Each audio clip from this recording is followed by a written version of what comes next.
Let's fucking go. Let's fucking go.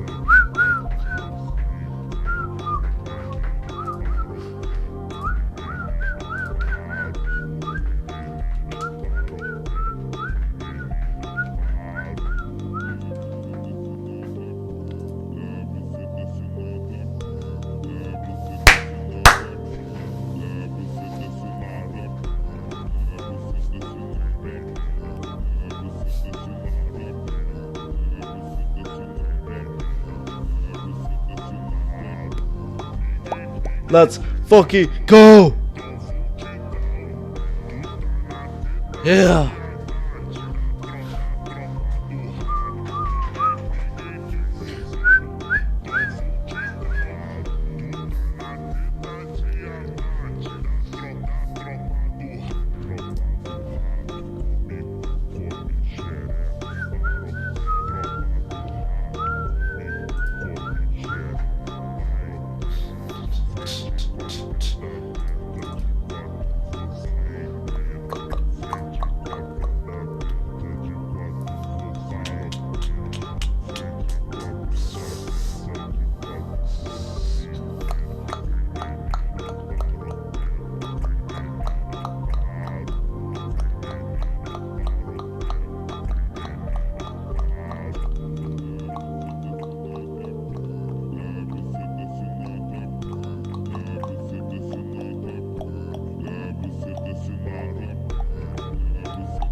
Let's fucking go.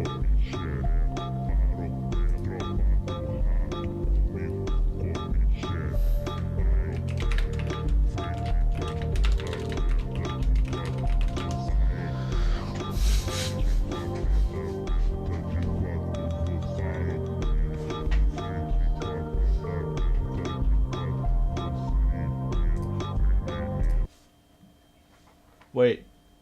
Fuck, my sounds don't work, bro. Hold on, chat.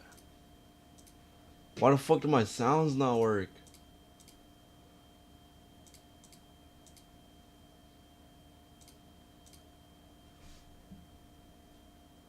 Come on.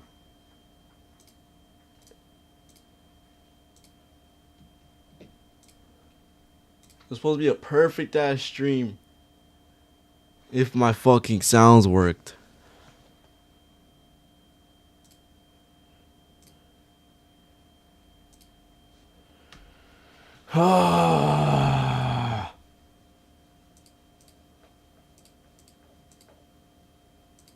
Come on.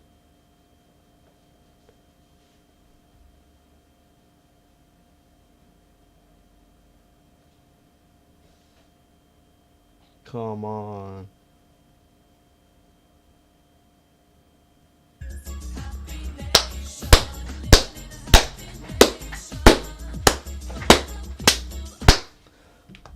Thank you for the follow. Appreciate it. Thank you for the follow, man. Yeah, I can't do sounds today. It does not work, I don't know why. I don't know why. I tried restarting the app. I don't know why. I don't know. I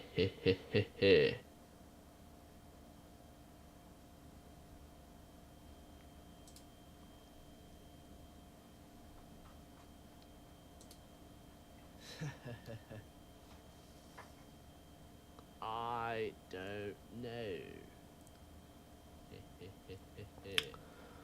Thank you for all the follows and the support. Thank you so much. I love y'all. Love y'all for real.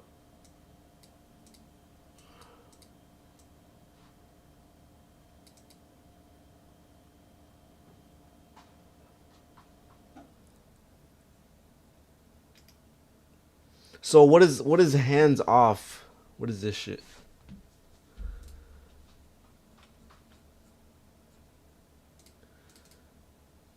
God, Ruby Rose can have it. I ain't gonna lie. What your Ruby George custom hammer? Shit, fake ass content, boy. Fake ass content, boy. They just destroying shit, bro. What the fuck, man? What I talk about like that? God. We did 2,000 then together in 24 hours. So you just double it. Yeah, that would be good. Would we both take 2,000 or I take 1,000 and you take 1,000? Well, you've already taken 1,000. Yeah. So maybe I need to like start off slow. I don't know because you might well start off big. Do you not think? Could I choose like sizes? If you was going to choose, I'd say choose small. Okay. So we can work out the like kinks of that, but I think we should double it. You did 1,000, so let's do like 2,000, 2 women, 24 hours. That'd be hot. That'd be very hot. I think that's a lot. I actually prefer the small ones in these events. Let's think it's back to 2,000. Oh, okay. Perfect. Well, y'all heard it here first. I think it would be super viral if like I've never Super viral. We're cooked. We are cooked as a society. Now we're cooked, bro. Like, she was supposed to go to college. Now she wants to be an OnlyFans whore. That's insane, bro.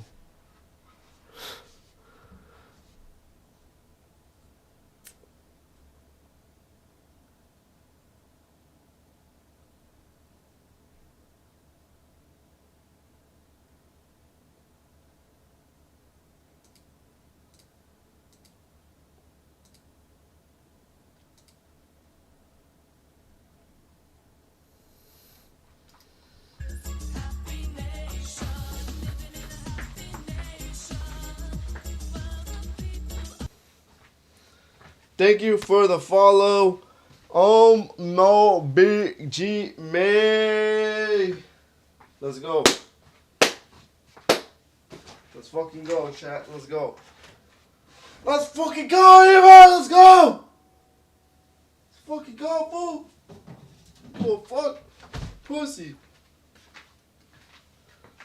Fucking go. Ah! Jesus saves, bro.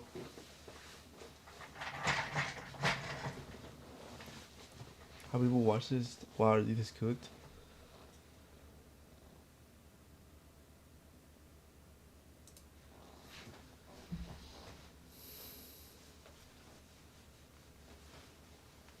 Delmit Racho.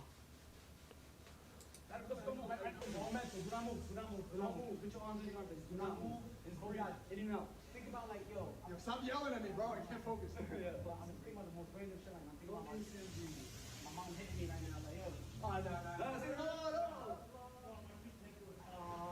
Come on.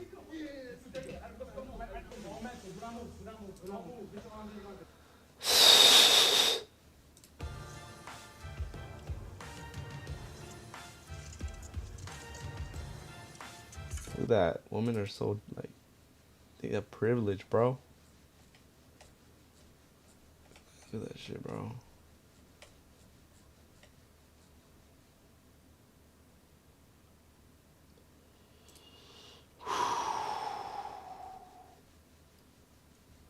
All right, we're gonna react to like some content. DCOID, thank you for the follow. Thank you for the follow, DCOID. Thank you. Thank you so much.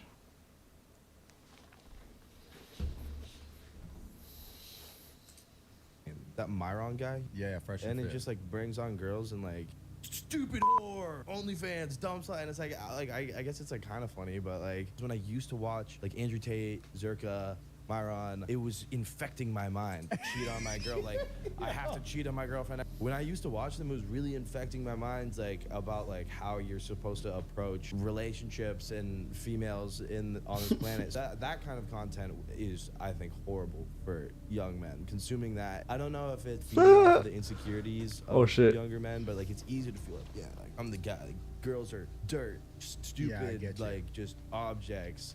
If it's so detrimental that it's just like making you think that women are terrible, it's like then how are you ever gonna find a woman that you don't think is terrible if you're constantly thinking all women are terrible? Because they also bring on like not great women that like talk a lot about like, oh, like he doesn't know what he's talking about. I don't want a big house. I experienced that with the Tyson mansion. My boy, it's 55,000 square feet. Well, you bought Mike Tyson's mansion? I didn't know that. Yeah, and then you look down the hallway and you go, whenever you look down the hallway in your house and you don't want to go down there, I don't want a big house no more. Yo. I don't want a big house no more. I experienced that with the Tyson mansion. My boy, it's 55,000 square feet. Well, you bought Mike Tyson's mansion? I didn't know that. Yeah, and then you look down the hallway and you go, whenever you look down the hallway in your house and you don't want to go down there, I don't want a big house. This is why I don't like to talk, because when you talk, you release dopamine regarding your goals, right? So if you say, oh, I'm going to do this, you are releasing that guillotine you got. I finished my abs, so I'm good.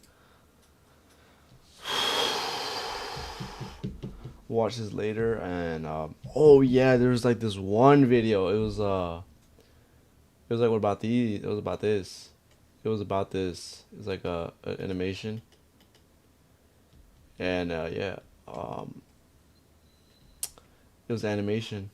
I forgot the name. Do you think it's gonna be my history? Dun, dun, dun, dun, dun, dun, dun. This one. When you talk about executions, everybody seems to talk about what their last meal would be, but nobody seems to talk about what their execuction method would be. And in this video, I'm going to show you some truly obscure and brutal execution methods from around the world. Hold on. Let me take a picture, bro. Let me show I'm live. I'm live. All right. I'm live, bro. I'm live, bro.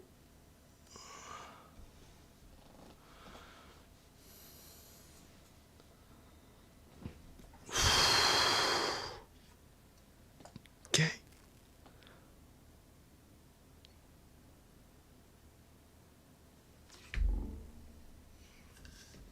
Nah, it's fire.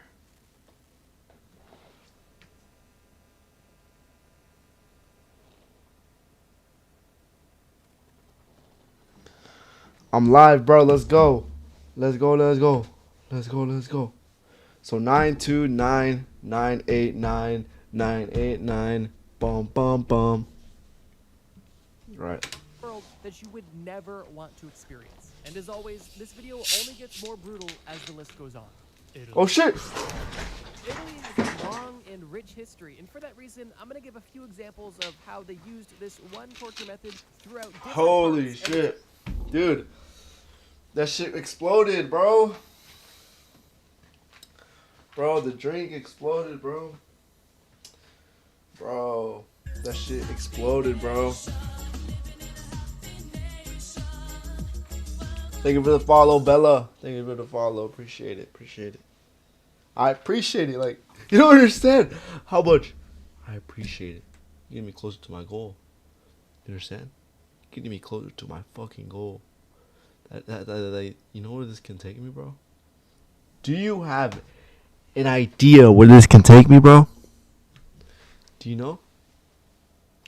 I don't think you know, bro. I don't think you know, bro. Let's fucking go, bro. W in the chat. W in the chat. W. W. W. W. W. W. W in the fucking chat.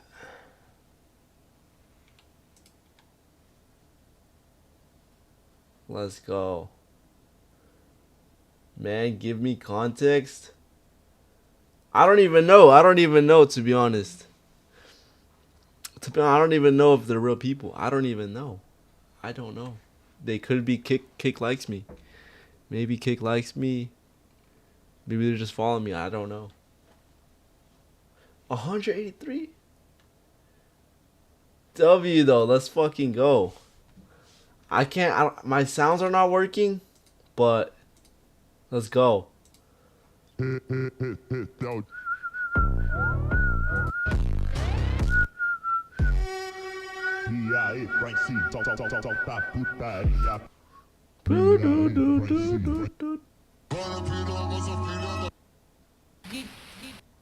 All right, let's go, bro. We're almost at 200, bro. Let's go, bro. Let's keep it going, bro. Let's keep it going, bro. You know these clips, bro. Like, they can take you far, bro. The stream's looking good. You know, it's going good, man. It's good, man. Let's fucking go. That's a clip. And my drink exploded. But I think it'll dry itself, bro. You don't gotta worry about that. ¿Cuántos followers? Casi 200, man. Let's go. 180. Let's fucking go, chat. Luferman, like, I found a new clipping site, bro. Like, look at this. Look, I'll show you. I use this to clip now. We don't need to use you because this shit clips. This shit is my clipper now. Opus Clip. Clips your shit by yourself, bro. Boom. That's good. Warzone, I'm ready. Come on! Come on! Niggas delayed. I literally just got on. I'm gonna do Omi and then Monkey. And then I'll do Warzone. Because I just played Warzone offline. And I'm like, oh, shit, I can't win. I was recording a video and I couldn't win. So now we're just going to get some clips on Omi. We'll get some Omi clips. Get on Omi. Well, we'll get on this later, though. Later. But we're going to react to this video. And then we'll do Omi. And then we'll do one more react, and then we'll do Warzone. All right.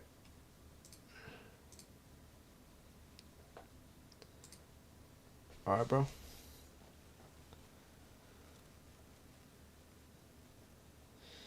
What do you think, man, brother? I wanted to play Warzone with you for a while, and then didn't go to sleep. You know, bro. You literally. I was playing with you last time and you fucking were not talking. Like, don't go to sleep. Don't sleep. No te duermes, güey. Don't sleep. Don't sleep. Don't sleep.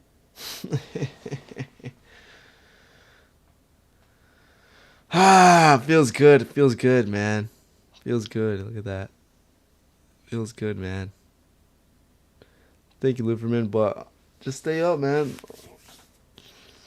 Like, you know, like, what are you gonna do? What are you gonna do tomorrow? No, man, I'm tired. Come on. So, all right. So I should not do Omi? Do Omi after? Después, after? Should I do Omi after?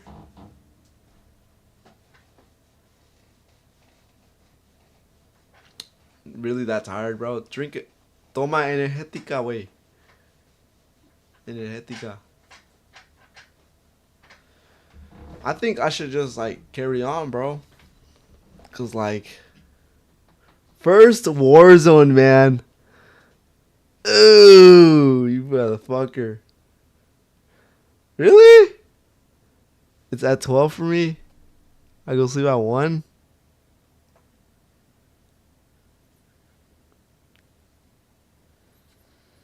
Alright. Alright, I'll do it.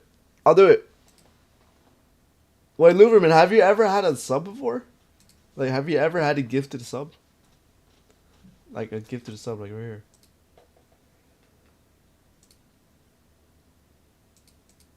I don't think you ever have.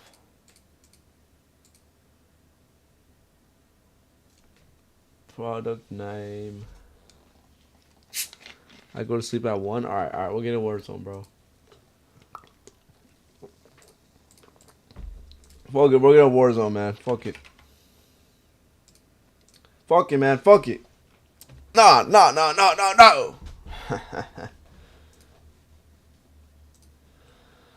Why do you want to play Warzone, man? I want to play Warzone, man.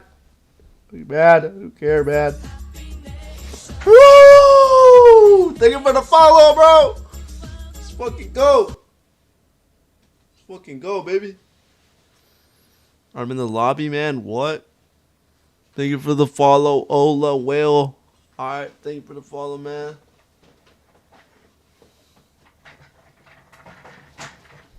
Appreciate it.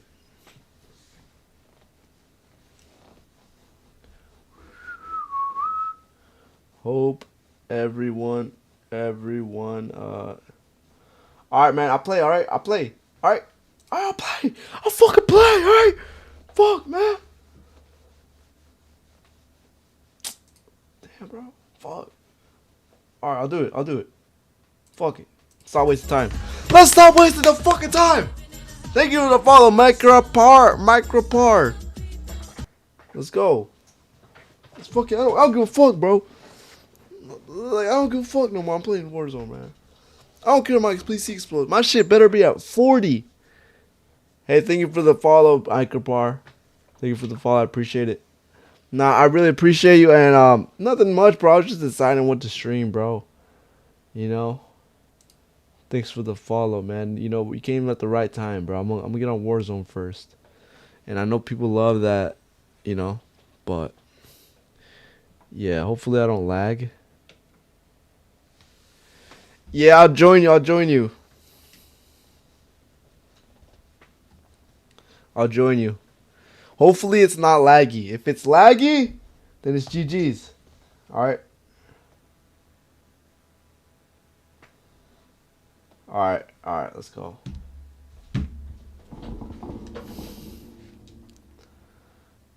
Hopefully I'm not laggy, chat. Like, I really hope like I'm not. Like, I really do. I think I'm like, I don't know, bro. I don't know, man. Just let's go, bro. Hold on. Yeah, bro. I'll join you. Actually, you join me, can make or I'm gonna join you and you make me party leader. I just need to be party leader. You know. I need to be leader. You know.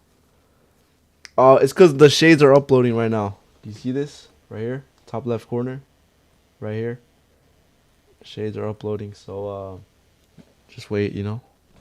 Just join me. Yeah.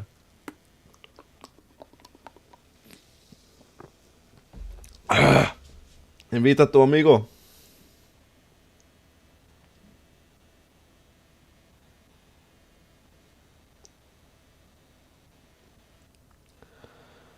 Oh, you're not? Is your friend gonna join? Also, bro, like you gotta like post on Instagram, bro. I don't use Instagram, bro. Like, you are the Instagram guy. I'm not doing it. Like, I don't use Instagram, brother. You know what I mean?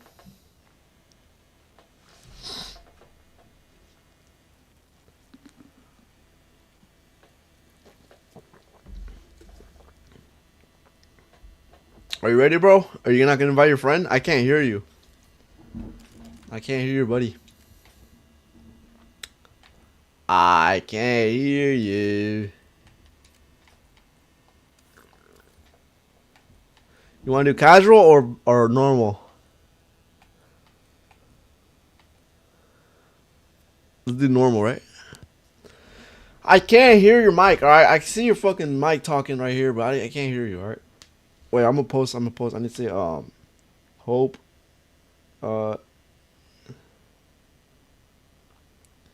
exciting.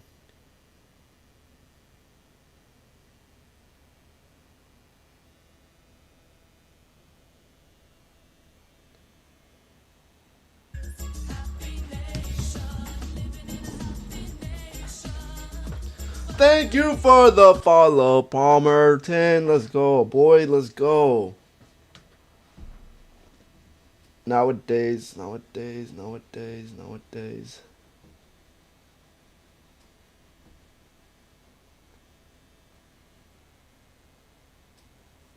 Let's fucking go, bro.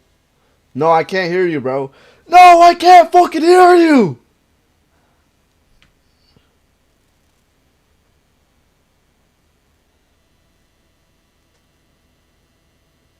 All right, let's go, bro. We're gonna make it, bro. I can't hear you, man. I can. Discord. All right, let's see. Discord. I could do Discord, huh? Let's see. What? Yeah, we could do Discord. I mean, wait. Wait. I don't know. We could fix this on the game. Wait. Just wait. Hold on, brother. Hold on. Maybe I turned off the mic. Voice chat. Party only. Boom. Hey, talk. Habla. Hello. See, I told you. We don't need Discord. I can hear you. Let's go. Woo. ¿Me escuchas también? No, but Discord is better. Yeah, man. All right, see? Let's go. All right. Let's go. So you want this audio or Discord? No, here. But for Yeah. the next, eso. Yeah, Discord. All right, let's go, bro. Yeah. All right. Let's go, man. And do you do battle royale or casual? The chat. I like the. What do you want? You want to do Same, duos? You're Duos? Duos. No, not duos. Only squads. Fucking squads. All right. Let's go. Are you happy for me? Go, man. What? Aw, you're English, man. But say more slow, man. Don't speak. All right. How do I say it? Are you happy for me? Yeah, man. I'm really happy for you, for the followers. 182, 100. Yes. ¿No? Sí. Muy feliz, emocionado. Wait. Let's go. I gained some followers, bro. Let's fucking go. Huh?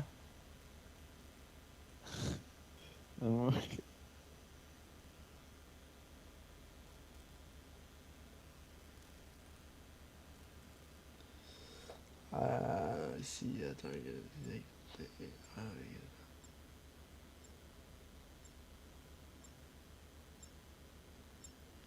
Oh shit, I can get 250.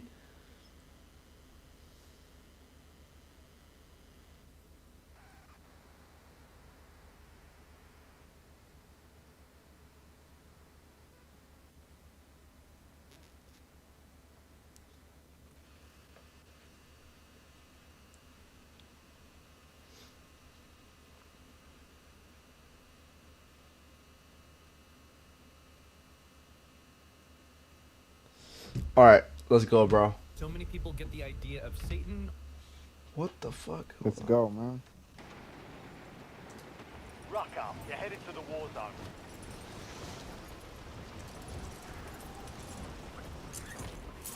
Fuck. Enemies are dropping into the area. Watch the skies.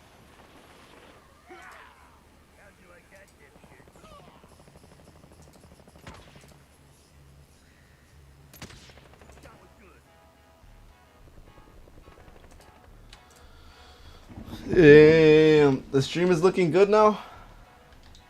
All stations, green I don't. No te estoy viendo, man. Okay. Yeah. But like, you saw my clips, right, on TikTok? Yeah, the clips on TikTok are good, man. Yes, sir. Ever I watch. Yes, sir. Every single time. Every single time. I have the battle pass.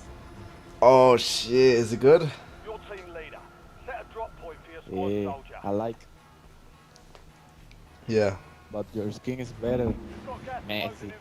Messi. So you switch? You like Messi now? Yeah. Really? Messi is the GOAT. He's the better of the history. He's the best of the history. Now you're lying. No, man. I Let's am go. We Cristiano. changed him. It's the best of the history. But I like more Cristiano, you know? Yeah. I like his personality and his mindset. But he's not the GOAT of soccer.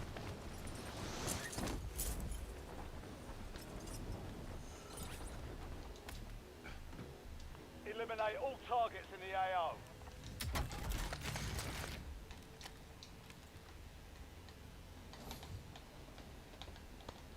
No time for the beaches. Only time for the money. Yes, sir. That's the mindset. Yeah. No, Mike. What the fuck? Furry. What is a furry? Furry. Furry fanboy. What is a fanboy? Oh, nah. You like furries? Oh no, I don't know what the fuck is that. You don't want to know. Don't search it up. It's like a costume. Oh, okay. Yeah. It's better. Well, you like it? No. I don't know what the fuck is that. Furry. Nah, man. Don't like it, man. Do you like? Do I like it? Fuck What? no. Yeah. Do you like? No, it's this frase. No, I don't like it, man. Okay. I don't know. I got to investigate. What is a fanboy? Hell nah. It's a gay boy, trans, feminine guy. Ah. Huh? It's a stream sniper, man. Where?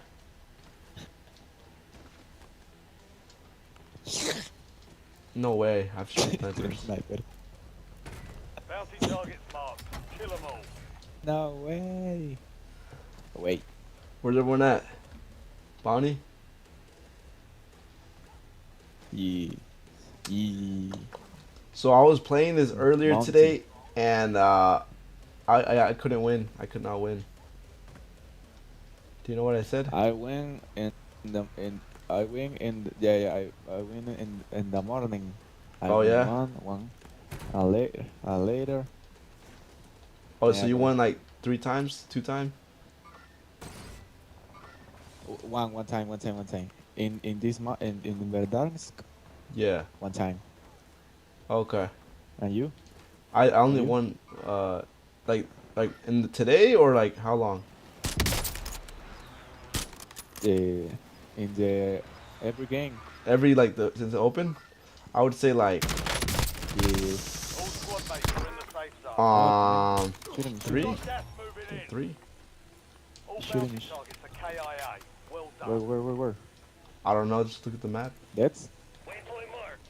There's one more.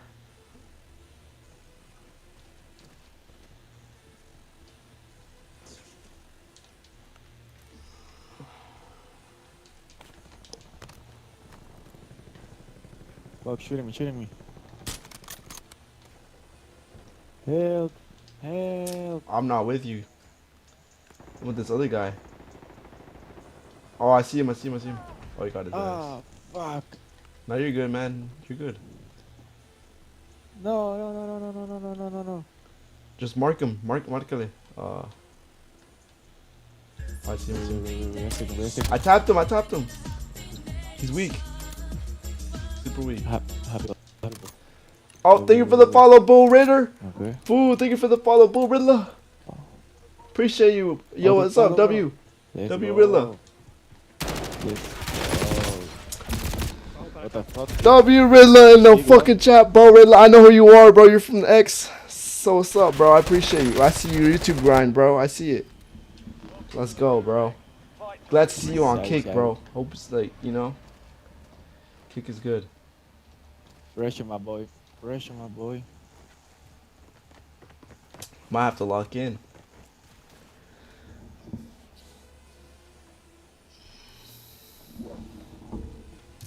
Let's fucking go, bro. Ataque raci.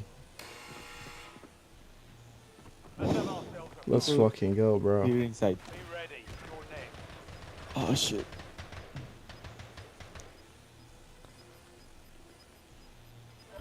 Nah, the stream is looking hello, good, hello, man. man. I'm in the gulag. You in the gulag? Yeah. Fuck, man.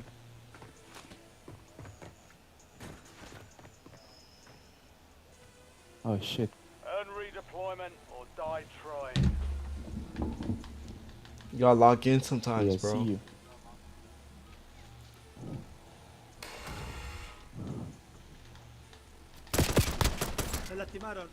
Fuck. It's a cheater, fucking cheater. Hacker, hacker. Bro, every time I record, I fucking die. Fight's over, soldier. Damn, bro. You die? I fucking died. Man. I'm ass, It's bro. gonna be difficult. Lou, it's cause like when I'm off the stream, when the cameras are not on, like I'm good. You understand? Oh yeah, yeah. Yeah.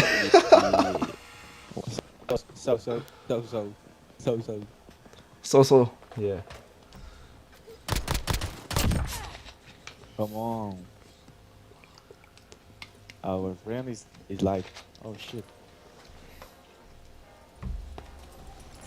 Damn, he won. Yeah. I'm gonna watch your gulag. You're in the gulag, right? Let's go. Watch me, watch me, watch me. Shout out for me, shout out, shout out. Shout out. Oh shit! Wait. I'm dead. I can't see. I couldn't see. Shit, man. Fuck, we're ass. Man. We are dog shit. So. Yeah, we are dog shit. Dog shit, cat shit. We're all the shit. We're the bullshit. Harmless dog. Harmless shit. Yeah, we're shit, man. But like when the cameras are on, off, you're good. You know. Yeah. Man, that guy was a cheater, man. He's hacking, bro. He's hacking. You've got a loadout drop inbound. Let's go, man. Buy us in the store. Loot available here. You've got gas inbound. Safe zone relocated. Why didn't it buy us? How much do we cost?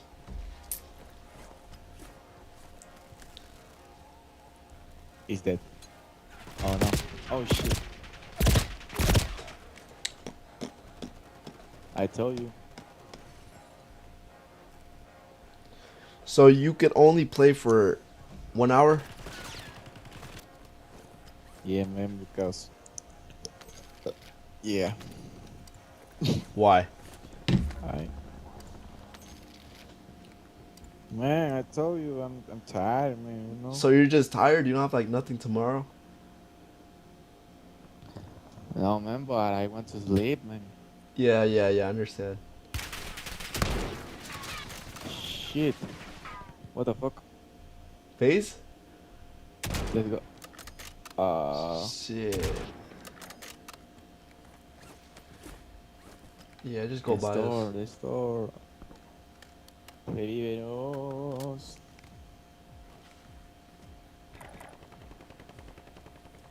Good guns, man. But so you're gonna be on the clip? What? You're gonna be on the TikTok clip.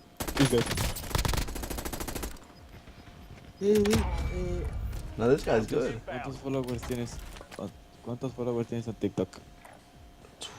30. 30. 30. 30. Yeah, man. And 300 is like 300, no? 300. Yeah, 300. Yeah. 300. Y 3000 serían I get like thousand. 1,000 views every video. Do you understand? 1,000 is 1000. Yeah. 1000. Yeah. Oh, yeah. I get like 1,000 I views. got you. 1,000 views every video. Wait. 100 y 100, 200 y 300. Yeah, bro. Yeah, A bro. 1000 is 1000, 2000, 1000, 2000 y 3000. Yeah. Let's go. Let's go, man. Who is Let's it? go. Me. Your Ah, friend, the other your guy? boyfriend. Yeah. Yeah, huh? That guy is bad, man. What about Instagram? Did you stop on the Instagram? Oh man, send me a picture. You know? Send you a picture? Yeah, when you do streaming for the post. Oh for yeah, the yeah. story, I tried to for the send a girls. picture. Yeah. Yeah, sorry, man. I remember eso. Lo recordaré. ¿Cómo se Yeah. dice lo recordaré? I remember. Remember. Remember. Man. Is English hard or easy? It's easy. Very Yeah. easy. Very easy. Yeah. And the Spanish. What do you say of the Spanish? Is easy or difficult? Más o menos, pero más difícil. Pero yo puedo hablar So. cualquier. Yeah. What is more difficult, English or Spanish? Spanish. For me, Yeah, because man. no, ninguno, bro. Right. Porque si dices eso, no vas a aprender nunca. So none of this English, none of it. No, man. But the English is not difficult, but the Spanish, I say, is difficult, man. Nah, your English is It's good. difficult for the people. Your It's English. difficult for the people from USA, you know, and that ASEAN. So you're trying to say like it's difficult for people here? Yeah, I'm from Asia and that shit, you know.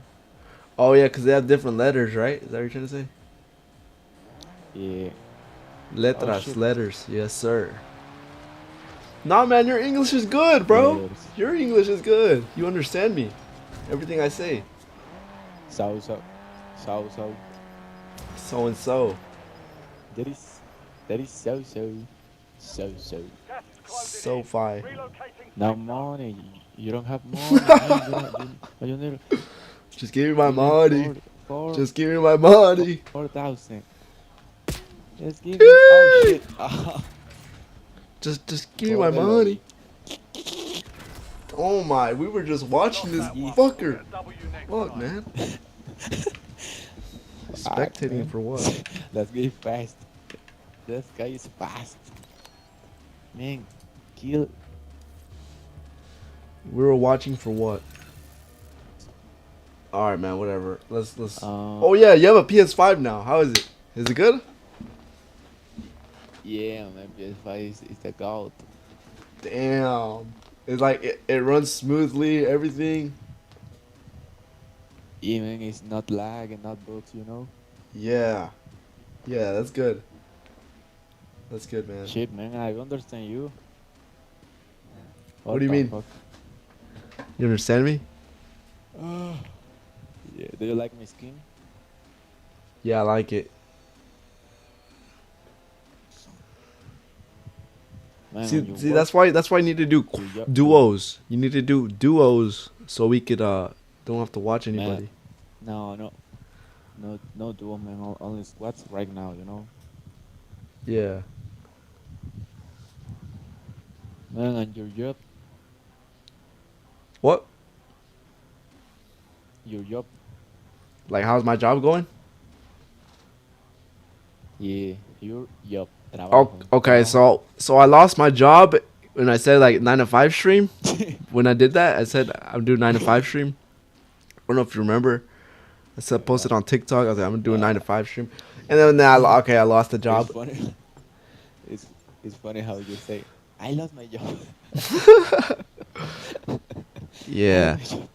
Yeah, I did. Like, yeah. I lost my job, but don't worry.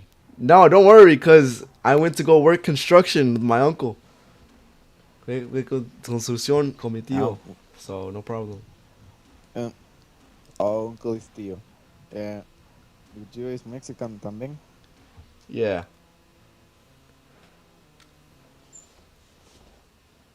What the fuck is that? We're headed to the war zone. Get Oh, geared shit. up and stand by. Man, I love women, bro. I love it, bro. What woman, man? Every woman. Oh shit. Enemy soldier incoming. Let's go. My man. Hi, bro. Ah. Enemy down. What woman do you like? Yeah, my girlfriend hates me, man. Bro, why she hate you? Enemy Nah, dropping into man. the AO. What's the reason? Razón. What? This is Shadow 01. Why? Oh, Authorized. I say, le dije que me iba a acostar a las 12, you know? Okay, But I uh-huh. say, I go to play Warzone with my bro, hi bro. And now she hate me. Wow. She doesn't want to hang with the boy? With your boy? So She Yeah, hate yeah. me for you, for play Warzone with you. What? Wait, do you play Warzone right next to her? What? Okay, digo en español, tú juegas el Warzone al lado de ti. No, I say she for WhatsApp, you know? Oh, me mandas mensaje por WhatsApp y no le gusta eso porque piensa que es otro. Okay. Or what? Yeah. But now I'm just his best friend online. Yeah, man, I say she is my brother, is the goat. Hi, do I go to play Warzone with the goat? Yeah. And she say, no, you're a fucking liar. Wow. She thinks I'm like a fake account. Account? Like I a have fake. 1, 2, 3, 4, 5, 6, 7. Yeah, like Oh man, 21 I Savage. love her, man. You love her? Yeah, man, I love her. I'm loving. That's good. Enamorado de esa mierda. Yeah, you're in love, right? I don't like, but No, it's good. evening. Wait, what have you done? Like have y'all done anything or just kiss and waiting for marriage, or what? What are y'all doing? What? More slow, man. Slow. All right. What do y'all plan to do in the future? Have kids or just kiss, or just have a girlfriend, boyfriend relationship? Yeah, I don't know, man. It's a difficult question, man. You know. All right, I'll say it in Spanish. ¿Qué piensas que ustedes van a hacer? No. I understand. Okay. Yeah, I understand, but it's a difficult question for. Oh, okay. Para responder, you know. Yeah, it's not language. I don't know, man.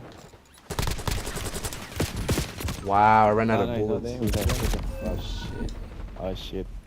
Tryhards or hackers? Nah, they're ass. They're not good. I'm just not good. Fuck you.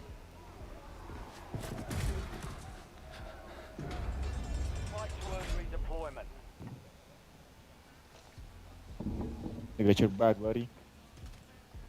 I got you, buddy. Okay. Wait, you're in the gulag? No, I mean, no, you win or you dead? No, I'm in the gulag. But I don't play todavía. How the fuck do you emote? Success means redeployment. Failure means elimination. Emote. No, emotes. Pensé que me has dicho emo. Are you emo, man? Oh, I'm dead. Ah, shit. No, you don't do it. You're on that. You can.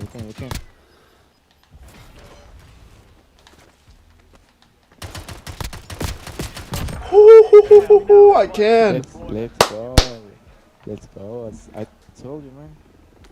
Let's go. Loadout? Where's the loadout? Where's the loadout? We lost track of the bounty target. Contract failed.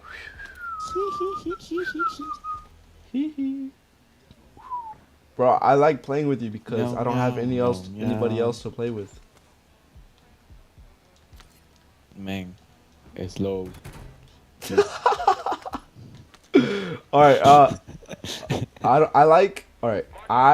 like playing with you because you are the only person I play with. Ah, shit, man. I love you, man. I love you. Yeah. Yeah. I got you. Yes, sir. I got you, man. You know, you say slow and I understand, man. But you speak. I understand, man. Yeah. Too fast for you. You sound like. I'm like West Cole. I can't understand him. I can't understand his Spanish. Too fast for me. It's like, oh. West Cole. Yeah, like they speak Spanish. I understand it a little bit, but they're too fast. So it's like, oh, a little bit, you know. Yeah. I speak low for you, man. But I speak you in I speak you in the English, you know. Yeah. On So English, that's sorry. On English. Yeah. Let's go, man. We have the guns. Where we going? I don't know. We got loadout. Where are we going? I need bullet. Yes, sir. I need bullets right here. Now, look for me. You're actually good. Like I remember we played like no mic. I think it was yesterday or 2 days ago. Like you, like were popping off. You like 10 kills. Yeah. Yesterday. Yeah. You're actually good in Verdansk, right? Man. Yeah. Was a good game. Yeah. I clipped it, and yeah. Oh, yeah? Yeah, I clipped a little bit of the games. Send me for WhatsApp, man. I want to watch. Yeah, I'll clip you. You're gonna hear your voice, so. Where we go? I don't know, man. Where we going? Oh, let's go to the most valuable, most you know, the king, the crown. Yeah. I got you.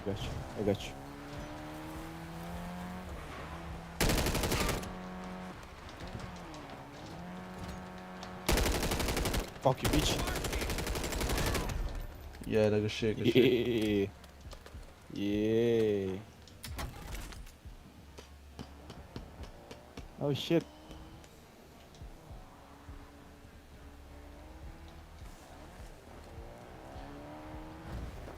Yo. I got you. Let's go.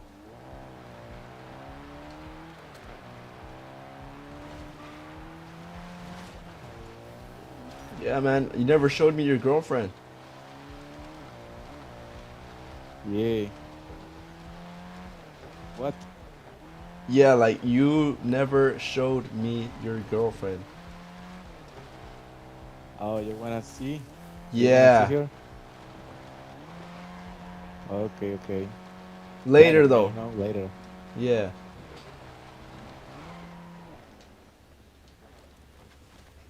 Okay, down. Yeah, bro. Shit, man. Loadout drop headed your way. No people, man. Bounty I have targets only are one up. kill. Get after 'em. Hello. Gas is Like I inbound. like Marking a new safe zone. Like a light. Hey. 767, man. Is the only song of Travis Scott I know. And Fing. That song is annoying. I like My Eyes off the album Utopia. I like that. My Eyes. My eyes go. My eyes good. My eyes. There's a lot of here, get out. here. Oh, people. Vamos para acá.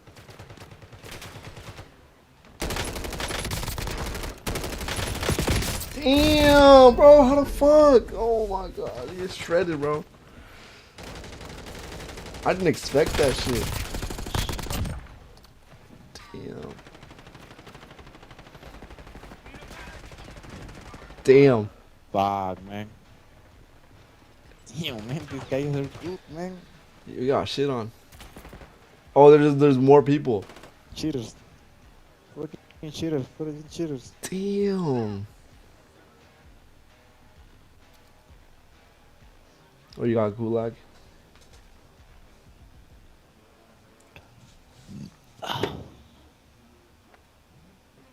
What the fuck? Okay, okay. It's my turn. Shout out for me. Shout out. Shout out. How do I shut out though? Gas is closing in. Oh, okay, okay. I got you. Oh, he's right there, behind, in front. Wait, did you win? Oh, that was a different person? What the fuck? He was wearing a Squid Games. He was wearing Squid Games. What the fuck? And He was wearing a different skin. what? Como, Let's go, era loco. diferente caricatura, I don't know. What Skin. Ay. We are a dog shit, man. The enemy took Yeah, that one, but let's we'll get go. it back. Oh. Come on, bro. Play again. Do you want to play the casual version?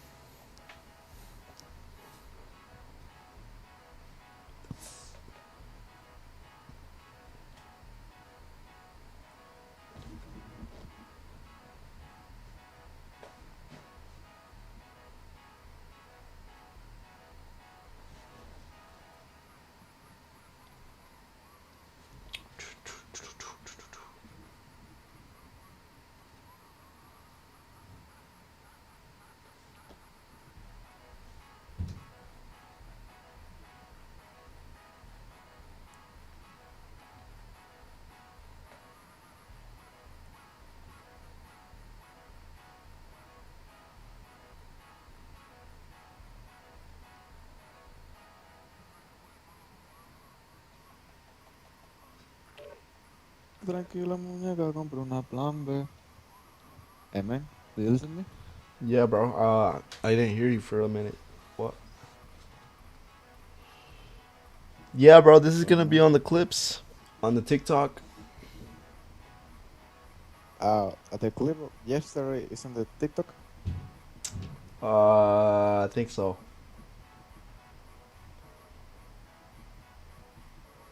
Man, look, what's up, man? What's up? Look, what's up, man? Look, what's up? What's up? What's up? Look, what's up? Mira, what's up? Oh, the app WhatsApp. Yeah, the app. Huh? Oh, bad news. Yeah. Video? Huh? What's this? What? That's your girl.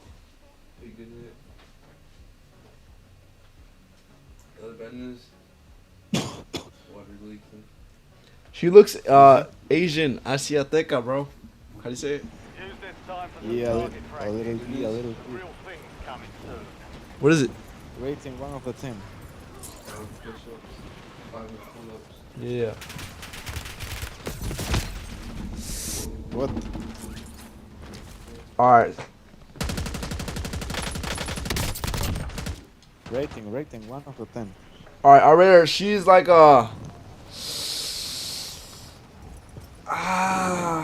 man, I don't know, man.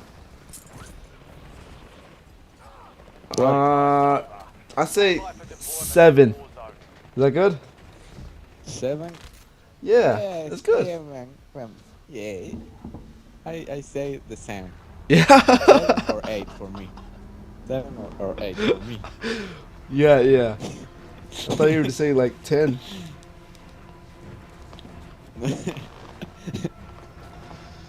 Fuck you, man.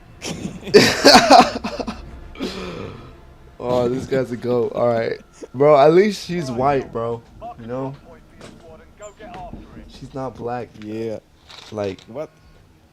Gas is approaching your You have a position. girlfriend? Move to the safe zone. no. I'm saying she's like Never mind. No girlfriend. Never mind. Let's just yeah. We need to lock in to the Warzone W. Cause now I'm gonna clip that. I'm gonna clip that. You know? I wanna win. Let's Warzone go. W. Yep. Warzone W, baby. I'm playing Warzone with my bro, not with the other girl. Let's go. Oh man, she hate me. She hit you. To sleep. Eliminate all bounty targets. Hey, man. Nah, No. man. Don't let her hit you, bro. You're the man.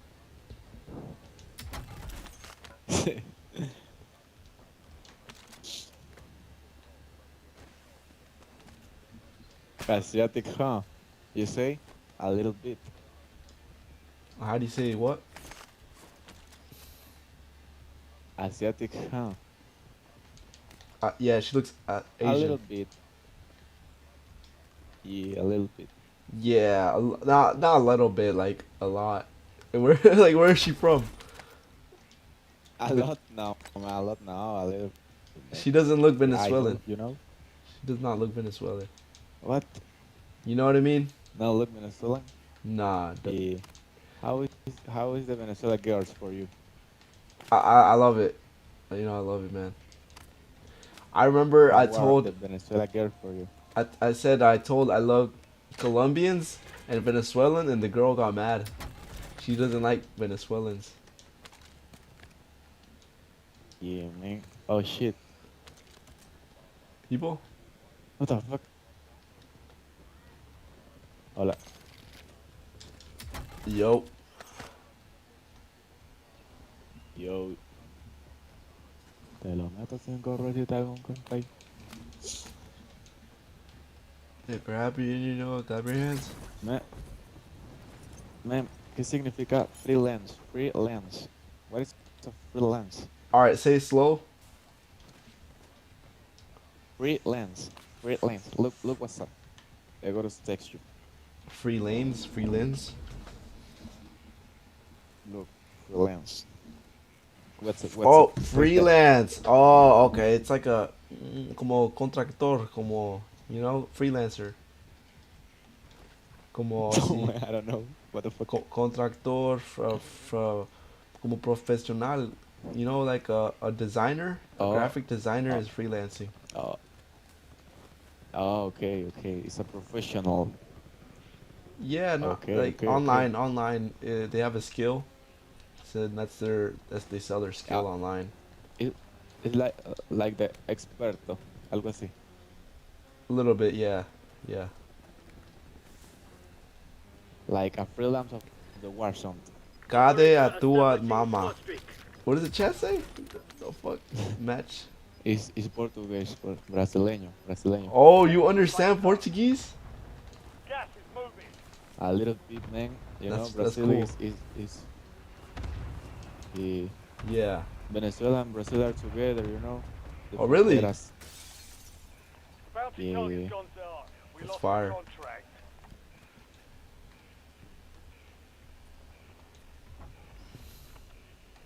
I had a Brazilian friend. Yeah, man. What's her name? No, it's a guy. He used to like do MMA, jiu-jitsu, and shit like that. Oh shit, jiu-jitsu, huh? Jiu-jitsu, Yeah. huh?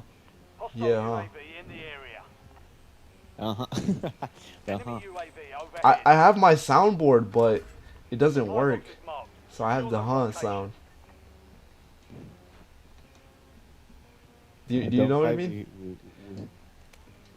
With him, man. I added more shit. sounds, so it's cool. Oh shit, people!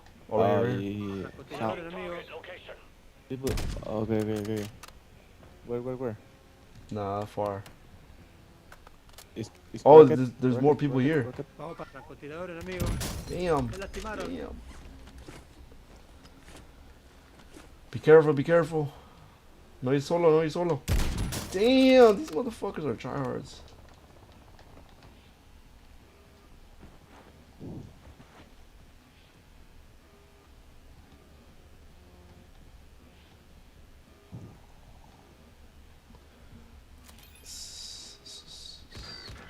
Shit, man. Fuck. Yeah, bro. Yeah. That's why I didn't go. Cause like, tryhards. You know. Squad mates Can in have the the gulag. gulag. If they survive, they redeploy. The squad mate has entered the gulag. They'll need to survive to redeploy. Squad mates in the gulag. They'll fight for a chance to redeploy. Where are they though?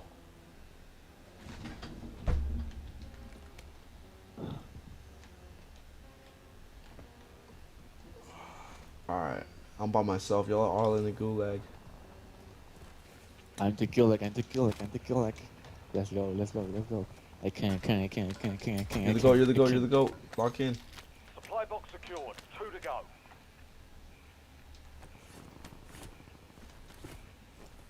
Come here, bitch.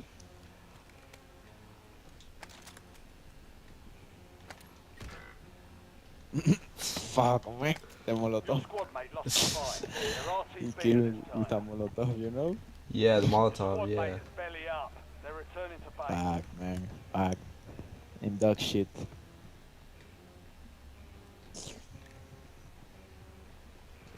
Fuck. Me lo saco de la vía.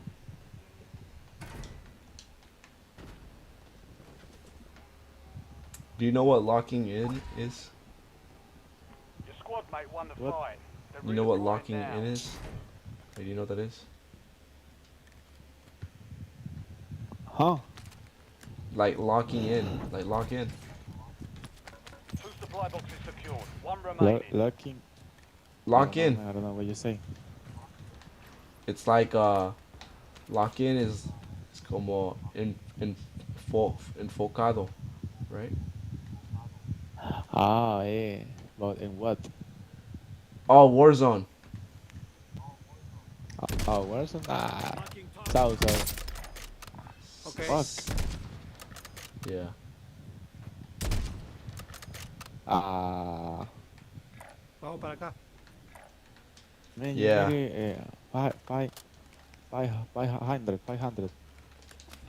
I need 500, right? Okay. You've got a loadout. Actually, I'm getting my loadout. Yeah, and then I'll give you. Yeah. Yeah, don't worry. 500, careful. yeah. Yo. I just need to open a box. Enemy UAV is online. Gas is closing in. Get to the new safe zone. What Oh the fuck? shit. Why you don't have a subfusil? Subfusil. Yeah, man, you have a gun. You need a subfusil. What is that? Subfusil, you know, it's a gun, but more little. SMG. Ah, like that. Like Superi, you know? Oh yeah, like SMG. Yeah. Yeah, because. Mm. Oh my! I pressed X. No, on Yes. God. No, you know how like como Fuck, like man. no man, like I bought and then it pressed X. You know what I mean? Como rápido lo punches lo punches rápido and I press X. Like or deploy all. No worry. Todos like alright. My bad. I mean you can relax Man, now. you hate me. What? No, what the fuck, man? No. There's an accident.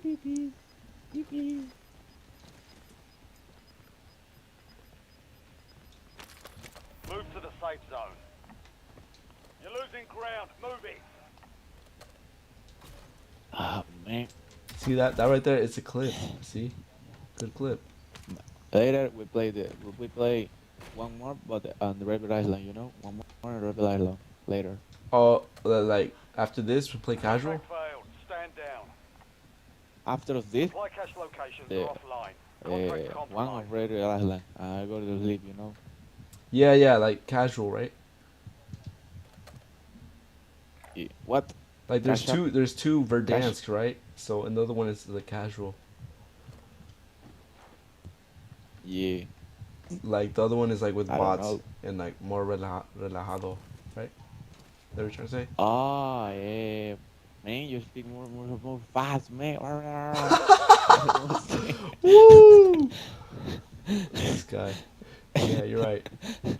Like West Coast, but in English. Yeah.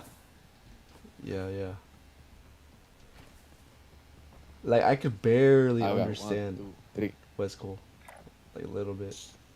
Another song of 21 Savage is Red Room, Red Room, Red Room, Red Room. Is that how you know English? How do you learn English? I wanna know. So learning in English. Yeah, how do you learn? I don't know. What? Cause you were not born Repeat here. that. So how did you learn? ¿Cómo aprendiste inglés? Oh man, I don't know, man. Like escuela? Music. No, escuela no, man. Escuela en Venezuela no te enseñan inglés, man. Don't English in the school of Venezuela. No English. Okay.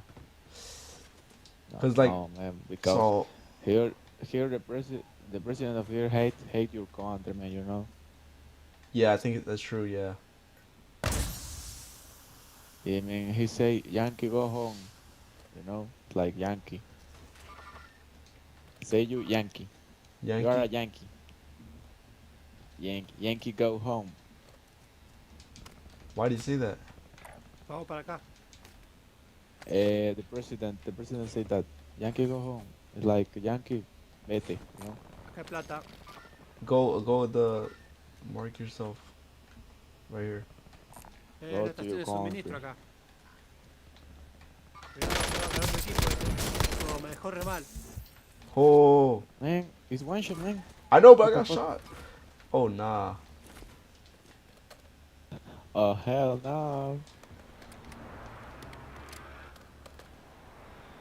Someone sniped me or some shit. See? Oh my, 2 shot Se lastimaron. from both ways, bro. Oh my. Fuck, man. Fuck. Yeah. You understand, right? Like, gulag, man. Fight to win redeployment. Almost your turn, soldier. No, man. I gotta go, man. Oh, you gotta go now? Oh man. It's my girlfriend, man. But we play this, you know. Terminamos esta. Okay, so like, no more one game? The last game? No, man. Sorry. Tomorrow. Last game, right? Tomorrow we come to play. Okay. Tomorrow, like more 2 hours, 3 hours, you know. But temprano. How do you say más temprano? More early. It's earlier, you know.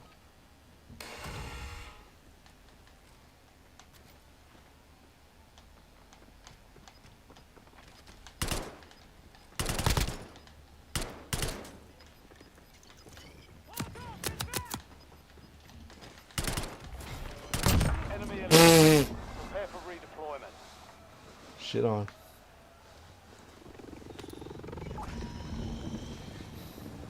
Let's go. We can. I'm gonna get you.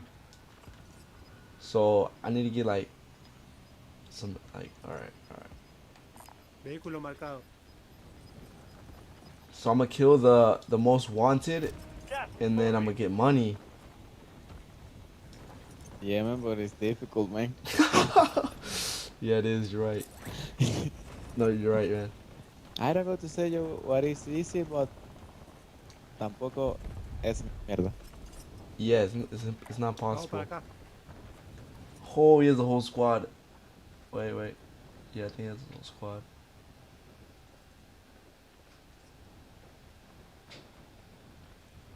Yeah, they're riding in a vehicle. Look, you see that Oh shit? shit. Vehículo enemigo. Damn. Fuck that shit.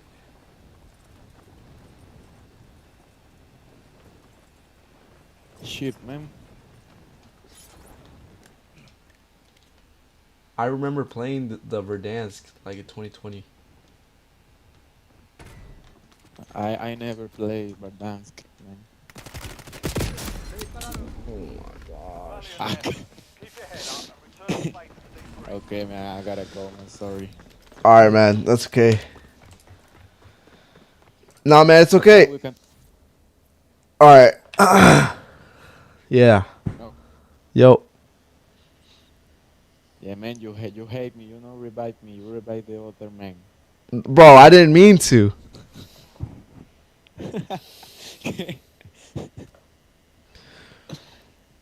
Man, I gotta go, man. I love you, man. Alright. Good stream, man. Good stream. Yeah, I'm gonna probably play one more game and then I'll do Omi and then other React. Okay, man. Okay. Send me the clip for WhatsApp or in TikTok. In TikTok. Okay. Yeah, I can send you the TikTok. It'd be easier. Okay, man. Okay, man. I love you, man. And good night. Okay, bueno, buenas noches, bro. I love you, man. Love you. See ya.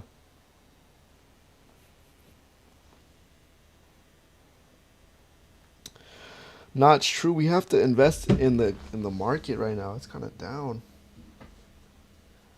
The crypto, everything is down.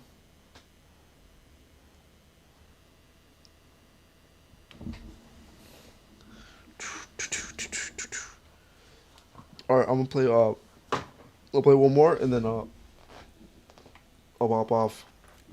I'll just do casuals. It's like, you know, it looks like I did something. But yeah.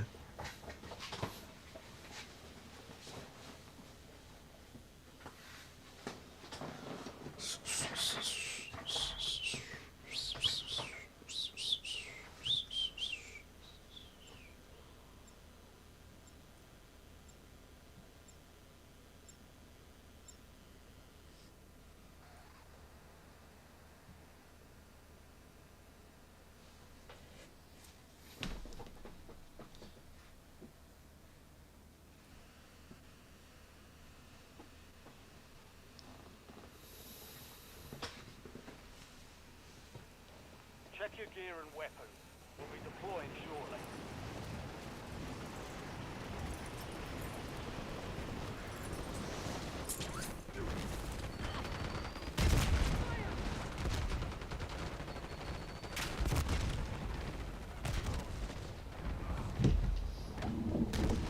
Enemy soldier incoming. Cachorro.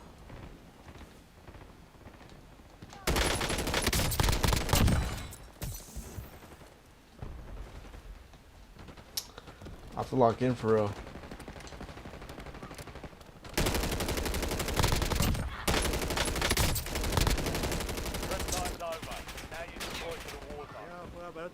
What the fuck? Yo, you saw that shit? What the fuck? Nah, I have no clue how he did that. What the fuck?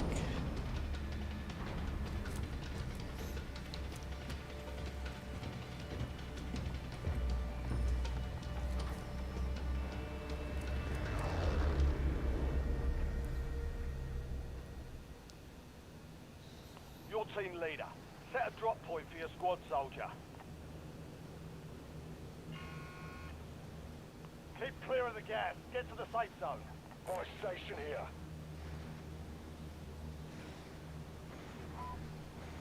Possible enemy here.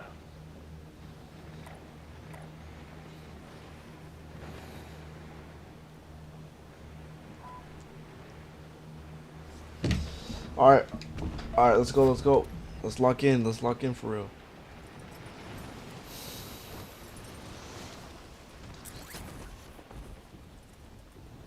Yo, I'm gonna go to like a random ass spot. Never been to.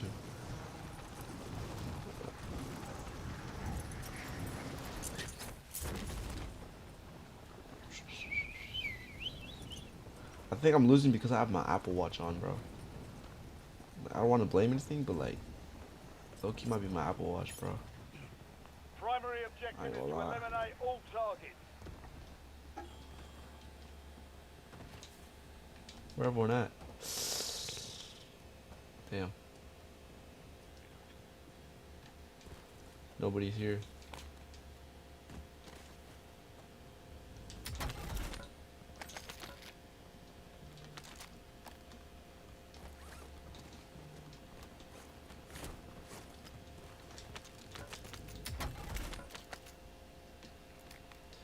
Honestly, best time right now is to invest in crypto, bro. Honestly, might sound crazy, but it's the truth.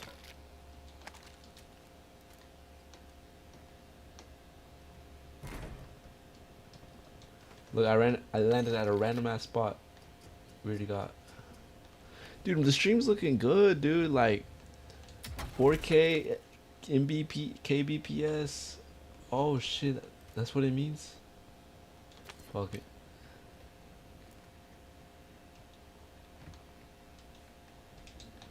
Nah, the streams look good, bro. The stream looks good, bro.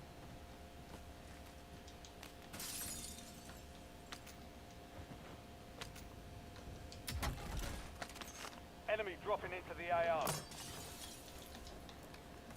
Y'all heard that, right? Oh my god, that's a bot if I've ever seen one. Come on, bro. This is casual. I'm over here like fucking going into the fucking screen. Try harding. Yeah, let me go to my squad real quick.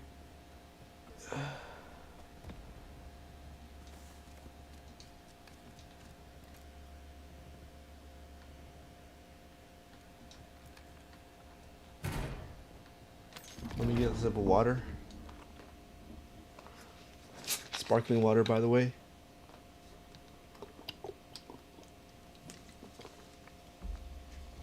Pineapple coconut. Yes, sir. You know how it is, bro.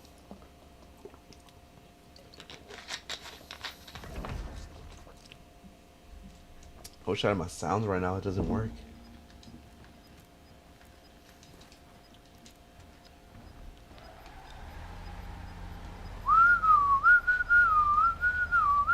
Your squad made it to the safe zone. You're losing ground. Move it. That's a Hostile bot. UAV in Oh the my area. god.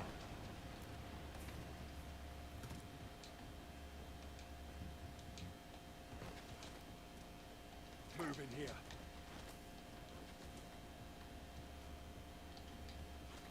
I was worried. I was worried. Buy station here. Bro, what could I even buy? I can't buy shit.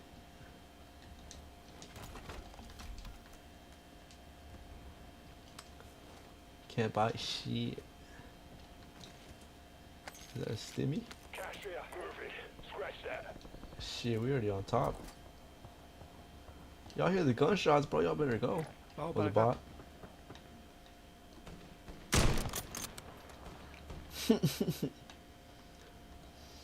That's a bot if I've ever seen one, bro. Dude, this game's looking good, bro. Like, for real, for real.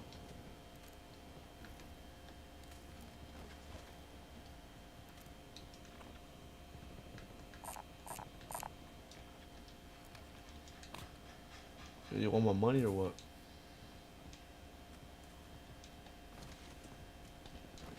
Loki, take my money if you're gonna get that loadout. Oh shit, never mind. Friendly loadout drops on the way. I'm gonna get that beam rifle. Leave that beam rifle, bro. Bro, like why you cooking, bro? It's 12 a.m., bro. I'm joking.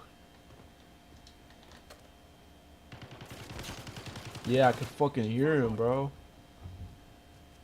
Yo, by the way, chat, there is nobody in this lobby that I'm not talking to anybody but myself, alright? So that's how it is.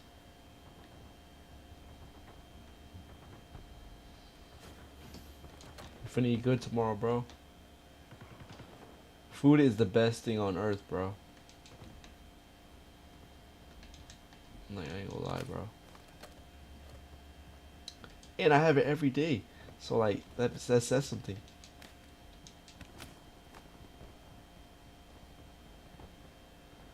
Yeah, bro. I'll be honest, better than women, sex, dopamine, drugs. Not caffeine, though. I'm on that caffeine. Caffeine tolerant, bro. Pop the bang in the morning. Putting a pop of prime in the morning. You know? Yeah, I just like that shit. Like, I sometimes just want to let it out, dude. I'm just letting it out right now. So, like, this is like the ego, or it might be myself, my real self. I don't know. Bro, let me just get somebody. Oh, oh, oh, oh.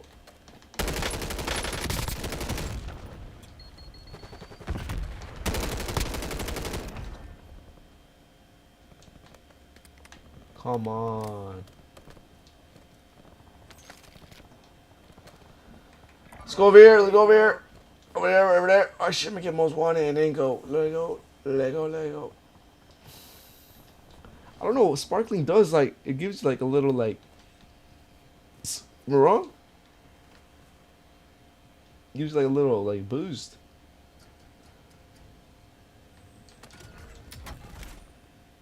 You've been marked as a most wanted target. Kill enemies and secure supply caches to close the contract. Bro, this is the last game, bro. I swear, I'm gonna have to do Omi, and then I'm gonna have to do some reactions. What's up, bro? This is the last game, you know.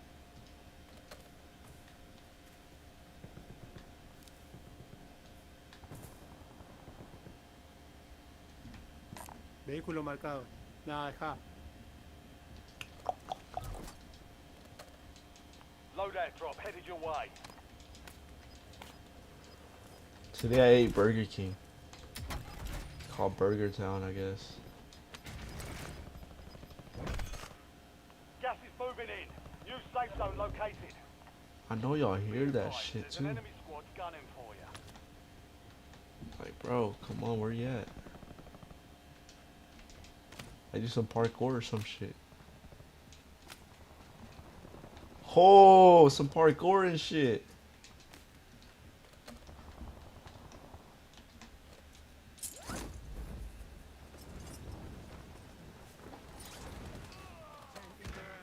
How?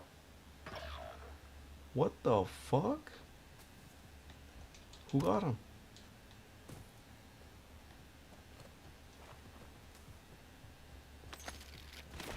Under fire. The enemy is no longer tracking you. You Where? lost them. Your squad mates in the gulag. If they survive, they redeploy. That was not him though. Squad mates redeploying to the AO.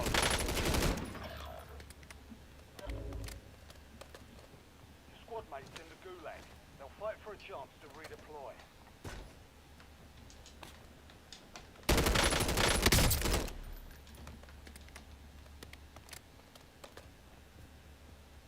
Target right here. Bro, I'm playing casual. I'm actually sweating on this shit.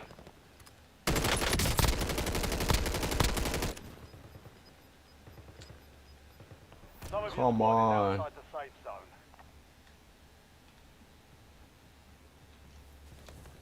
The fact that he's one tap. Dude, die! Holy shit!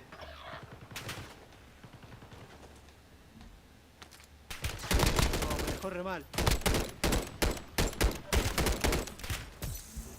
Squad mate has entered the gulag. They'll need to survive to redeploy. Push me, bitch.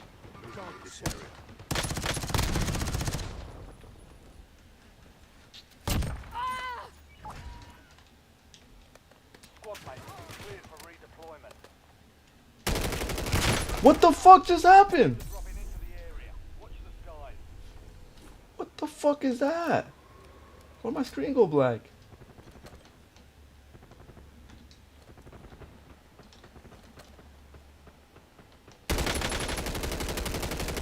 Oh, he's lucky I can't shoot through the wall. Let me get away from this motherfucker.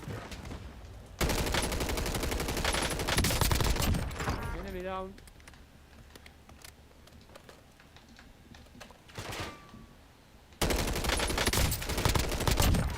Gotta be a bot. There's no way I'm getting this much kills. Gotta be bots.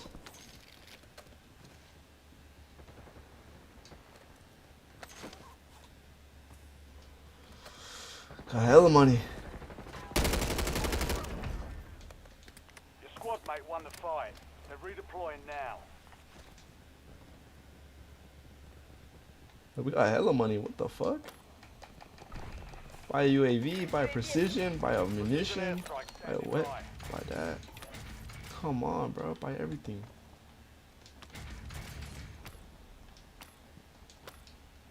UAV standing by.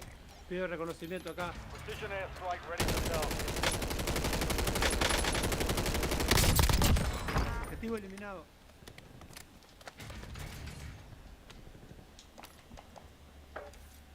What else can I buy?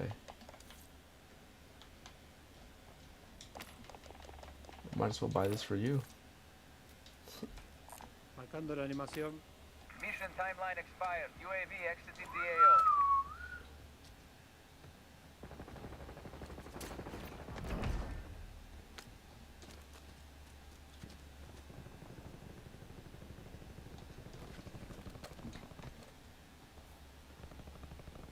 Bro, I remember this map. Holy crap.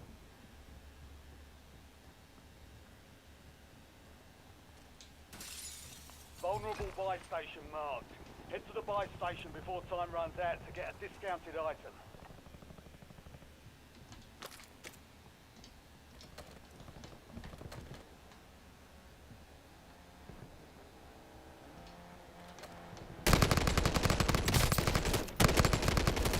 Listo, Robert.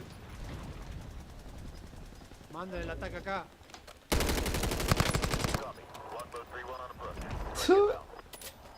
That should have hit us, bitch. You've got gas inbound. Safe zone relocated. Come on. No joy. X-ray marked.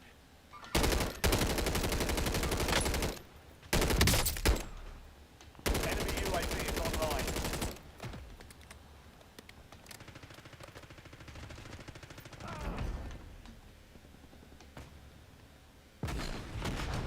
I don't really see anybody.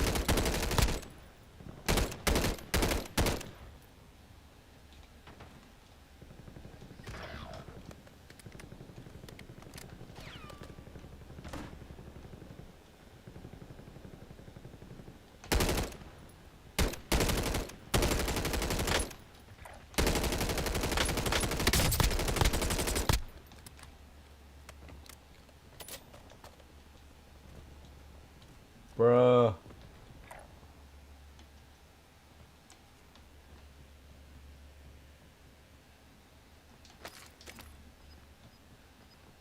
Why'd I get a munitions box? I should have got.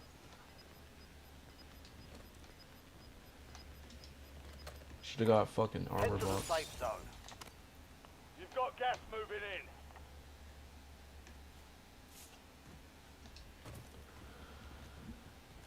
Where the hoes at? Contract failed. Where the hoes at? Faster than that, soldier.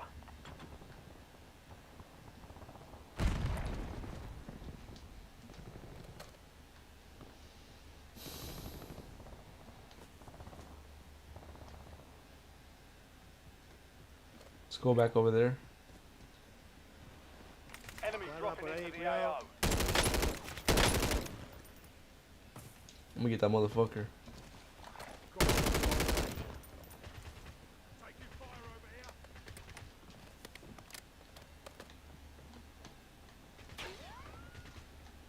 I'm just thirsty for kills, bro. Mucho mejor.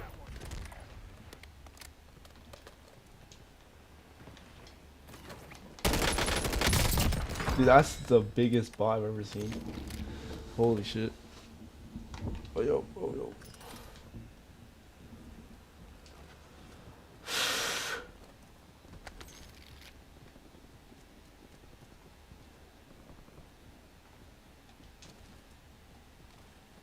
Why his ass? Where my gas mask at? My old gas mask. Precision airstrike available. Move in here.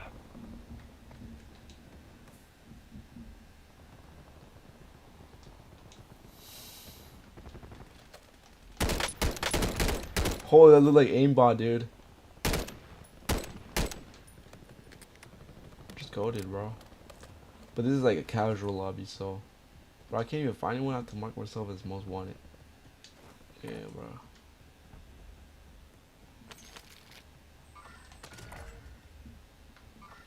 You're the target of a most wanted contract. Eliminate threats and secure supply caches to close it.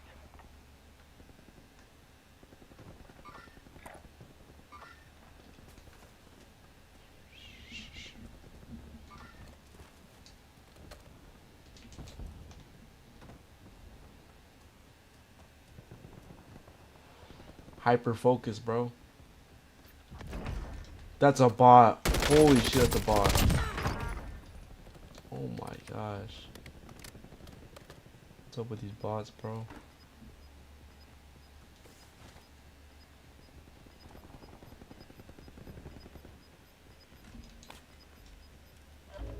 Gas is closing in. Get to the new safe zone.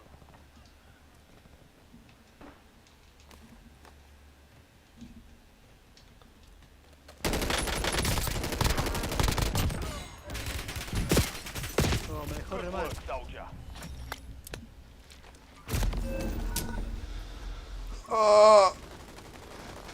Come on, that guy was actually real. I was so confident on the roof and shit. Oh my. This is where all the tryhards come out in the game. End of the game. Success means redeployment. I always Failure win. means elimination.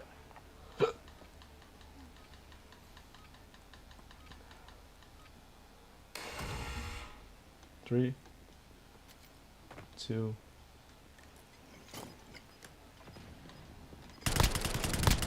How'd he stick me?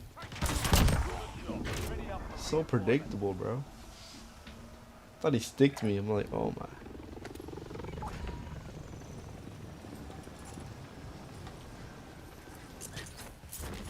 So I'm back, but my shit's gone. Should I get my shit back? Nah, I can't get my shit back.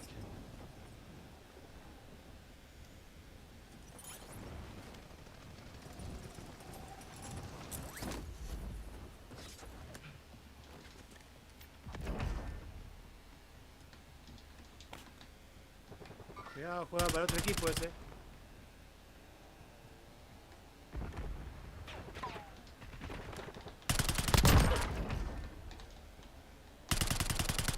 Cuidado, juega para otro equipo ese.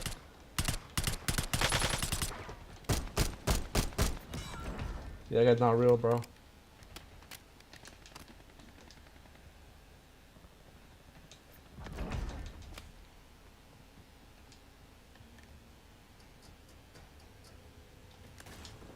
Enemy UAV overhead.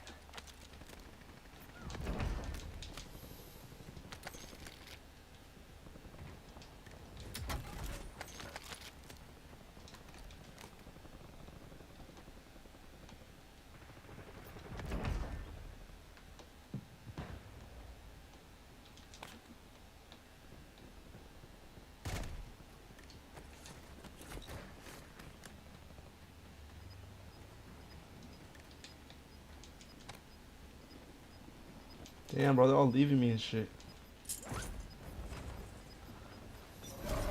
Gas is closing in. Relocating safe zone. No more fighting in the gulag.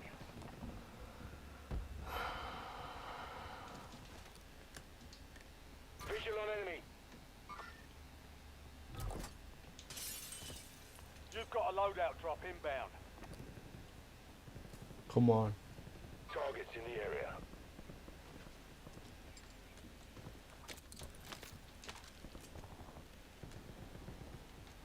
Let's get that bounty, bro.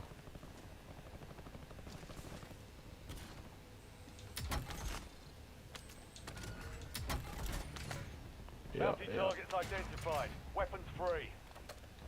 Precision airstrike standing by.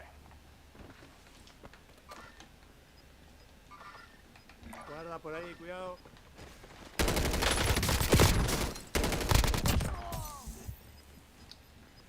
Oh my gosh. Why did it go that way, bro? I don't know, man. These motherfuckers are sweaty, huh, at the end.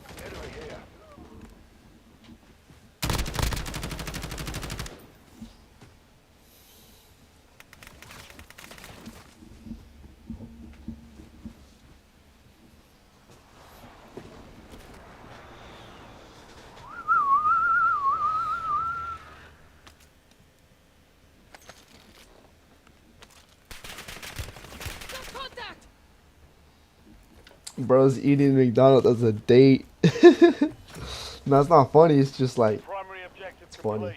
All targets eliminated. Bro made it out of beaver.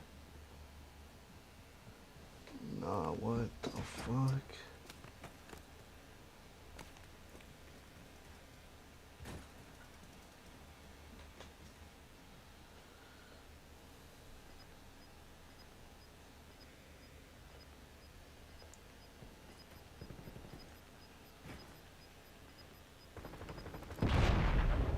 Gas is moving in. New safe zone located.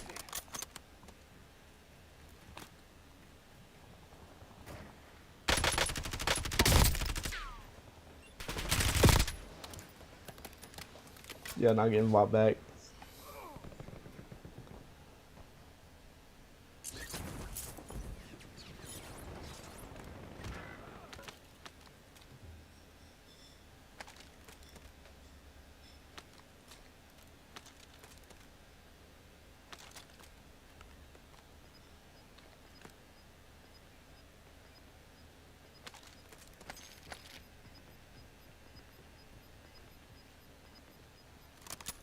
Gas is closing in.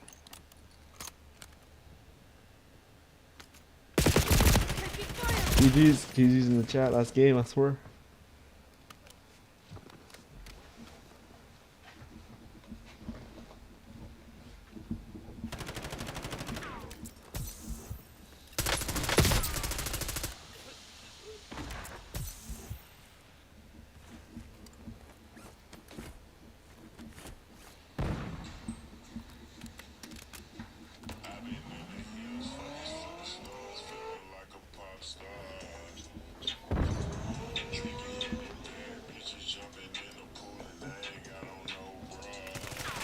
GG's.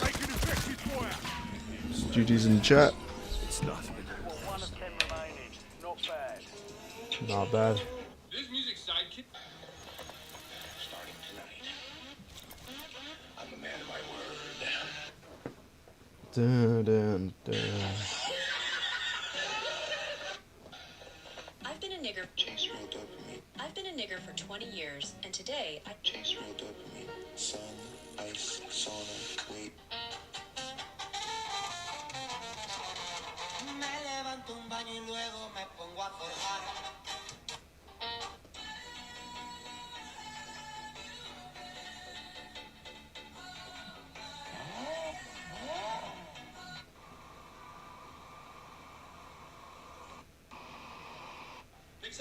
Get a damn job, dude.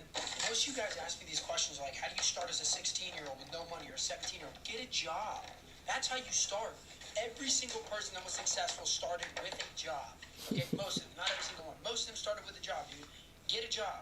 You need to learn what it is. If you're talking about, oh, I don't want to work a 9 to 5, you never worked a 9 to 5, you're not going to have that real distaste for it. You don't even know that you don't like it. You've never worked it. I worked a 9 to 5, and I knew that I would rather die trying to become successful than work a 9 to 5 and have a normal job. Because I knew as well that I hated a 9 to 5 so much, I would not work hard enough at my 9 to 5 to even be successful in it, get to manager, because I hated it. 9 to 5s are great, bro. You can save a lot of money.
can't live with a wise person. What the fuck, man?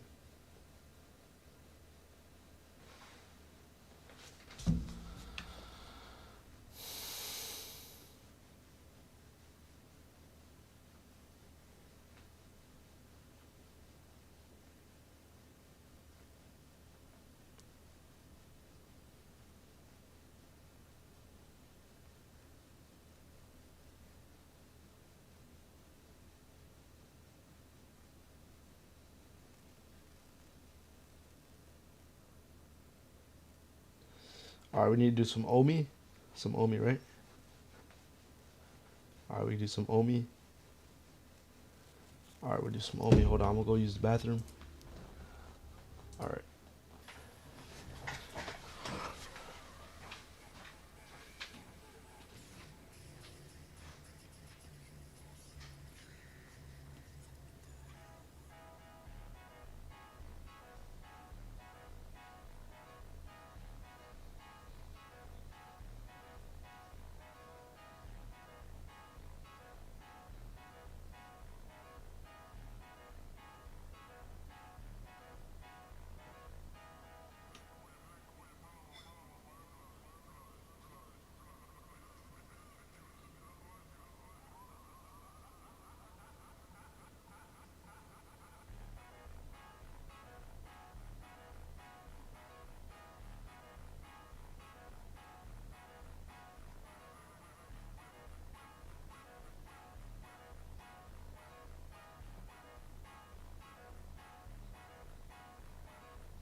All right.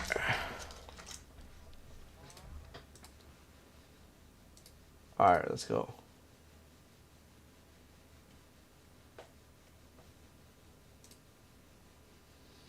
All right, we'll do Omi and then do some Omi. Do some Omi, huh? Let's do some Omi, bro. Why not?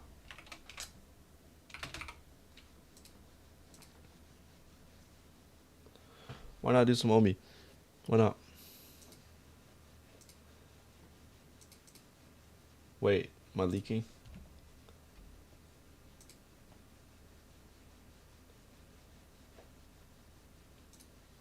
Okay, I'm not leaking, alright.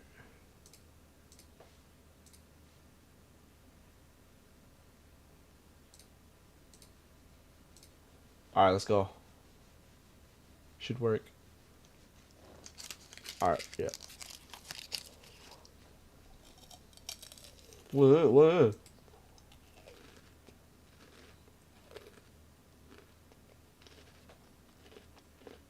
Oh, hell no.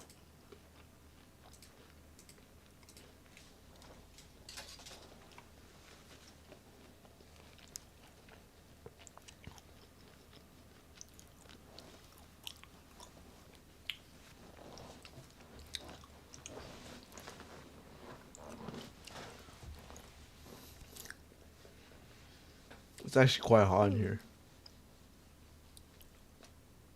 What did you say? Oh, is it just me or is it hot in here?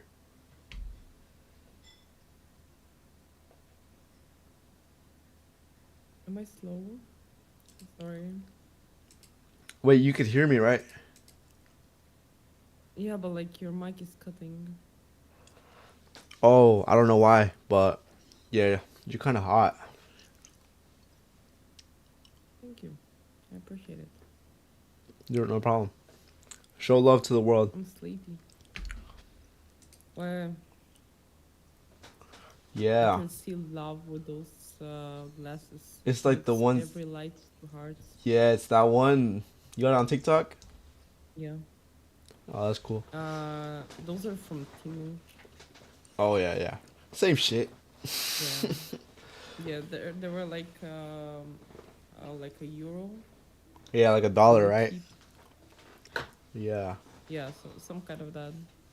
Uh-huh. So, isn't it like I think like 12 p.m. 12 a.m. for you? It is. Right? Yeah. What time is it for you? 8:32 in the morning. I haven't slept. So you stayed up. Yeah, I need to leave in an hour and a half. Need to go out. Where? I promised to go out. Where are you going? It's 9 a.m. over there. Yeah, like I'm going out with some friends because I promised.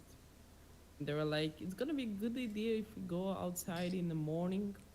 And I was like, Yeah. It's gonna be fun. Yeah, yeah. It's gonna be real fun." Yeah. So what are you gonna do?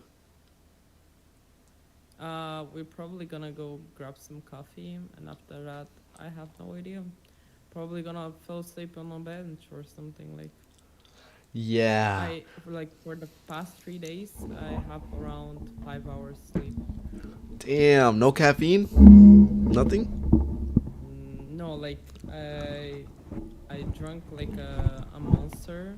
Uh-huh. But like those like caffeine things, they don't work on me. They just don't. They're just. Yeah, my cats are getting wild. I like your mic. That's what I noticed. I like your mic. Little shit. Hold on, let me show you. I'm gonna drink this in the morning. So I have you know what this is? You have a fridge in your room. Yeah, I have a fridge. Right now it's empty. So, but I'm gonna drink this in the morning.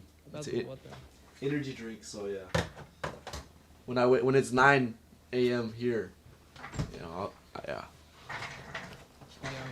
Yeah. Nah, that's cool. Kaya. My cats are just fighting.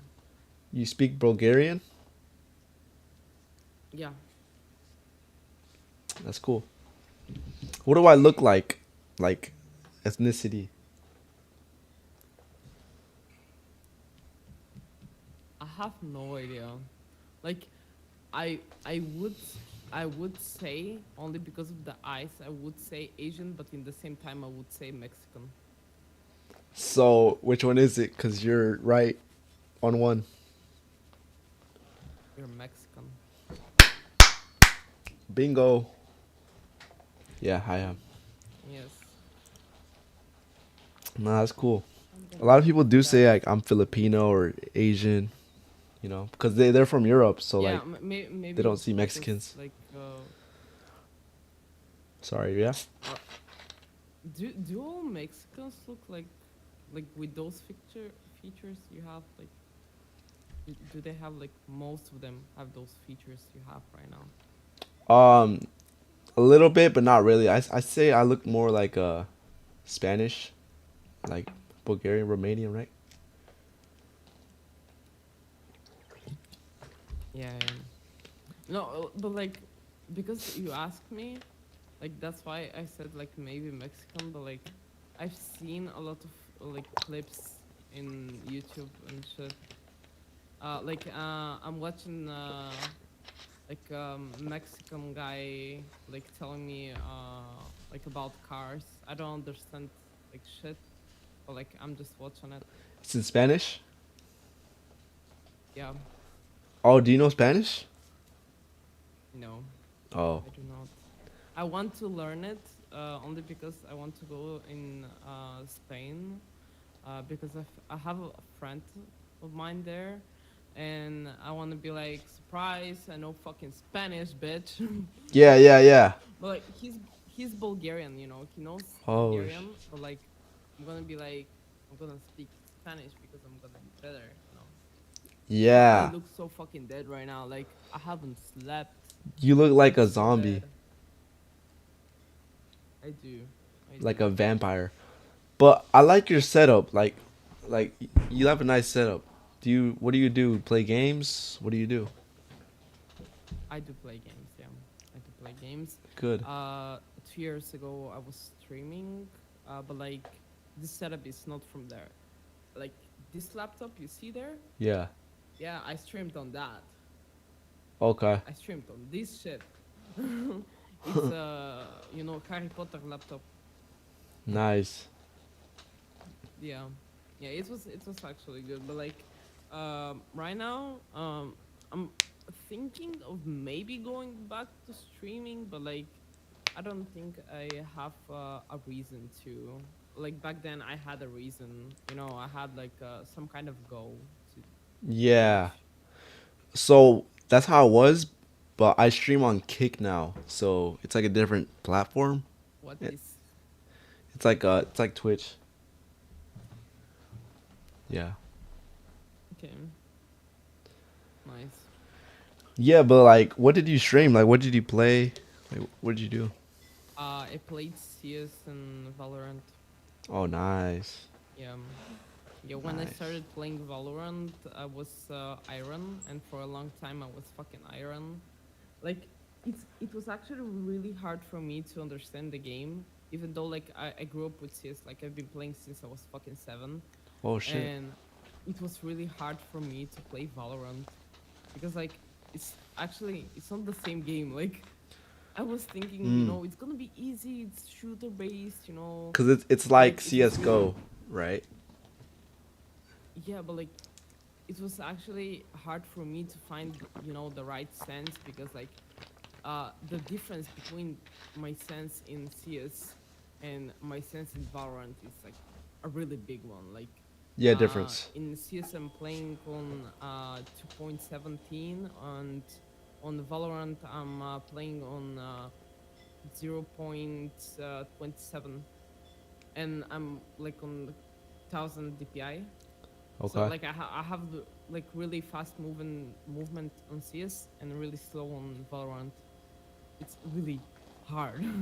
Yeah. For me. And So sometimes you when I play mouse and jump keyboard? from game to game, it's hard. What? Mouse and keyboard? Yeah. Okay, cool. So you don't play COD? I have a joystick. Oh. But, like, yeah. So you don't like, play. I played Magica and Brawlhalla with it. Brawlhalla? Yeah. I hate that game. So do you play like Fortnite? You didn't play Fortnite? I never touched that game in my life. Wow. That's good for like mouse and keyboard. Yeah, but like, Yep. there was a time that I was thinking of starting like playing in the game, but a lot of people told me like don't go there because like you're gonna meet a lot of people that are already sweaty. You're not Yeah. gonna understand the game, and I was like, yeah, maybe not because like you know, this table is like this for a reason. Like, what do you mean? Like it's shaky? It's gonna, bro, like it's so unstable because Yeah. of me. Like, Yeah. I'm literally, I can just hold my mic, right? Yeah. And I can. You can move your table? Wow. What's your social media so I can follow you? I'd love to follow you. But aren't you streaming right now? Yeah, yeah, but like nobody's watching. Oh, give me yours. I'm gonna follow you because I was dealing with stalkers for some time, and I'm gonna Oh. follow you. Okay, So, yeah. Show me yours. What do you want? I got you. Instagram. I don't use Snapchat or any. You have TikTok? I don't use Instagram. Some other guy runs it. Really? Yeah, I don't. I haven't used it in like years. Do you have Discord? I have Discord, yeah. Yeah. Okay. This is better. Okay. On TikTok, the only thing I watch is brain rot, and I don't answer there. Oh, I'm not yeah. gonna answer. Yeah. Yeah, do you have Twitter? I only use Twitter. That's like I replaced it for Instagram. But that's my Discord. No, I don't have Twitter. Yeah. I never had one actually. Yeah, was I love thinking Twitter. of making one. I love it. It's like X. It's called X now.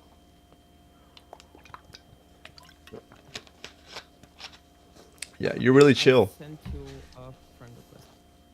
Oh, right now, like I don't have the energy to be anything else than that. Yeah. Like, like I was just sitting here, you know, with my cool glasses on. Yeah, you're that. cool. I was cool, yeah. I was cool. My Yeah. cigarettes ended like there. So you just smoke cigarettes? That's how you stayed up all night, huh? Oh, really? I need to go to the store to buy more. And I'm gonna be fine after that. Yeah. I'm good. Yeah. Do you have like this kind of brand in the US? Like it's called Dunhill? I don't know. I don't think so.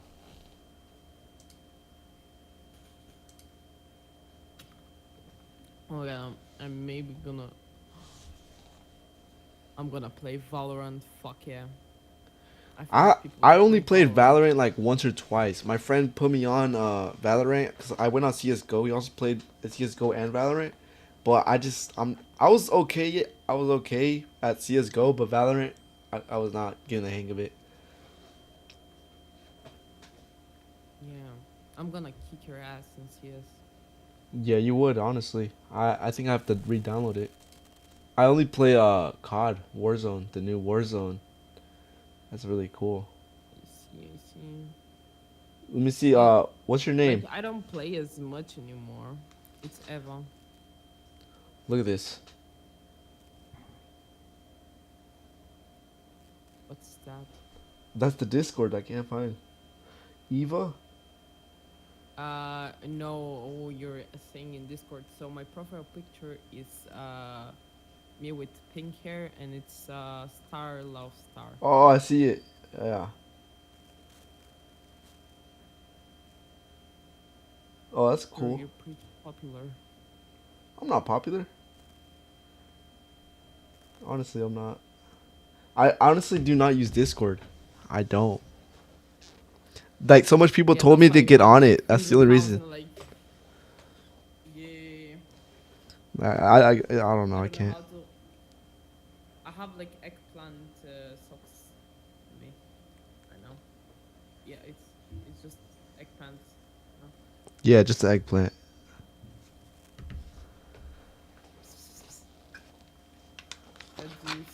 What's your cat's name? Zeus. Like the Greek god. Oh yeah, Zeus. I have a friend named Zeus. Yeah. Yeah. I have another one, but I don't know where she. Her name is Kaya. She's black too, and both of them are from the trash. Like, I literally found them in the trash. the street, like dumpster trash. Yeah. Wow. You're a good person. Yeah. So, yeah, I think. So, here is Kaya. Yeah. So that's the other cat I can barely see. I can't even see it, the other one. Wait, so this is Zeus. He's the little one. He's 7, almost 8 months in 11 days. He's turning 8 months. And Kyle, she's a year and almost 8 months old. They're on the same date. And I can show you what I taught her. I can hold her like a baby and I can make her talk. Like, usually I don't need to hold her like a baby, but right now she's gonna run and she's not gonna talk. Okay. So, let me hold her. Shut up. Kaya, говори. So you just That made her. means Kaya talk. So on command, you just made her talk. Yeah. Kaya говори. Yo, that. Baby. I love her. Do it again. Kaya говори. Wow. It's like a dog. It's pretty cool. Wow, how'd you do it? It's like cats do not listen. She's my baby. Like how? She's your baby, right? Yeah. Yeah, she was in a plastic bag when I found her. And now she's angry because I'm holding her. Hi, baby. Okay, nice. Do you want me to teach you a curse word? Teach me a curse word in Bulgarian. Yeah. Okay, so I can tell you my 3 favorite ones that are not so curse words, but you're gonna hurt a lot of people's feelings if you use them in Bulgaria. Okay. So the first one is pustinyak. Pustinyak. Yeah, it means a person that lives in a desert. Okay. Yeah, like a desert person, you know. Like an Arab? No, just a desert person, you know, person that lives in the desert. So that's an insult? In the middle of the desert. Some kind of, yeah, because like if you that means some kind of like you lived under a rock, but a different way to say it. Oh, so fiesta. Or someone that's really, really dumb. I get it, yeah. I forgot. What is it? It's pustinyak. Pustinyak. Yes. The other one is a really short one, and it's cook. Cook? Yes. So what does that mean? So that means a man that loves to watch his wife getting fucked by other men. So it literally English, a cook. Yes. So it just accent cook. Cook. It's the same word. Really? Yeah. Cook. Nice. Now give me like a F word.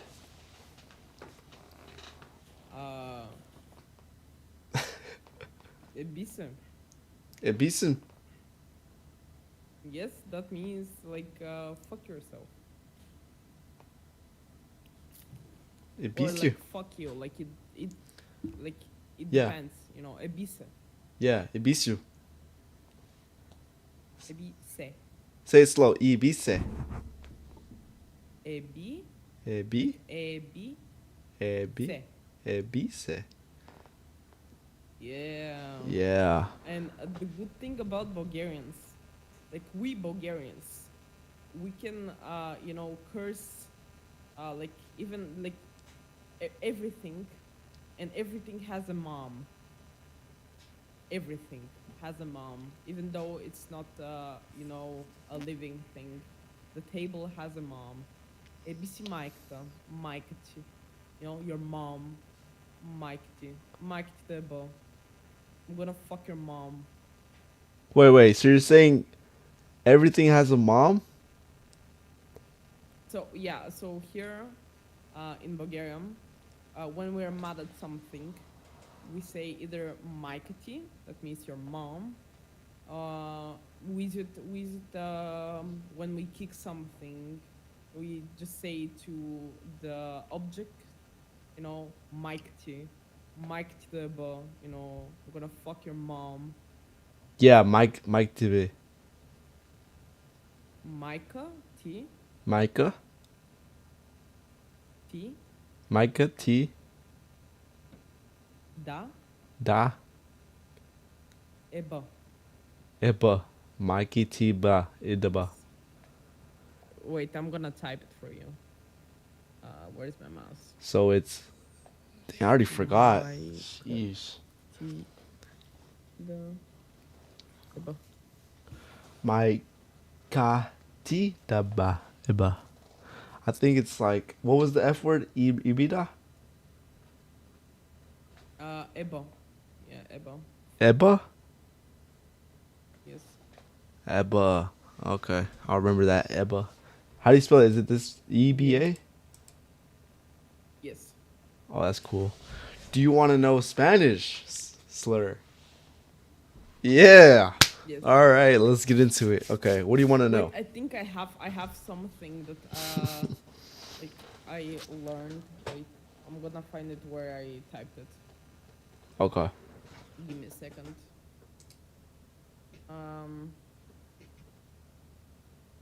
But I'm not sure I'm gonna be able to read it correctly. So, uh,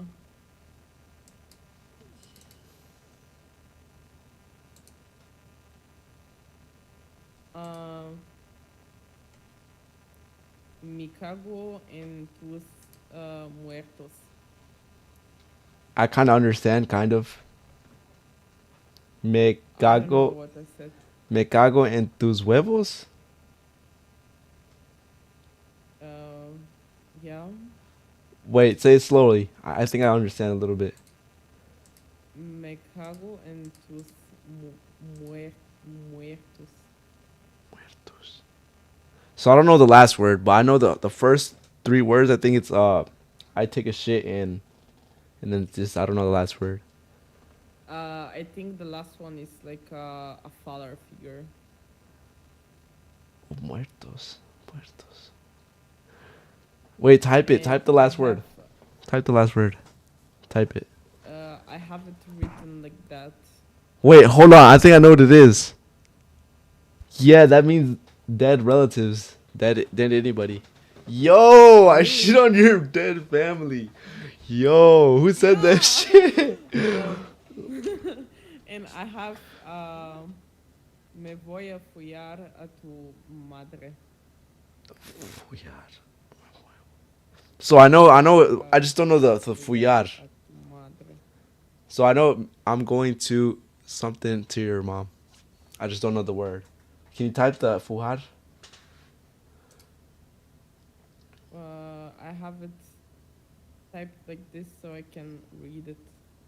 Wait. Like this. I don't know what that word means. It's probably like Spanish. I have this is a really long one and I'm not sure I'm gonna be able to pronounce it right. Wait. Ojalá una avalancha de mierda te pile con la boca abierta. Damn. Someone said that to you? Or are you saying that shit to someone? I What? person on my TV tell me like something. Yeah. And yeah. And Oh. I had this. So you just typed it out what you heard or what? Yes. So like, yeah. And I kind of understand it a little bit. Avalanche, I know it's like an ambulance, I think. Was it? No, that was you know, the volcano thing, or not the volcano. The Avalanche? snow thingy. Avalanche. That goes down. Yeah, I don't know English too. Like, I don't know English. I've been learning. Yeah, that's what it is, though. Like the thingy that goes down. Yeah. Yes. And, Avalanche. The other one. So I think it's like a wish avalanche of shit caught you with the mouth open. Oh shit. That's the direct translation I have. So that's what you wrote down? Yes. Oh, I can't really tell you. It's like you gotta type it or like you gotta say it super slow. That I wish an avalanche of shit to catch you. Yeah. With your mouth open. Oh. So you catch, yeah. Yeah, that's what they said. Damn, that's what they said. Yeah. Yeah. Oh my goodness. That's you know your words though. Are Nice. One more thing. What other word would you like to know? And anything. tell me more. I want to learn more.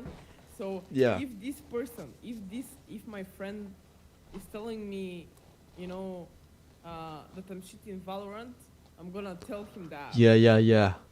Yeah. So you can say, hijo. Is it a guy? Just say hijo de tu puta madre. The puta madre is it's a basic one. I know that one. Yeah, motherfucker. And then yeah, just basically if it's a guy or a girl, say hijo is a guy, and then hija is a girl, and then de la is motherfucker, of the motherfucker. Yeah. Okay, you said hijo. Yeah. Hijo what? De la. Hija de la puta madre. Yeah. I'm so good. Yeah, you so are. Good, I'm telling you. Now you do. Yeah. Anything else? Like mierda is shit. Okay, we know that. Yeah, I understood that. Yeah. What else?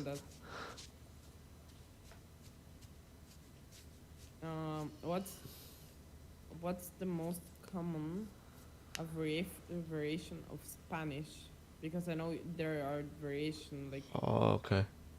Of the language, like which one is the most common one, the most used one? I would say the Mexican version. Honestly, because we don't use certain words in Spain, like we don't use like what's it called? I don't know, like they say something else for carro. Like if you know, like a car, they say it's on the top of my head. I don't know if you know, car in Spanish. Spain, coche. See, they say coche, and we say carro. Like a dog in my language. In like my what do you language, the cuche. Cuche is a dog. mean? Oh. Man. Yeah. How do you say car in Bulgaria? Cola. Cola? Cola.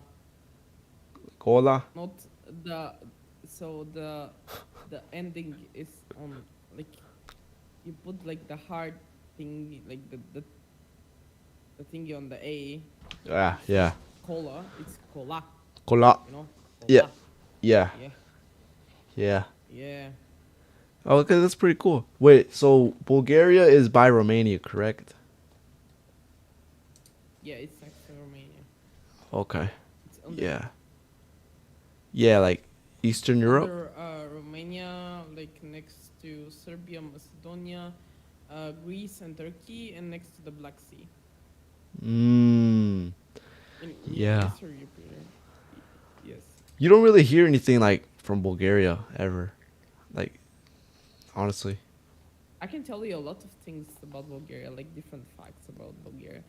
So here in Bulgaria, for us this is no, this is yes. Oh shit, it's like the opposite. So it's like no. Yeah, no. No. Yes. Wow. I didn't even know that. And it, like what? Damn.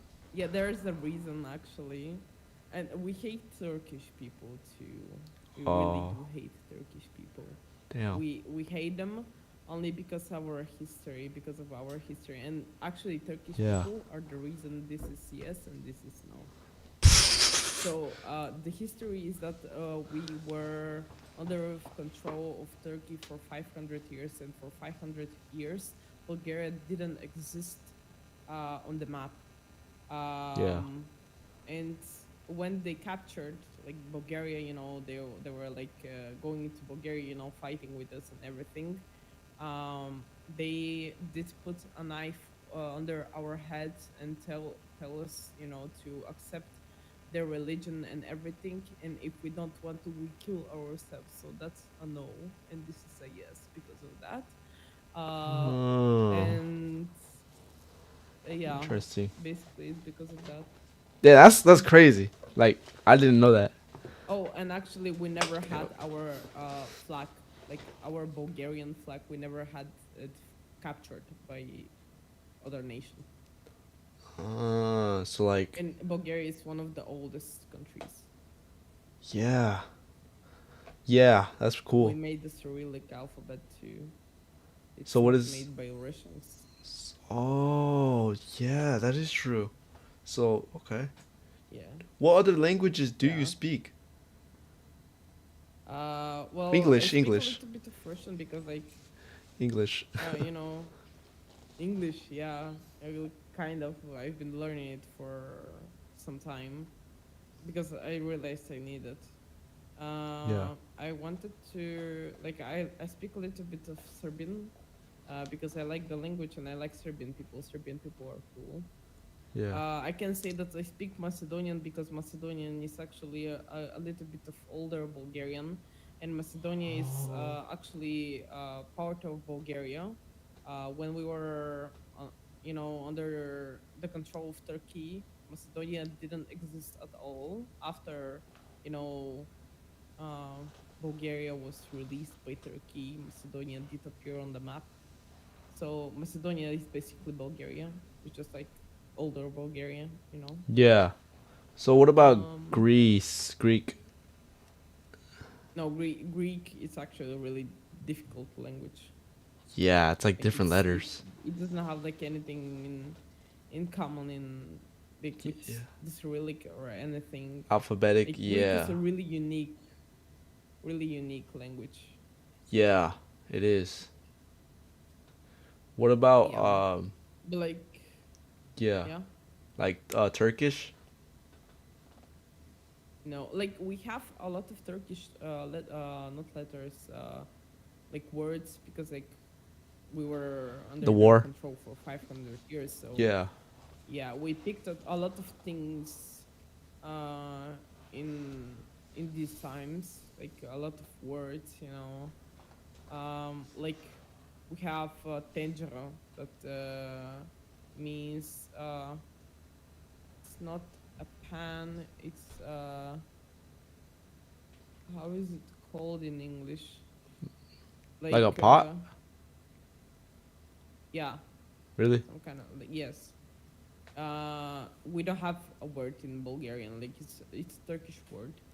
We have Bulgarian word for window and Turkish word for window. We use both. The Turkish one is cam, that's window, and Bulgarian one is pozorec. Yeah, that's different. Yeah. Yeah. Yeah. So we do have like some Turkish words in our language, but like we have Bulgarian. Like I'm Yeah. getting sleepy, but I gotta leave soon. Yeah, you're gonna have to like take some caffeine, you know. Yeah, I need that. No, bro, I need a cigarette. I don't need like a fiend. I need. I don't know, like cigarettes for me, they didn't only did it like once. I didn't feel anything. Do you know what Well, like probably your cigarettes are shit. yeah, I don't know. I tried it in Mexico. But do you know what is it, like the little pouches? Snus. What is it called? Snus? No, like they call it in here. They call it Zin. It's like a little pouch, put on your lip. Yeah, And then, snus. yeah, I think that's what it is. Yeah. I never tried that. My cousin has Like, it.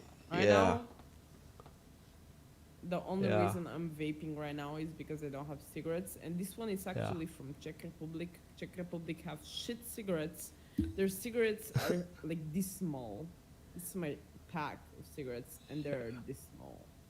Like they're so small. Like Yeah. bitch. Like what am I smoking? And they're so disgusting. The only big pack they had, it's called the Viduf, and it's actually disgusting again. You know, they didn't have even my brand. Like what the fuck? Yeah. Like I just wanted some neutral, you know, a good pack of cigarettes. Yeah. I used to smoke, but I just do the caffeine. Like I'm really caffeine tolerant. Like I do a lot of caffeine. Yeah. Yeah. Yeah, I was a barista for some time, and then I started to love coffee.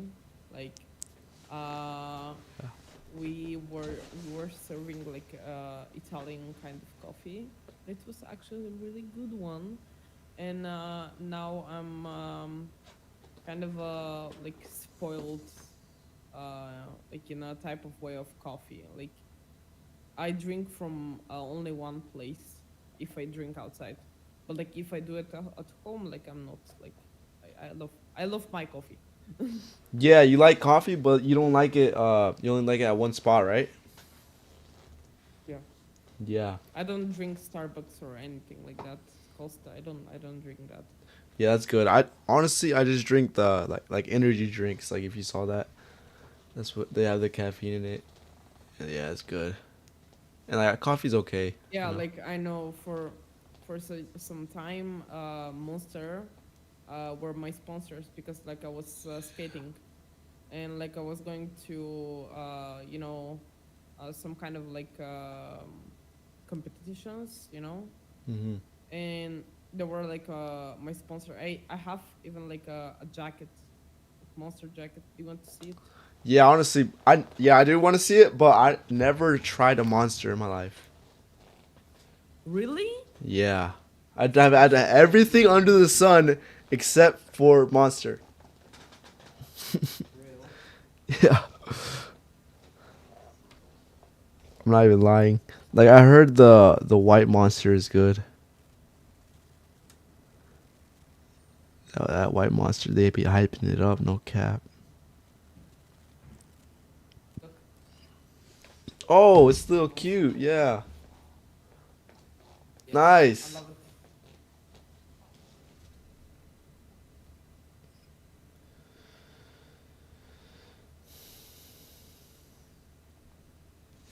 Actually, my favorite jacket.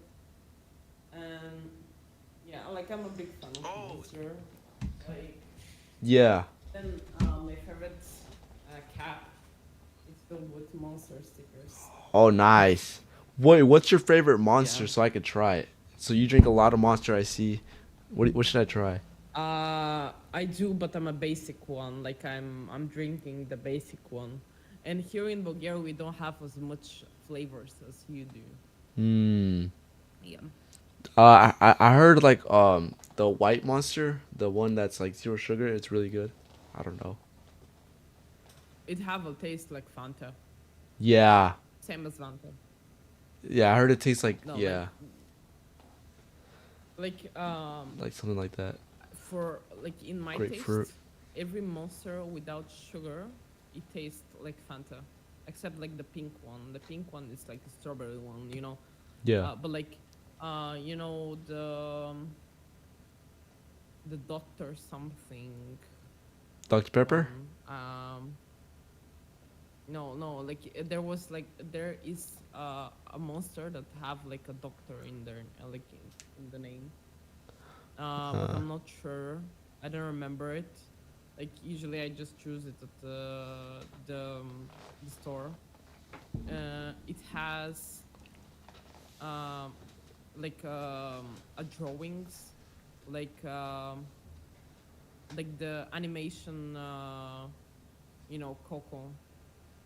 Yeah. So it's like Has, a like those kind of drawings on it. yeah. What does it taste like? With mango. Like mango? It's with mango. So you would say like any monster? What should I try? I never tried it. Well, you should try like you should start with the basic one.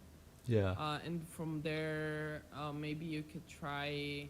I really like the deep purple one, the dark purple with I think it's a cherry. Yeah, I think I've seen that one before. Yeah. Yeah. I heard the normal monster does it taste like pea? Like it smells like pea. No. What does it It's taste like? actually really good. I have no idea. It's kind of like, it's softer than a Red Bull, but it's stronger than hell. Than hell. Yeah. What does hell taste like?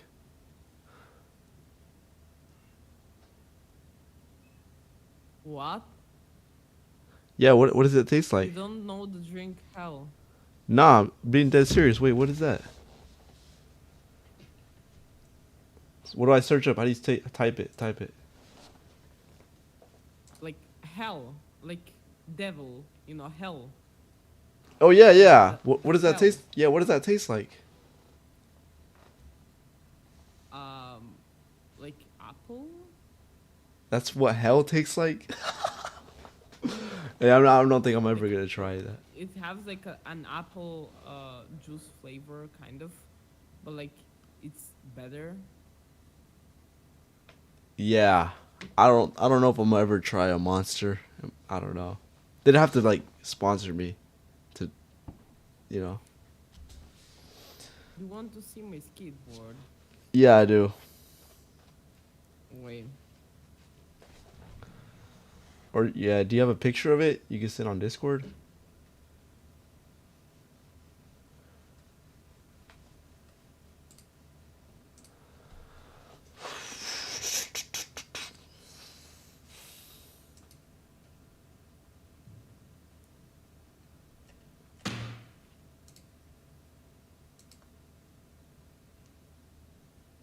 The new board. I love it. So that's I don't Monster? want to ruin it. No. It's just a new board. Oh, nice. Um, the board, you know, just the board without the wheels and everything. It's Santa Cruz, and it's a really good board. Love it. It was my dream one. Oh, nice. Yeah. I never been into skateboarding. Is it cool?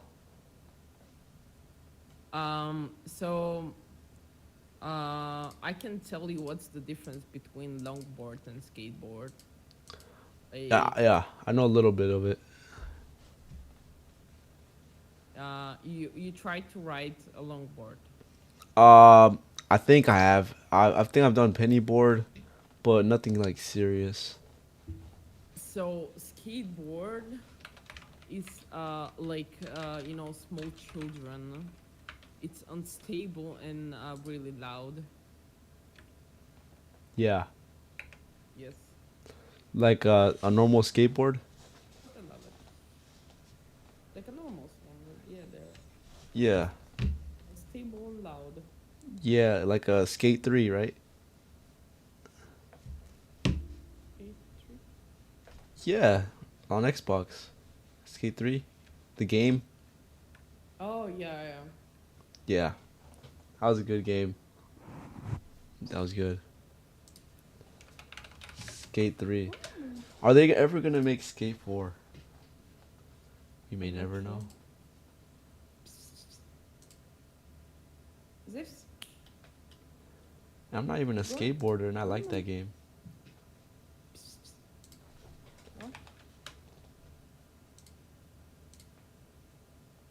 What?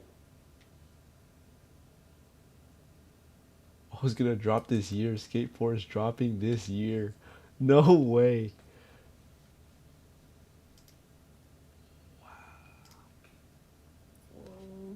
Took them 15 years. Look at him. Oh, nice. Meow meow.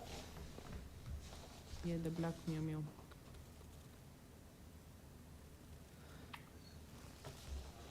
My little gypsy. Diamond black.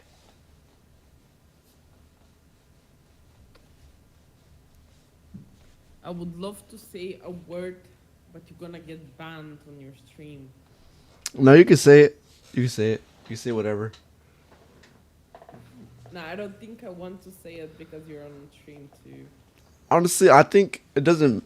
You can say anything on Kick as long as it's not like a minor or something. Like the only time Kick ever came to me, it was because I was on Omi and it was like minors, like little kids. So they don't care what you say. Yeah. And what if I say I like minors? Okay, I don't know. I don't know. I keep them in my basement. Whoa, pedophile. Fuck yeah. Nah. I think my friends are done with their game. Are you gonna get ready to play? Zagubić ci lo, You should play COD. I was just on COD like 30 minutes ago.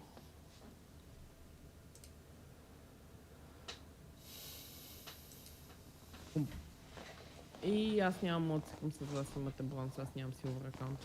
At least I have your Discord. We could play sometime. You know. What you say? I said I have your Discord so we could play like sometime. Yeah, we could do that, but like I'm gonna need to go to my US account. Oh, yeah, you're probably better than me in any account. Yeah, I got a US account that I think it's an Iron when I bought it, so I think. It's Oh, yeah, I don't know about the ranks in CS or Valorant. I just play Warzone. Have you seen the new Verdansk? Nope. Yeah, it's a new update. It's like the OG Warzone. Yeah. I'm curious if this friend is gonna text me when he comes to me.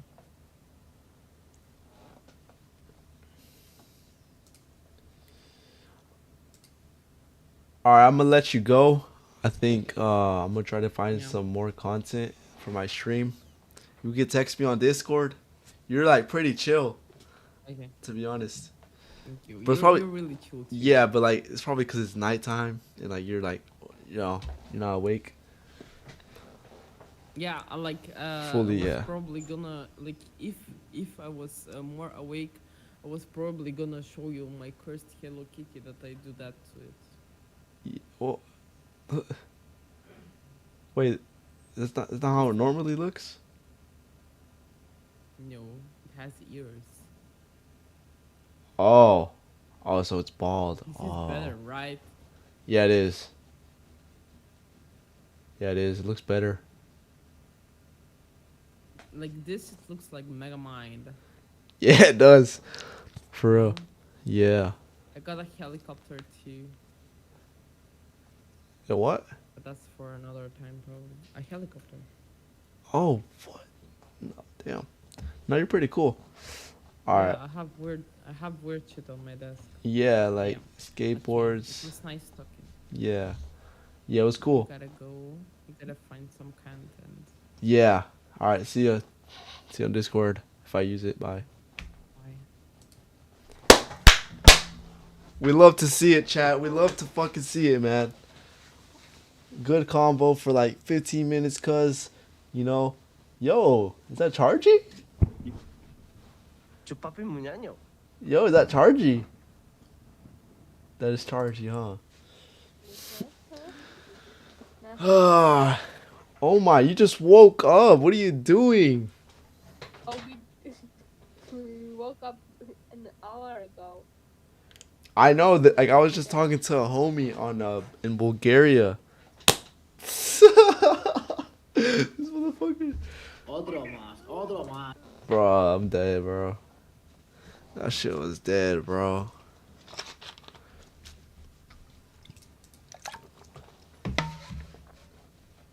Low-key, we gotta get ready for like those gooners. I ain't gonna lie, those gooners. You gotta be careful.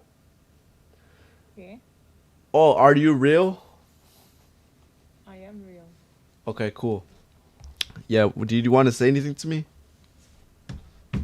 You want what? Do you want to say anything to me? I mean, in Italian, if you want. Yeah, please.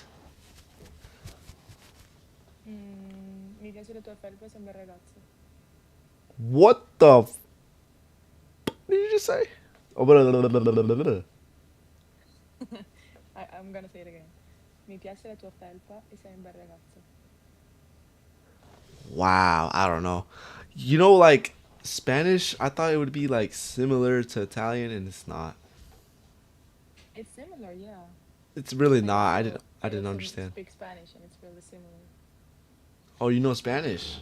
Oh, Claro. ¿Hablas bueno. español tú? Sí, poco, más o menos. Ah, ¿de dónde eres? De México, no, no, de Estados Unidos. Yeah. Ah, vale. ¿Naciste allá?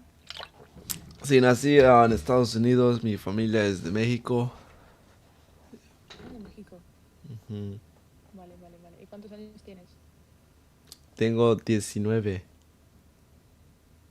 ¿Qué dices? ¿19? Sí, pero ya casi voy a tener 20. Ya soy adulto. You know. ¿Qué signo eres? Cancer, no sé en español. Cancer. Cancer. So you're from June or July? June. Okay. Late June. Okay. Okay. It's okay. Sorry for the test. No, no, no. Like, keep it going. Okay. Oh, you want me to speak Spanish? Yeah. You know, like, a lot of languages. I like that. ¿Y qué estudias? Ahorita no estudio, solamente trabajo. ¿Trabajas de qué? Ahorita tenía otro trabajo, pero ahorita en este momento estoy trabajando en construcción con mi tío. Perfecto. Vale, vale. No, yo estudio economía en Venecia porque soy de Venecia. Y estudio economía y finanzas aquí. Y trabajo algunas veces como tutor, como I teach kids. Mathematics, English, stuff like that. And what else? Nothing. I'm a waitress, and that's pretty much my life. Bueno. ¿Pero tus padres te hablan en español o en inglés? En español. Ah, en español, vale. Sí, es que... en español en casa, pero afuera hablas en inglés. Exactamente. Sí. Vale, vale, vale. Pero lo hablas bien, lo entiendes y todo.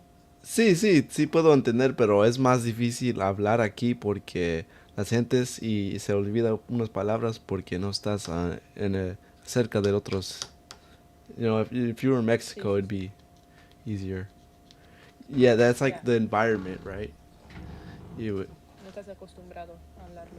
Sí, exactamente. Vale, vale. Y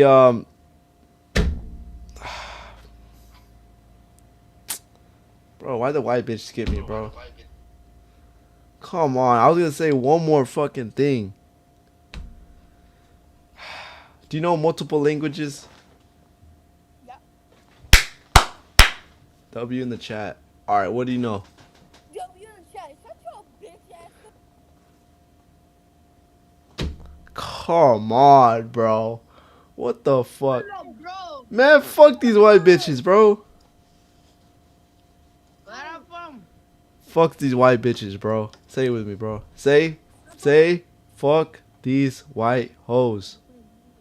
Say, fuck these white hoes. Say it. Say.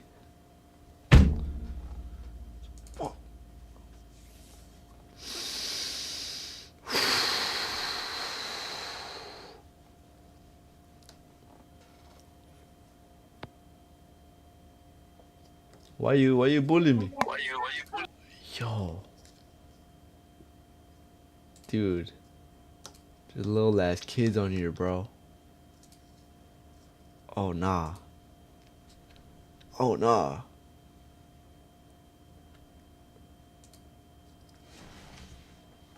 You gotta be on the lookout.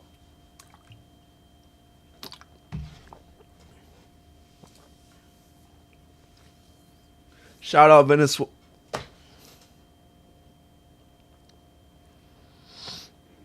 Yo, look, this is a strat. What? Come on, show your face, bro. We're not talking. You know.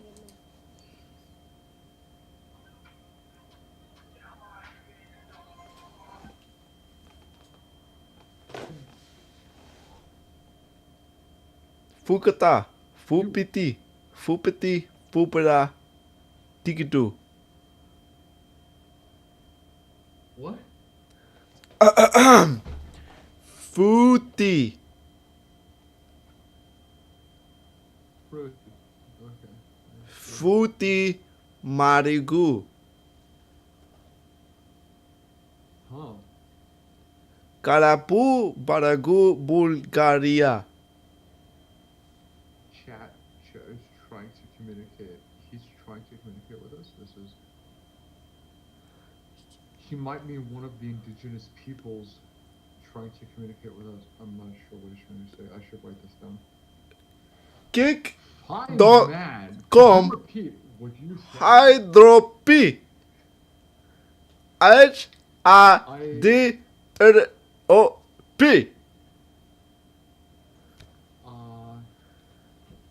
Do P. I do P. They don't need, right? Yay! Yeah, okay. Me. Okay, I got that down. What does that mean?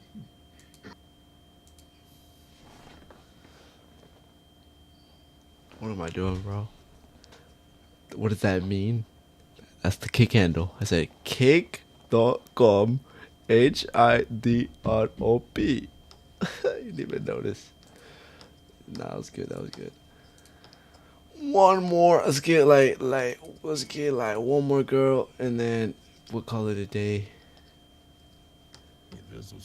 Yo, what the fuck?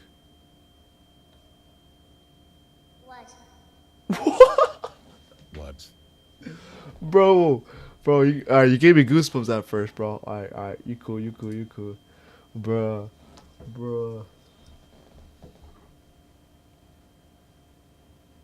What, bro? What are you looking at, you chopped ass?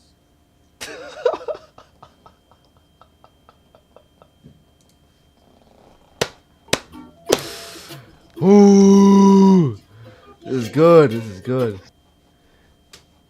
Ooh, this is good. So right now we're just gonna try to look for a girl. To be honest,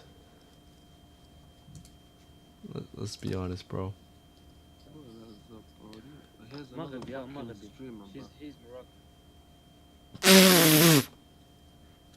Are you content farming or what? What's going on here? Yeah, bro. How did you know, man? Bro, I just give up the streaming, bro. Honestly, everyone's trying to be a streamer. Man, fuck you, bro. I'm gonna clip your ass. Come on, keep talking. Hear me out. Clip this, bro. You see, streamers, your issue is. Okay, hold on. Reload. Come on, wait. I'm in the industry though, so you can't really hate. Alright, listen. In order to be a streamer, do you know what you need to give up? You need to give up your entire life, bro. No point. Hey, yo, you finna see me with them racks though. You finna see my face though. Bro, money ain't everything though. That's the thing. Yeah, that's the thing. That's why you're gonna know me. Bro, you see me? I have no respect for streamers, so I don't know what you're trying to prove. Alright, bro. No one's gonna respect you with your curly hair. Bro, be a man. Just be a man. Make an honest living, and that's it, bro. No need to be famous. No need to have all that. I do. Bro. You trying to be like Kai Cenat and them, lot? Hell yeah. Fuck yeah. You need some new idols, bro. Come on, man. He's a hater. Don't let these haters get in your head, bro. You know? Like, you gotta honestly know what you want, and this is what I want. Fama, dinero, viejas y poder. So fame, money is translated in Spanish, which is fame, money, bitches, and power.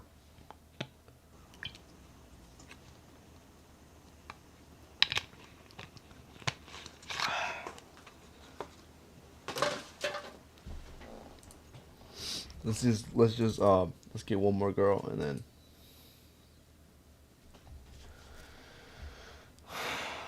You know what I mean? You know what I mean?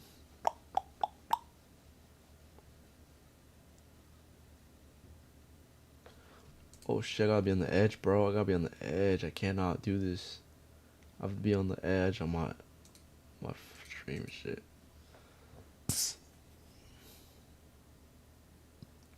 Yo, you good?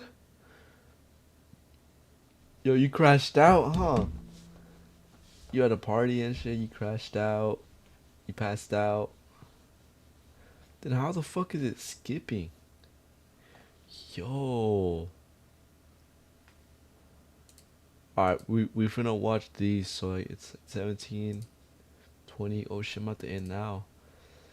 Yo! Yo!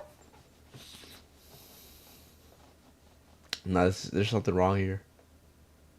It's like daytime and she's sleeping. There's something wrong. She's in the UK. Alright, we're gonna call the 911. What's the England police? England police number.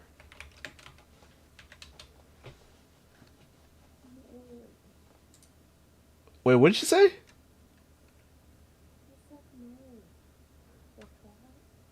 Oh shit. I was about to call 9999 or 101.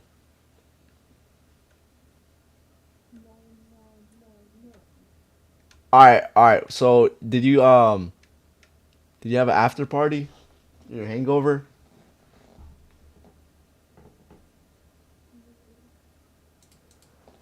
I can't hear you.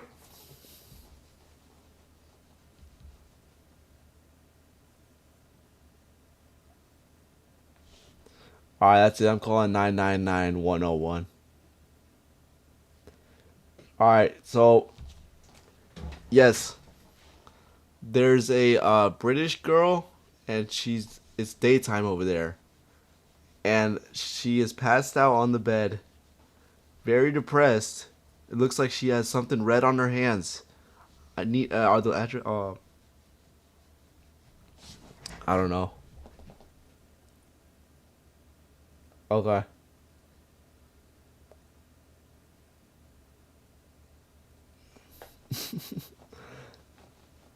Alright, I just hang that shit up. Alright. Alright. Alright, cool.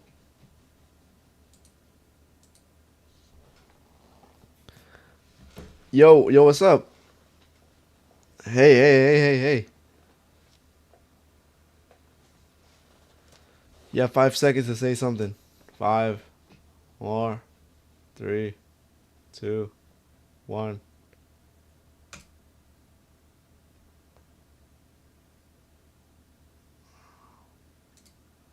DR, Serbia, AFG. Assalamu alaikum, brother.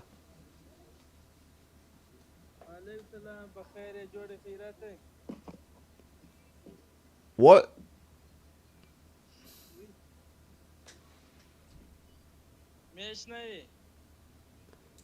Yo, I have no idea what he's saying. Malay, I don't know what he's saying, bro. Bro, yo, you'll be on thin ice, bro. You'll be on thin ice. Hi. Yeah, we'll get off that.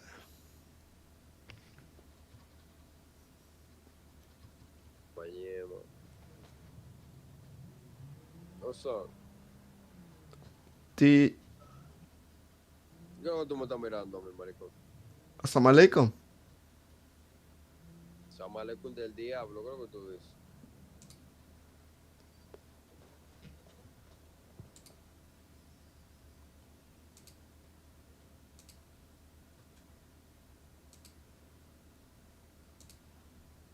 What up, my prey?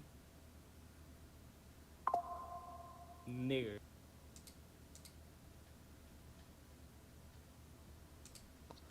Hopefully we get like something like Venezuela or like Colombia. Yo.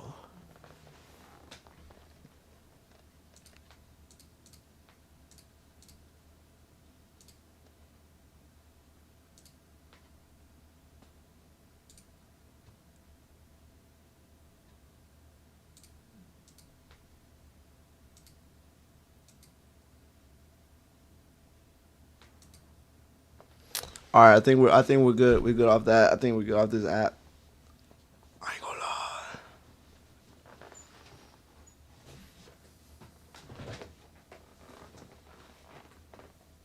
We stretching? Yeah, I'm chilling. I said stretching, but whatever.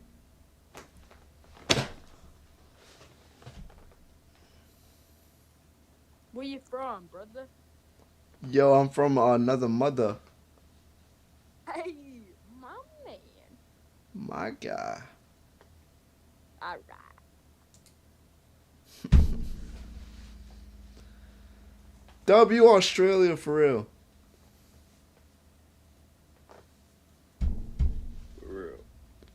For real, man. No cap. On D blood. On God. On G blood, man. He said what? See ya.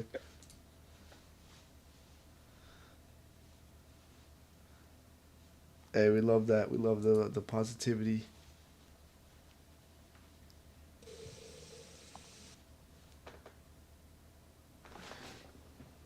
Yo, you gotta be on thin ice, bro. What the fuck? Hell nah, bro.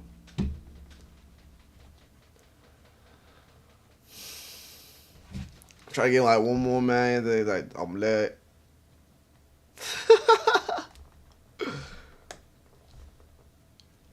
I'm gonna speak Spanish and then I'm speaking English. Hey, hola, ¿cómo está? Hola, ¿cómo está? Hola, ¿cómo estás? Let me. I know how to speak. Hold on. ¿Cómo estás? Muy bien, ¿y tú? Estoy bien. Is that right? Sí, vale, vale. Bien. I'm really good. Sí, muy bonita tú. Hijo de puta. What does that mean? What the fuck did you just say to me? Nah, I'm joking. I can speak English. You thought, huh? You thought? Sorry. Wait, did you actually think I could speak only Spanish? No. No. Why? Why? What gave it away?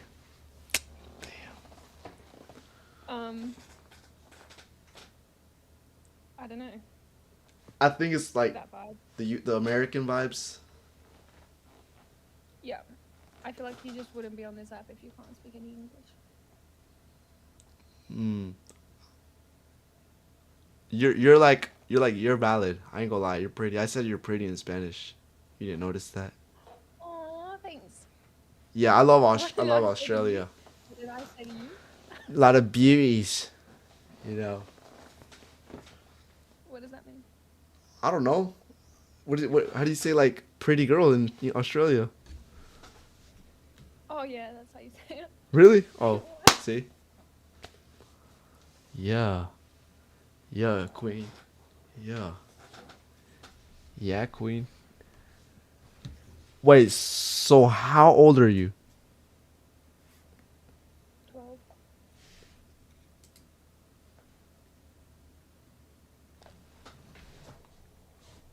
I am not a pedophile. I never claimed. No, I'm joking. No, I'm not. I'm not. Bro, I know she's lying too. She's lying. She's lying. Like why? Like what? You're just speaking like I'm fucking. You know. What the fuck? Don't worry, baby. No one needs to know. Oh hell no. Fuck no. Fuck no, man. Oh, Assalamualaikum. Assalamualaikum. Assalamualaikum. Are you recording me? Yeah, you're on stream. You're on stream. You're on stream. Man, fuck these bitches. I'm gonna have the last laugh, bro. All right. We got good clips. I'm gonna have the last laugh, bro. All right.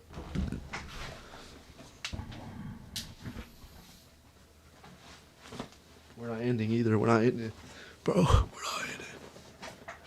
We just wanna react to this. Let's do this. reaction. Worst execution methods around the world. Let's go. History in different ways.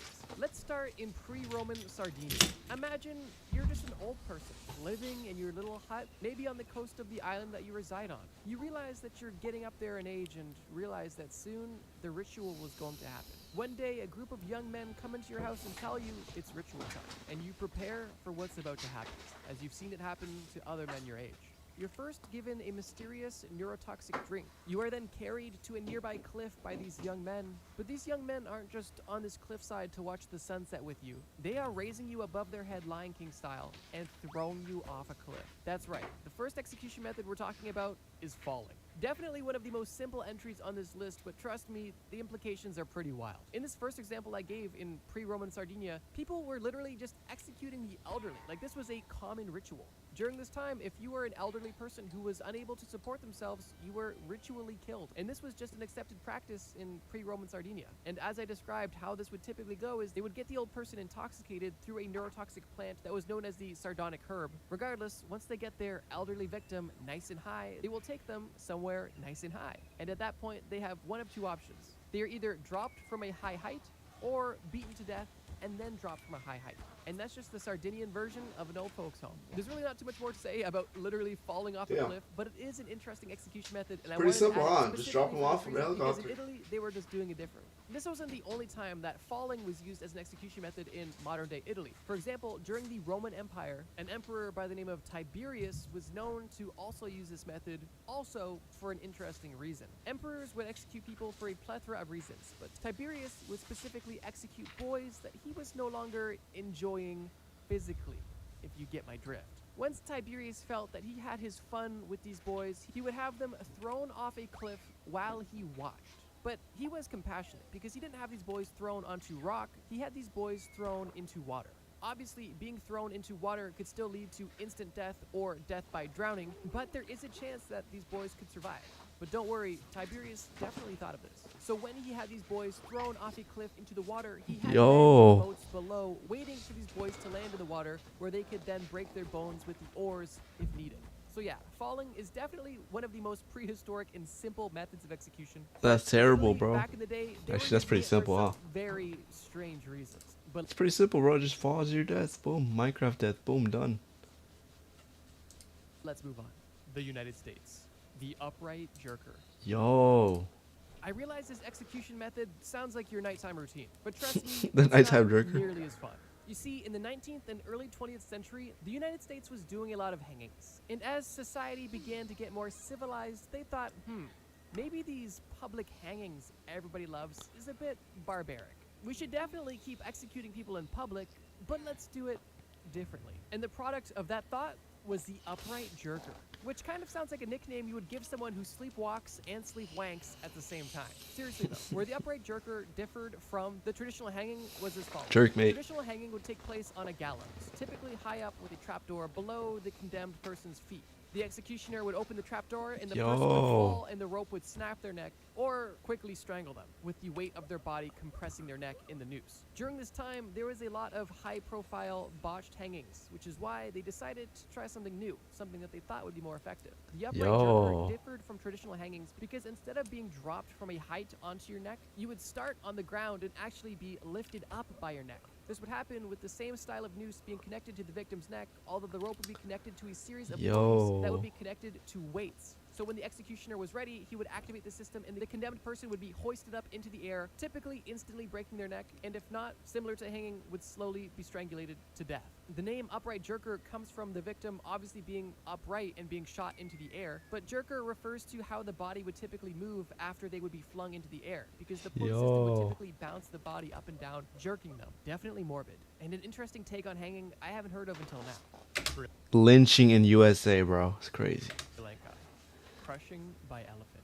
I mean, Sri you Lanka. probably already get the idea, but I'm gonna give a bit more context because, believe it or not, there is some nuance to this. Unlike the very first example I talked about, this method was used on criminals, so we're at least off to a better start. How this execution method would work is, after the justice system of the time would do its thing, and then the person was then sentenced to death, they would then have them ready for the elephant execution. How this would look is the condemned person would be put on a pedestal, typically a smooth stone surface, and then they would bring in the elephants. But here's the thing, the elephant could go one of many ways. Depending on how trained the elephant was, they would either walk the elephant back and forth over top of the person until the elephant accidentally stepped on the vitals of this person, or if the elephant was more trained, the elephant would deliberately step on the person's limbs, torso, and even head to quickly execute the individual. Pretty simple, but extremely brutal.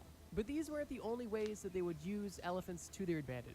In some cases, they wouldn't even have the elephant step on the person at all, at least not at first. They wouldn't start with the person laying down. They would allow the elephant to grab the person by their trunk and throw them around. And then, once they were thrown to the ground, the elephant would then, do its little moonwalk. This method was used not only in Sri Lanka, but also in India and other parts of Asia for quite a long time, and was even popular up into the late 19th century, although in modern times it's no longer used. However, the terrifying stories still remain. And if you plan on becoming a time-traveling criminal, I definitely wouldn't recommend doing anything in Sri Lanka during the 17th, 18th, or 19th century, unless you want to get up close and personal with Dumbo.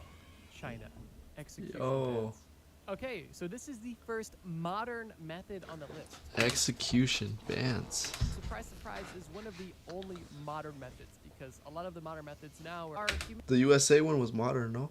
humane as they can be, and most places don't even do executions anymore. All But right, leave it to China right. to give us an interesting entry for this list. And while most countries around the globe have been decreasing or even entirely eliminating the amount of executions they're doing every year, China is actually raising those numbers and has a plethora of laws that if you break, you can be executed, which is for that reason why they have the execution van, which is exactly what it sounds like. It is literally a van that is kitted out to kill criminals. From the outside, the van appears to be a 24-person bus with its windows covered Yo, that shit reminds me of the Robots movie. If you know, you know. minimal police markings. But on the inside of this bus, it almost resembles a hospital room, although nobody in this van is going to be healed. Typically, how it would work is once you end up on a Chinese death row, instead of going to a part of the prison where you'd be executed, you would be picked up by the van. And once in the van, you'd be strapped down to an operating style table and then injected with a lethal injection. And at that point, driven likely to the morgue. Truthfully, finding publicly available information on China's mobile execution chambers is a bit tough, although it's definitely not a secret. These execution vans have been in use since 2003 and are still in use to this day. Although technically this method is only lethal injection, I think the fact that China has systematized it to a point where they've made it a literal mobile execution chamber for maximum efficiency definitely earns it a spot on this list. Just imagine living in China and seeing this thing though. Like in your everyday life, when you see a hearse go by, you get kind of a feeling or a thought. But if you see Watch out for Speed. Holy shit, watch out for Speed. Tell Speed about this shit. Execution vans. Like, dude, this shit's still like a real method. execution van go by, I can't imagine the literal aura of that thing. Can't be good. Spain, the garrote. Alright, buckle up. Things are really taking a dark turn now. The garrote was used in the 1800s and the 1900s and was used not only in Spain but also in Spanish colonies like the Philippines. And interestingly, the garrote was seen as a more merciful form of execution compared to the going technique of death by burning, which I'll let you make your own opinion on once I explain the garrote. The garrote consists of a small seat for you to sit on and a wooden plank going up your spine. Once in the seat, you would have a metal loop wrapped around your neck. And directly behind your head on the wooden post that your spine is aligned with would be essentially a big screw. And what this screw would do was actually twofold, because as the executioner would turn the screw from behind your neck, a sharp piece of metal would slowly be pressing against the back of your neck. And with every turn, your neck would become crushed by the piece of metal, literally securing your head to this post. And how this victim would die would vary. But the two most common methods were either one, having the person's brainstem literally explode due to the pressure from the spike going through the back of the neck, or if you were lucky, before you even got to that point, you were asphyxiated to death by the pressure on your neck through the metal loop. Regardless, the garrote is absolutely brutal. Just for a quick quiz, when do you think they stopped using this brutal device? 1950s. It was officially and finally abolished in 1978. Damn. Only 47 years ago. Chances are, if you're watching this video, either your parents or possibly even yourself were alive during the time that this device was still in use. Some history isn't as far back as you think. Let's keep moving. Uzbekistan. Boiling alive. I'm going to preface this by saying that historically, boiling alive was used a lot in both England and China. But because we already talked about China and we're going to be speaking about England, I decided to pin this on Uzbekistan because they have the most recent recorded usage of this method. Now you might be asking yourself, What exactly is the method? And let me tell you. Death by boiling is when somebody Yeah. boils not just water, but also No, animal dude. fat, motor oil, cooking oil, or really any liquid of their choice, and then they would submerge their victim into this boiling liquid. And the result would be likely one of the most excruciating experiences humanly possible. And for that reason, it's on the list. Historically, Henry VIII made boiling the official execution method for anybody who committed murder via poisoning, as well as anybody who committed high treason. And during the 16th century in Japan, Japanese bandits were boiled alive as well. But in more modern times, specifically from 1991 all the way until 2016, Uzbekistan is alleged to have been boiling suspected terrorists on the regular. And this is kind of confirmed by a United States Department of State document from 2004, which confirmed that the Uzbekistan government had tortured 2 gang members, and their bodies were extensively bruised, burned, and reportedly submerged in boiling water as well, making that allegation a little bit more real. And since we're speaking about boiling people alive in the modern day, there's a documentary that came out in 2010 about Sicarios, the Latin American gang. And during this documentary, during an interview with a Sicario, the Sicario claimed that the Mexican cartel would boil alive anybody found to be working for the police. And these people were boiled alive in oil until they were no longer alive. So even though in the modern day, no country has boiling alive on their menu of official execution methods, there are definitely places where it's still being done, which is a terrifying thought. Damn. Ancient Rome, penalty of the Damn. Ancient Rome's got a lot of history, and interesting execution styles is part of that history. Now, truthfully, penalty of the sack kind of sounds like something you'd pay a dominatrix for. But in reality, it's just the translation of the original Latin word, which I'm not even going to attempt to pronounce because, well, you guys roasted me. And similar to the very first execution method that we talked about, this method of execution was reserved only for a specific crime. That crime being parricide, or killing a member of your immediate family. So at least it wasn't used on, someone just who was old. It was at least used on a murderer, but still, the question remains. What is the punishment of the sack? Whose sack is being punished? How do they punish the sack? And don't worry, it's at least 100 times worse than any form of cock and ball torture you could imagine. Okay, jokes aside. Penalty of the sack went as follows. Someone would kill their parents, they would get caught, they would get convicted, then they are awaiting execution. Execution day comes, and this is how it plays out. The criminal is first put into either a barrel or a large burlap sack. The person is then told to curl up into a ball, and the bag or barrel that they're in is then either filled with snakes, monkeys, dogs, or chickens. And at that point, the barrel or sack is sealed, and then you are thrown into the water. So not only are you panicking in this small confined space while you are slowly drowning, you're also in there with a wild animal. Which, first of all, what did the animal do? What did this chicken, snake, dog, what did they do? They didn't do anything. That's just friendly fire. Imagine just being a chicken and getting caught in the crossfire because this guy killed his parents. Regardless, in ancient Rome, drowning was simply not enough. That's wild. Medieval Europe. Rat torture. This method was pretty widely spread across all of Europe during the medieval era, so I'm just doing the region, not even the country. They were all guilty. Rat torture is definitely one of the most famous and one of the most brutal methods of execution likely ever used. And for that, you may already be familiar with this method, so I'll keep it brief. This method was used on any range of criminals, and although the method was considered torture, it essentially had a 99.99% fatality rate. Here's how it would work. You would be walked into the execution chamber, the dungeon, the medieval places where people die. And you would be strapped down.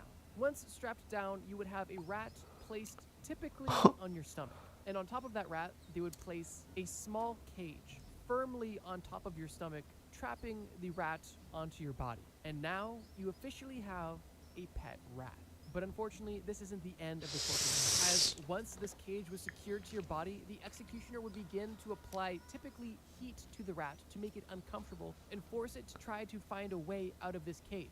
And of course, it can't get through the metal cage, however, it could possibly burrow down. And that's exactly what would happen. This rat would begin to burrow and eat and scratch and claw through the person's body, typically going directly into their intestines, causing an excruciating and brutal experience that would typically not instantly kill you, but cause a slow, excruciating painful death in anywhere from a few hours to even a few days in some cases. This death was typically brought on by a loss of blood or disease. And it's really as simple as that. I can't think of many things. Damn, that shit brutal.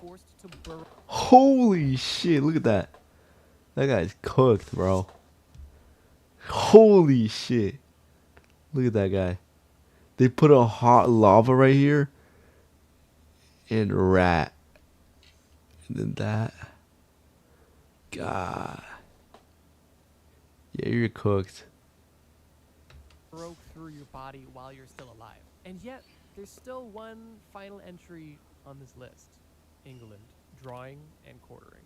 For the final entry on this list, I knew there was only one suitable entry, that being drawing and quartering. Primarily because it's not even a single execution method. It is a combination of 3 used sequentially. And they intentionally keep you alive during the initial, I guess not even executions, just torture methods until they ultimately kill you.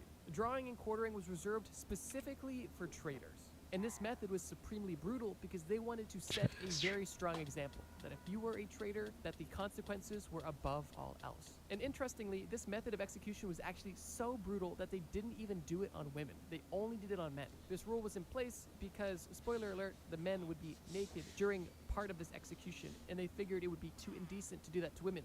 So instead, women only got beheaded or burned at the stake, which, as brutal as those are, they seem like child's play compared to drawing and quartering. So let's say you commit treason in medieval England. What exactly happens? First, you are removed from your jail cell and dragged by horse from the prison to the gallows. At that point, you are put on the gallows and hung, but not fully. You are only hung until you are half dead. Once the executioner feels that you are sufficiently hung, you are cut down. Once you are cut down, you are literally disemboweled, with the executioner removing your organs out of your body. And then the executioner will set your organs on fire. At that point, you are then beheaded. And then once you are beheaded, all 4 of your limbs are attached to separate horses, and the horses pull your body apart. And that is the long and short of drawing and quartering. And there was kind of variations on how this kind of happened, but this was the head honcho of all of the techniques used. Initially, I actually planned on putting tearing apart by animals on the list because that alone is an extremely brutal method of execution. But once I learned about drawing and quartering, I realized that I had to save being torn apart by any animal for the method that included that,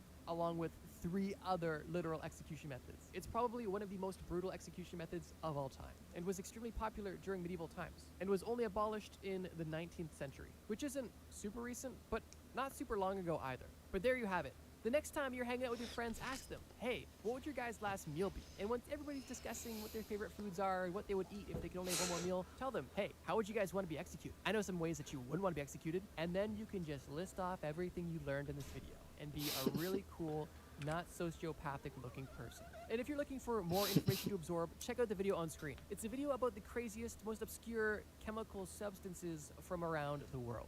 And in case that's not... Alright, one more. Let's do that. Crazy humanity that actually happened.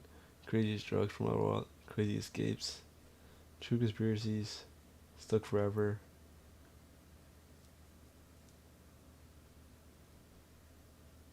Might do this one, the drugs.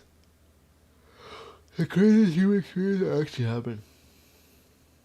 Experiments. Let's do this one. I feel like so many people get the idea of Satan or the devil wrong. I know some people dismiss him as a myth, and if you watch anime, some people think that the devil and his demons are like brooding anti-heroes or funny rebels, and they're sometimes depicted as a flawed human who deserves a second chance. And while that might make for good storytelling, you should know that all of these are wrong. You see, what the Bible actually tells us is that Satan was not some kind of fallen human with complex emotions, and he's not some mystical evil force. Rather, he is a created being who, through his own proud rebellion, became the arch adversary of God, his plans, and his people. So note, he is unredeemably evil, meaning there's no way he can ever be good. On top of that, the Bible tells us how he schemes or strategizes to harm us. So as we begin our study, I want to emphasize that the biblical Satan is much different than what a lot of people think. And I would say this, the more you know about him, the better you can take your stand against him in the name and power of Jesus. So with that said, let's explore what the Bible actually tells us about Satan. We'll get back to the video in just a moment, but first, Of God, and he sent them 2 by 2, and when they came back, they were excited because they saw that demons obeyed them. And I want you to notice in this passage that Jesus speaks about Satan's fall as something he witnessed in response to what Jesus' followers were doing. And many scholars will use this passage where Jesus said, I saw Satan fall like lightning, to not only describe what happened when Jesus' followers were preaching, but to also describe the fact that Satan was a figure who fell from heaven in the past when he sinned. Look at 2 Peter chapter 2, verse 4. Today, we're basically going to church, bro. Like, I'm literally, like, in less than 8 hours? Less than 10 hours. For if God did not spare angels when they sinned, but cast them into hell and committed them to chains of gloomy darkness to be kept until the judgment. In this passage, Peter rebukes many false teachers that have risen up in the early church. And then he brings up angels that sinned as an example that if God did not spare them, then why would he spare these false teachers from the destruction that they've caused? And I want you to pay attention to the fact here that speed it angels up. are capable of sinning, and they did. And when it comes to church history, we also see several church fathers link Satan to the character Lucifer in Isaiah chapter 14, verses 12 to 15, and the anointed cherub or angel that fell in Ezekiel chapter 28, verses 12 to 17. And even though these passages speak poetically about earthly kings, many scholars see an allegory to Satan behind these very interesting descriptions. For example, in Isaiah, this prideful character Lucifer says things like, I will ascend into heaven, I will exalt my throne above the stars of God, and I will be like the Most High. And Ezekiel describes an anointed guardian cherub who was formerly beautiful and adorned, but then was cast down because of his pride. So if many angels have sinned and fallen in the past, and Satan is one of them, then note that they are not just a messy group of individuals, rather, they're organized. Look at fact number 2. Satan is the ruler of the demonic network. Matthew chapter 12, verse 24. But when the Pharisees heard it, they said, it is only by Beelzebub, the prince of demons, that this man cast out demons. In this passage, we see the Pharisees or Jewish religious leaders associating the power Jesus used to do miracles with that of Beelzebub, the prince of demons. And this name comes from Beelzebub in Jewish tradition, meaning Lord of the Flies. And it references a Philistine god of disease and death in 2 Kings chapter 1, verses 2 to 3. And when the religious leaders said this in this passage, it was a crazy insult. And I'd say it's kind of similar to a person saying today that someone is like Hitler, who was responsible for killing millions of people. And what I want you to see is that these Pharisees, who were the most knowledgeable in Old Testament law and Jewish tradition, saw some kind of hierarchy in the demonic realm because they called Jesus a servant of Beelzebub, the prince of demons. Not only that, but the Greek word used for prince is also used in other places for human officials, rulers, or leaders. And while the Pharisees were wrong about the source of Jesus' power in this context, since we know it came from God, their criticism shows that they recognized a demonic network that has a structure and a leader. So the structure could look something like this, where you have a prince, other demons, and I guess the Pharisees here would put Jesus here.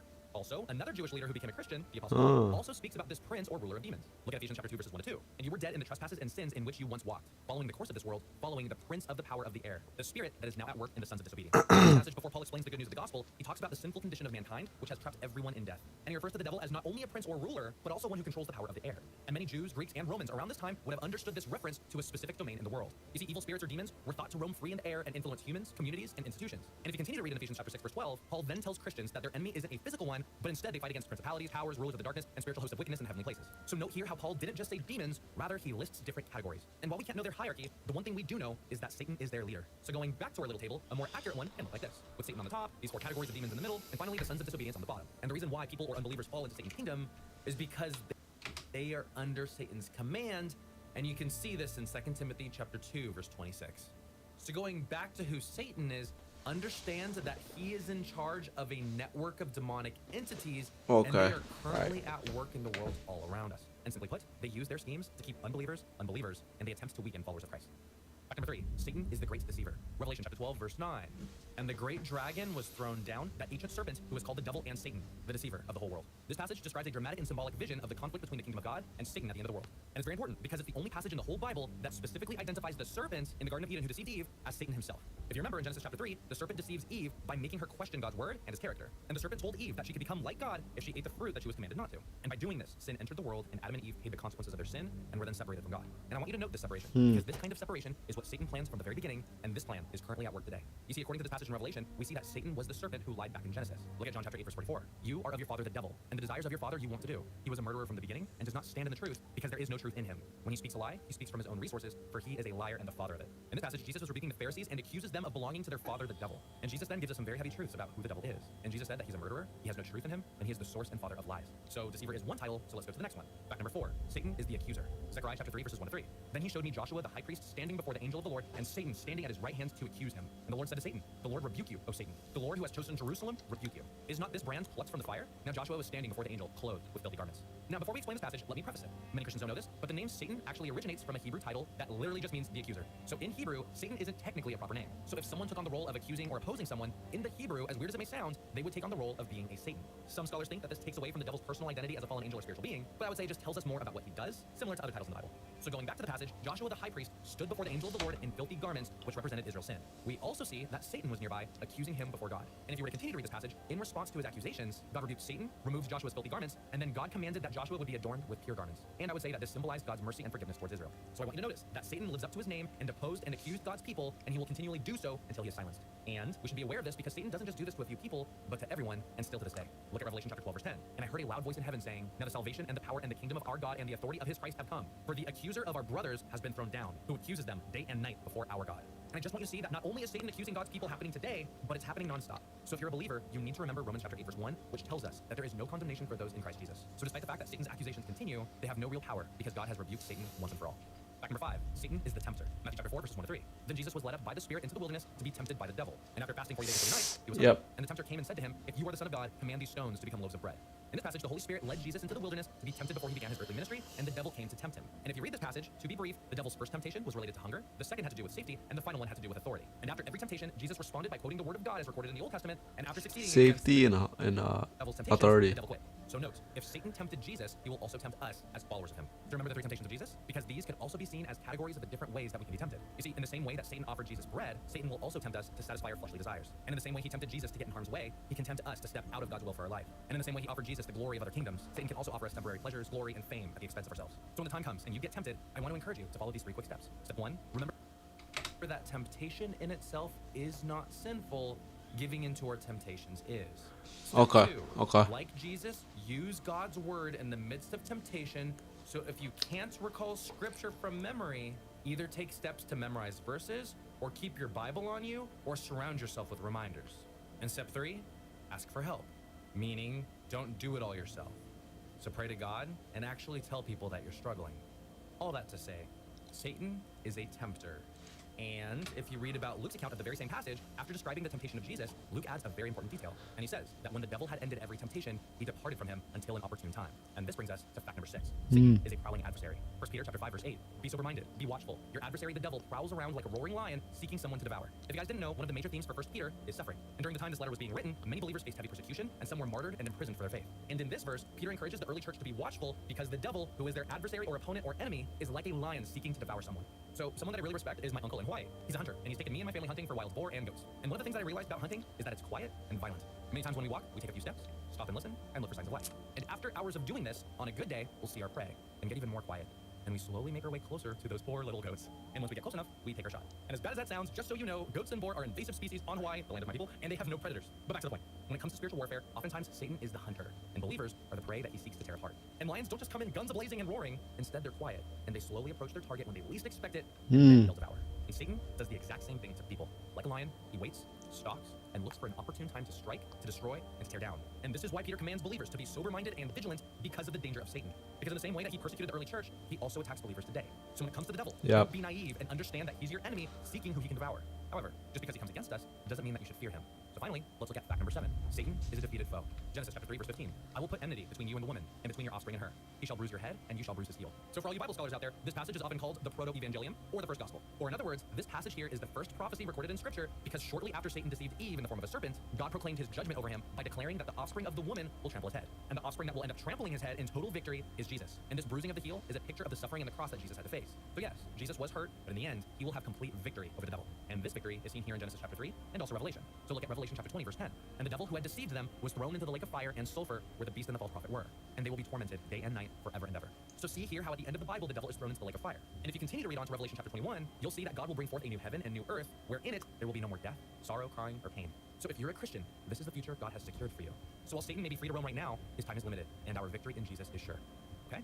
So when it comes to Satan, don't forget these 7 facts. Satan is a fallen angel who rebelled against God. Satan is the ruler of the demonic network. Satan is the great deceiver. Satan is the accuser. Satan is the tempter. Satan is a prowling adversary. And finally, Satan is a defeated foe. To close, let me give you one more verse to help you in your fight against Satan. Look at James chapter 4, verses 7 to 8. Therefore, submit to God. Resist the devil, and he will flee from you. Draw near to God, and he will draw near to you. Cleanse your hands, you sinners, and purify your hearts, you double-minded. You see, I think oftentimes us as believers can think that we can purify your hearts, you double-minded. You see, I think oftentimes us as believers can think that we need to fight against the devil ourselves. But look at this passage where it says, resist the devil and he'll flee. So notice how before it says, submit to God, and after it, it says, draw near to God and he'll draw near to you. So you see, the key to our victory is not found in our own strength, but in God's strength.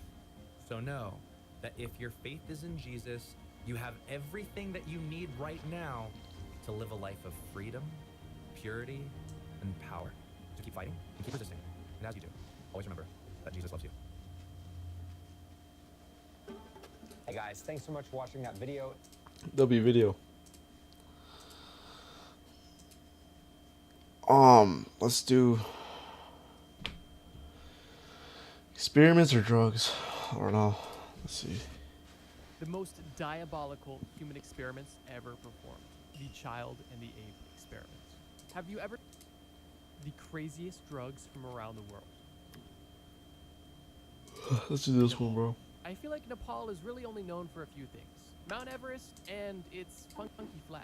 But more recently, a certain substance out of Nepal has definitely been gaining a bit of attention. That substance being mad honey, also known as red honey. And as you probably guessed, this isn't any regular honey. This honey is full of natural neurotoxins, which for that reason has actually been proven to be very helpful when it comes to traditional medicine in Nepal, because of its reported healing properties, and most notably because of its hallucinogenic effects, including dizziness, euphoria, visual distortion, and feeling like you're in a dreamlike state. But that's just modest doses. Higher doses could also lead to nausea, vomiting, slower heart rate, and even temporary paralysis or loss of consciousness, which I suppose isn't extremely surprising because it is a neurotoxin. One of the most interesting parts about mad honey, besides its deep, rich history and significance within Nepalese culture and its recreational psychedelic effects, is the method of collection required to even get this honey in the first place. This honey isn't gathered through a traditional beekeeping setup. The people who are getting mad honey are motivated. I say this because the process of acquiring this honey requires you to scale the side of a cliff,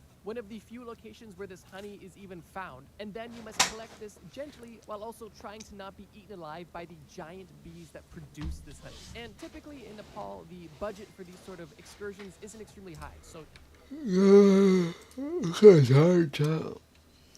I'm gonna watch this video and just end it. you're typically on a rope and wooden ladder. Or like two more. One more actually. Just really living it up, I guess. Just look at this. Yeah. This is insane. But I gotta respect it. They got bigger balls than me. The primary natural neurotoxin found in mad honey is known as toxin. And this toxin actually originates from the nectar of certain rhododendron flowers that typically live in these high altitudes that are common within Nepal. Obviously, these high altitude bees don't have many options when it comes to flowers, so these rhododendron flowers, they do the trick. And just so happen to have a neurotoxin that some people enjoy. But it isn't all sunshine and rainbows though, because overconsumption of this honey can literally cause multi-hour or even day overdoses that basically consist of having your entire body go numb, and even in extreme cases, coma. Yeah. And in case this isn't crazy enough for you, trust me, this video contains a ton of crazy substances. And I wanted to start on something light. Let's move on. The Philippines. A place that I hold near and dear to my heart. But unfortunately, they too have crazy substances. One of those substances being shabu, which is locally known as poor man's cocaine. Both of these are slang terms for meth, essentially. Methamphetamine hydrochloride, to be specific. And I think if you're watching this video, you're probably at least somewhat familiar with meth and the typical outcome and aftermath of using this drug. But I wanted to talk about shabu specifically in the Philippines because it's used for interesting purposes, and it's also not your typical meth, which is just a crazy sentence to say. Shabu is known as the poor man's cocaine because it is notoriously cheap. And the reason it's cheap is because it's very impure, typically cut with dangerous additives, such as household cleaners, battery acid, antifreeze, and other toxic chemicals. As if pure meth wasn't already bad enough. And the reason why people use this drug obviously varies, but one interesting use that's used in the Philippines and other Southeast Asian countries is simply to stay awake, typically to do long intensive labor or for long-haul trucking. Some people literally use this like their coffee to get through the workday. People typically either smoke, snort, or inject shabu directly, which leads to a rush of euphoria, energy, and heightened focus. Although it's typically short-lived, which typically causes people to binge shabu, which is detrimental for their health. Prolonged exposure to shabu causes a severe deterioration of your mental and physical health, with some side effects including weight loss, skin sores, tooth decay, meth mouth, hallucinations, paranoia, and violent outbursts. And on top of all of that, if you are predisposed to mental health issues, then you could very easily develop psychosis, which is just terrifying. So if you happen to be in the Philippines and you hitch a ride with a local I've had psychosis before. trucker, and they seem to Who be cares, very though? enthusiastic about driving on the road, maybe don't take anything they offer you. Although meth isn't the most obscure drug, I thought I would talk about a weird subset of meth that's specifically popular in the Philippines. I'll make a quick note that this isn't the craziest drugs you've never heard of series. This is a different series, so these drugs aren't necessarily obscure or never heard of. They're just interesting drugs, and I tried to find a diverse batch from around the world. Although, that being said, this video definitely has some obscure entries. Okay, quick bonus while we're still in the Philippines. There's literally a drug that's not even a drug, it's a product. It's known as rug. It's not even crazy. It's a brand of adhesive type products. It's basically like the Filipino flex tape. But why this drug is popular, it's once again used by poor people, and how it's used is the fumes from this adhesive is huffed. But it's not necessarily huffed to get high. It's huffed primarily to suppress appetite, which is kind of more depressing than trying to escape your reality. You're just trying to not die of starvation. Super sad, super unfortunate, and it's literally not even just a drug. It's an adhesive people sniff so they don't feel hungry. I don't know about you, but to me, that's upsetting. Wow. Thailand. This drug isn't just Thailand, it's actually most of Southeast Asia, including Thailand, Cambodia, Vietnam, but I wanted to focus out Thailand because I feel like it's most popular there. And this drug I'm talking about is known as happy water. And what happy water isn't water at all. It's actually a cocktail of various synthetic drugs mixed together and then usually dissolved into alcoholic beverages. And for that reason, there's no one recipe or rhyme or rule for happy water. It's simply a slang term for drugs mixed in an alcoholic drink. And obviously, when you mix drugs and alcohol, you can get a very dangerous outcome. Typically, the drugs that are mixed together in these drinks are MDMA, ketamine, methamphetamine, and then sometimes just random research chemicals, which obviously makes each experience completely different and completely unpredictable, because the dosage and sheer composition are never the same. At least not typically. Happy water, unlike shabu, isn't necessarily used by truckers to get their work done. It's actually a party drug, typically found in the nightlife club scene in Thailand. And while enjoying a music festival with your friends sounds fun, taking a sip of a random water bottle that kind of tastes like alcohol only to then later overdose and die definitely doesn't sound fun. And unfortunately, that is the reality for some, because the sheer unpredictable nature of this substance could potentially lead to aggressive behavior, overheating, heart problems, and even fatal overdoses. Which is why it's never good to take any random drugs at any random place. But specifically, if you're at a music festival in Thailand and someone offers you some happy water, I'd stay away. Australia. Yeah. So staying on the theme of party drugs and club culture, let's talk about nightazines. Nightazines, unfortunately, have become popular in the party scene in Australia, and this Looks like has led to huge public health concerns. Specifically, Redala. the extreme potency of nitazines. Nitazines are a class of synthetic opioid that were first developed in the 1950s, but ended up never being approved for medical use because they were simply too much of a toxicity risk. And for that reason, their compound was shelved. That was until some armchair chemists discovered it and started using it for some nefarious purposes. With the compound now being primarily found in fake pills, typically representing oxycodone or other name brand drugs, but they're nothing of the sort. On top of being used in fake pressed pills, nitazines have also been found to have been cut in heroin, ketamine, and even synthetic cannabinoids, which is obviously extremely dangerous because if you didn't know that what you were taking had nitazines in it, then you are at a significant risk for an accidental overdose. And the reason why the overdose risk is so high and why nitazines are so dangerous is the same reason why they were never approved for medical use. Nitazines are actually more potent than fentanyl, which is obviously one of the most famous synthetic opioids right now, which is devastating countries. So I guess specifically, if you're American and you're watching this and you know how crazy fentanyl has been, just imagine fentanyl times 2 or times 3. That's what nitazines are in Australia, the United States. Damn. Felt like a natural follow-up since we were just talking about it. And I guess sure, fentanyl is a honorable mention, but I'm not going to focus on it because I feel like there's really not too much more to say about fentanyl. It is literally an insane super opioid that should be avoided at all costs. I think we all understand that. So let's talk about something a bit more obscure. Trank may sound familiar because I've talked about it on the channel before, and your uncle actually used to take it. I'm just joking, but I did talk about it before. Trank, also known as xylazine, is a literal veterinary sedative, typically used for large animals such as horses or cows. And for a while, that's all it was used for. Simply sedating cows so they could, do medical work on them. Until somebody didn't inject a cow, they injected themselves. And then people started mixing it with opioids, and then that's where things really got crazy. When xylazine is mixed with opioids like fentanyl or heroin, it combines the extreme sedative effects of the xylazine with the euphoric and sedative effects of the opioid as well, causing a rather extreme situation to take place within your body. One of the more notable effects of taking trank is its literal zombie-like effects. But it's not like bath salt zombies where they're running around crazy. I mean zombie in the way of, you literally look like you're dead. Even if you take a not overdose amount of this substance, you can still fall into a deep, prolonged, unconscious state, sometimes for hours on end, which to anyone around you would make you appear essentially dead as your heart rate and breathing rate are extremely low. You are literally unresponsive, and if you are surrounded by people who are also not in their senses, then you could very easily be written off as dead. And while it's not necessarily hard to imagine why it's extremely dangerous to take a horse tranquilizer, one of the most dangerous parts about the xylazine opioid mixes is the fact that if you do overdose, you almost have a 0% chance of survival. And that's because the typical overdose preventing drugs like Narcan don't work when you're on trank. Because although Narcan may neutralize the opioids in your system, it has almost no effect on the xylazine, which means that you are still very much so at risk. For example, let's say somebody takes trank and they overdose. Already, they're in a extremely dire situation. But let's say they even receive emergency medical services. In this situation, the medical personnel will very likely test for opioids, but almost no medical personnel are going to be testing for xylazine, which means that they're going to give this person Narcan and assume that that's all that needs to be done. But in reality, while the opioid is being neutralized, the xylazine is still actively killing the person to almost nobody's knowledge, making trank extremely dangerous and making its overdose fatality rate extremely high. I put trank in the North America, specifically the the United States section, but it's also been used in Canada and Africa and South America as well. Okay, but here's one from the USA that isn't crazy at all. It's actually safe, reliable, and affordable. I'm talking about today's video sponsor, 5CBD. 5CBD has been a or more pack of gummies commonly known for its America with South America. Devil's breath. Popular in most of South America, it's That's most bad. commonly known for its use in Colombia. So I singled it out for this one. And the drug I'm talking about is known as devil's breath, or scopolamine. Whatever you call it, this drug is literally insane. And I know I've said that a lot, but this one might be the craziest on the entire list. I would say the name of devil's breath for this drug is quite accurate, but also a bit of an understatement, because how powerful it is and how sadistic the use cases for this drug are. And this drug isn't an opioid that makes you a zombie. This drug is a powerful deliriant and strong hallucinogen, which literally causes you to lose your free will. And it's for that reason that criminals use it to rob people and then some. Scopolamine is derived from a local tree in Colombia and isn't necessarily extremely rare to find. And it's for that reason that this unfortunate drug has kind of gained popularity, specifically with the criminal population in Colombia. Almost nobody takes this drug intentionally, but still people are dosed with it every single day. The devil's breath is typically found in a fine powder form, which, if you're in Colombia, may not seem out of place. Although this drug has absolutely no similarities to that other Colombian white powder. How criminals use this drug is they will typically literally blow it into the face of their victims or simply put it in a drink.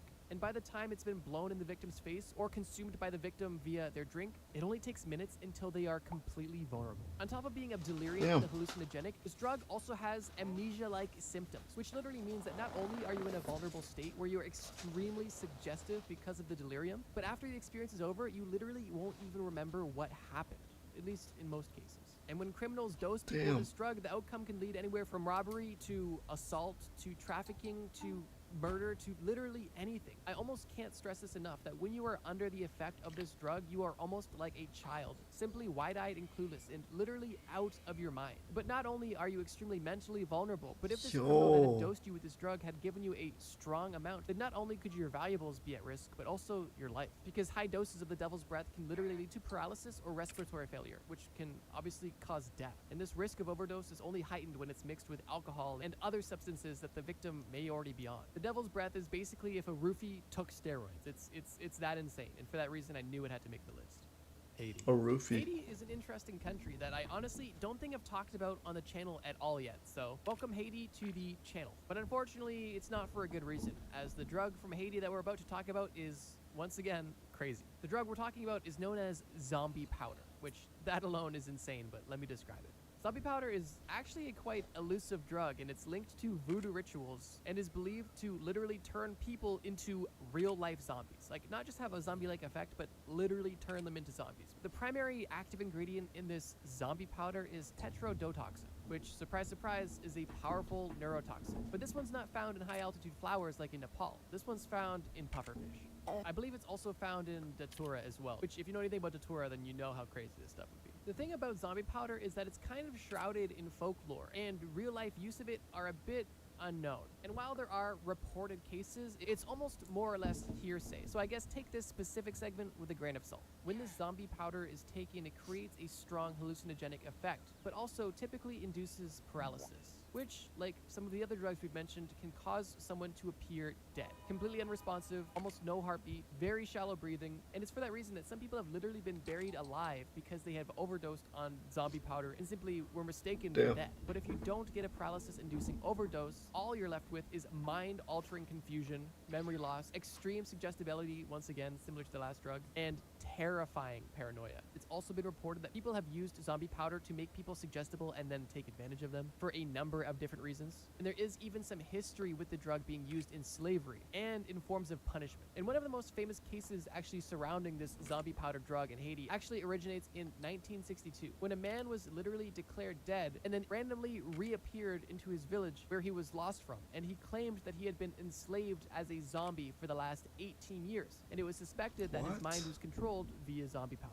I tried asking as many of my international friends as possible what local drugs they could recommend and what I could look into, and I wanted to open this up to you guys. If you guys enjoyed this video and would like to see a part 2 of the craziest drugs from around the world, please leave a like and leave a comment below letting me know you want the series. Truthfully, YouTube does not like this sort of content at all, and there are a lot of risks associated with posting content like this. However, if this is content that you guys truly support and truly enjoy, I'd be more than happy to make it for you guys. Because at the end of the day, my goal is to entertain as many people as possible. And with that being said, to continue the series, please, if you have a suggestion for your country, leave a comment below about your country or a country you know of and a crazy drug from that place. I try to read as many comments as possible, and I'm always excited to learn about the information that you guys have to share. I really appreciate the support and input. Now, let's continue with some crazy drugs. Europe. Okay, so I wanted to find one specific country from Europe kind of pinpoint for this drug, but I really couldn't because of how widespread it was, which is really upsetting. But the drug I'm about to mention has literally led to mass overdoses in Berlin, London, Prague, and other major European cities. And I figured I would just mention the entire continent for that reason. And the crazy drug that I want to mention from Europe is known as carfentanil. And based on the name, you can probably guess what type of drug this is. Yeah, it's a synthetic opioid. But this isn't just any opioid. It is literally a military-grade opioid that was used as a tranquilizer for elephants and other large animals. So not only is this a tranquilizer like Frank in the States, xylazine, it's also much stronger than nitazine, which we already talked about in Australia, which is already stronger than fentanyl. So if nitazine is double fentanyl, then carfentanil is quadruple fentanyl. That's not exact numbers, I'm just giving an example to show the scale that this drug is literally insane. But it's also reported to be 10,000 times stronger than traditional morphine, which is insane to even try to comprehend.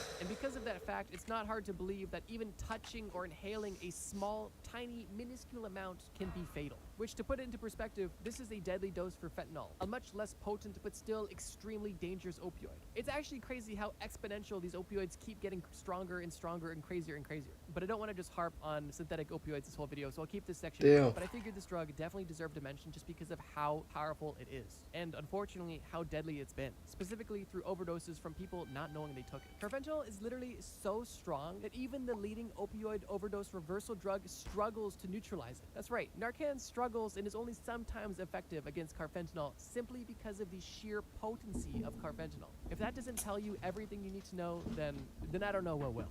Greece. I don't believe I've talked about Greece yet either, ever on the channel, so welcome, Greece. I'll keep this one short because this one is also a bit repetitive, but it's still something I thought was worth mentioning. That something being Sissa. And Sissa, once again, is known as the poor man's cocaine, but this time in Greece. It became popular during the country's last economic crisis, and since then has been growing in popularity, which has sadly been destroying people and communities. Sissa, similar to shabu, is a very impure version of crystal meth, and is even referred to by some as the crystal meth on steroids, and includes similar toxic chemicals as shabu does. Battery acid, engine oil, lighter fluid, and detergents, you know, crazy stuff like that. Sissa is reported to give a burst of energy and euphoria, but then also followed by a heightened aggression and extreme paranoia, hallucinations, and violent outbursts. And similar to shabu, Sissa is extremely potent but short-lived, which means that people typically binge use this stuff, which only makes the negative effects more and more rapid to both the user's mind and body. And prolonged usage of this drug can literally make somebody in their 20s look like they're in their 60s because of how quickly it ages your body, makes your teeth fall out. It literally just makes your body fall apart. South Africa. Okay, so this one's kind of 2 for 1 because this entry actually involves a crazy drug and an even crazier method of consumption. The drug is known as nyaupi,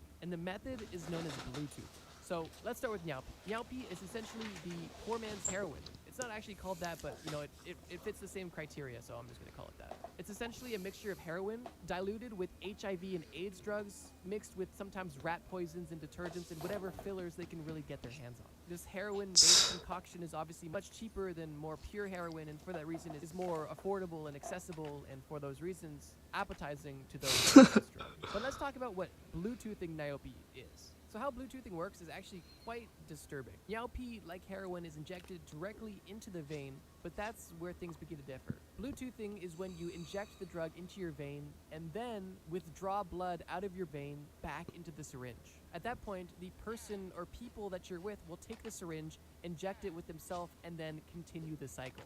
And this is done to share the high. And not only does it seem like an effective method of doing so, but it is obviously extremely dangerous for reasons that I probably don't even need to mention. But just in case I do, sharing needles is extremely unhygienic and dangerous, and is one of the biggest spreaders of deadly diseases. When I was doing research on this video, honestly, this method was probably one of the most disturbing things. But yeah, when I heard of Bluetoothing, I had to literally fact check it because I didn't believe it at first. I was like, no way people are doing this.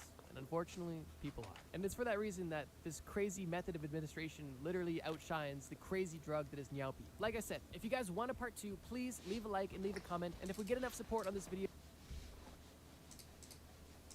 ever seen those cute videos of, you know, new families, you know, a young couple and they have a baby and they have a puppy and the puppy and the baby are playing together? Yeah, the ape in the child experiment is basically the worst possible version of that. This experiment takes place in 1931. It was conducted by a young couple, Winthrop and Luella Kellogg. And they recently just had a baby boy named Donald. And when Donald turned 10 months old, he had another sibling. Not a brother, but a sister. However, this sister was not biological or even related by species. This sister that he was given was a 7-month-old chimpanzee named Gua. Winthrop Kellogg was a psychologist who specifically worked on the psychology of animals, primarily dolphins, rats, and birds. And him and his wife decided that it would be best to take their work home and to up the ante by not only experimenting with a chimpanzee, but also by effect their own child. The couple planned on documenting this entire experiment that they were about to begin. And the specific point of this experiment was to study the environmental influence upon early behavior, which what that really meant was they wanted to see if they raised a baby and it ate the exact same way at the exact same time, if they could get a similar outcome. And you can probably already see where this is going. It's speculated that they initially thought that this experiment would be relatively harmless and that their child would simply be a baseline to refer to when it comes to early education. And only the chimpanzee would be tested on because only the chimpanzee was being treated differently, right? The child hanging out with a chimpanzee wasn't going to be affected by this. Well, I won't spoil it, but it wasn't fully accurate. Interestingly, the Kellogg's thought they were doing the moral thing because initially they actually wanted to test the opposite. They wanted to see what the effects of having a child grow up in the wild would be. But because it's extremely dangerous and unethical to leave a baby in the woods, they were like, oh, well, why don't we just take an animal and put it in a human condition to see exactly how smart a chimpanzee can be and what their true natural potential would be if they were raised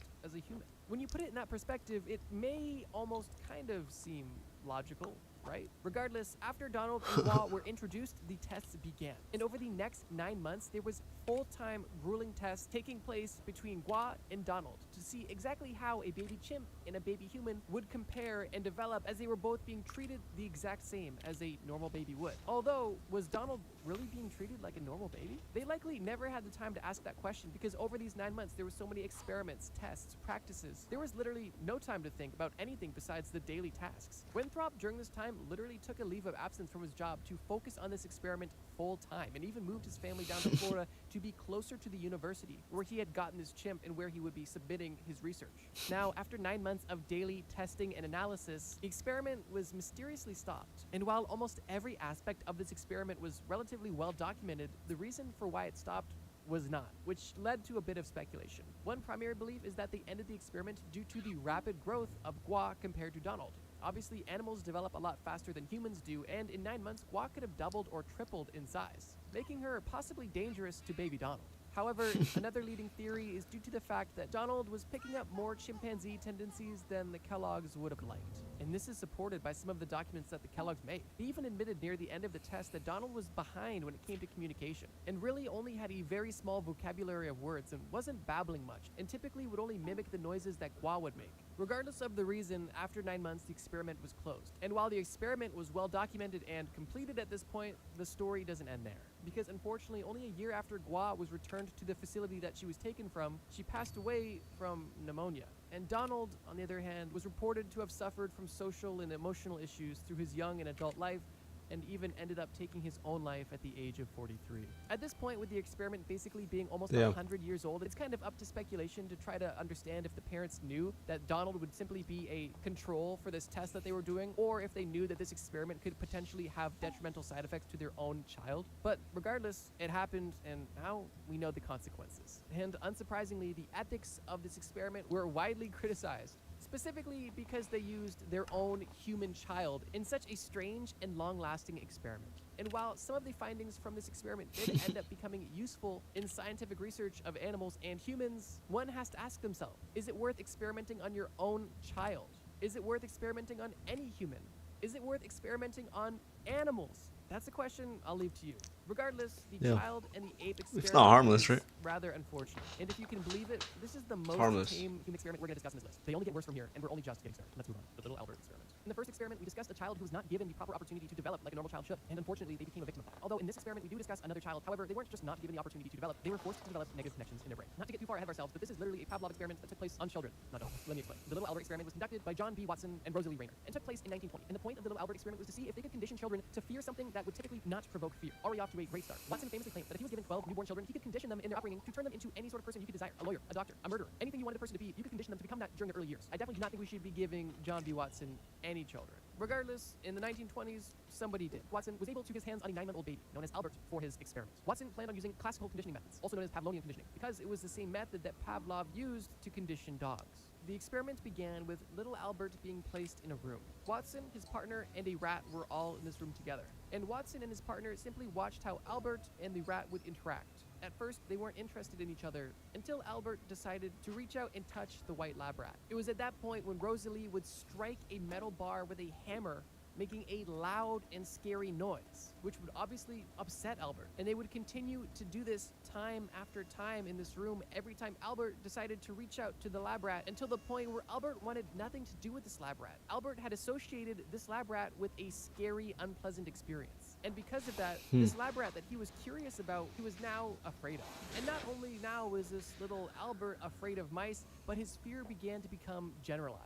They learned this because after the experiment, when they handed Albert a teddy bear, Albert also rejected and gave the same reaction to this fluffy teddy bear that he did to the mouse. And it was theorized that at that point, it wasn't only the mouse that was triggering this negative reaction, but it was any fuzzy object that resembled the white mouse to this baby. Some examples were a white teddy bear, a white rabbit, a small dog, and even a Santa Claus mask. Fortunately, this specific experiment only had one victim, and that was little Albert. There was no control subjects, and the study basically ended there and the paper was published. And while that alone has obvious ethical flaws, once again, the story does not end there. Because Watson was now able to prove that he could condition a child, so what did he do next? Well, naturally, he decided to condition his own children. But he didn't condition his children for fear, but he did have some very interesting parenting philosophies. One of his most popular parenting philosophies was the thought that children should not be given too much attention. Watson believed that you should limit the amount of affection you showed your children. That meant during the day, limiting hugs, no kisses, minimal affirmation, and minimal attention. He literally said that you shouldn't play with your kids because it would disrupt their routine, as if children have routines. He also was a big proponent of sleep training, basically just letting your baby lay in the crib until it cries itself to sleep. Watson believed in all of this, and because he believed this and believed it to be good, he used all of these strategies on his 4 children that he had. Keep in mind, Watson claimed that if he was given newborn children, he could turn them into anything he wanted. So what do you think ended up happening to his 4 children? Let me tell you. Watson's son John suffered from unexplainable migraines and died in his early 50s. His daughter Mary struggled with alcohol abuse almost all of her adult life and attempted to take her life multiple times. Watson's other son James also attempted to take his life,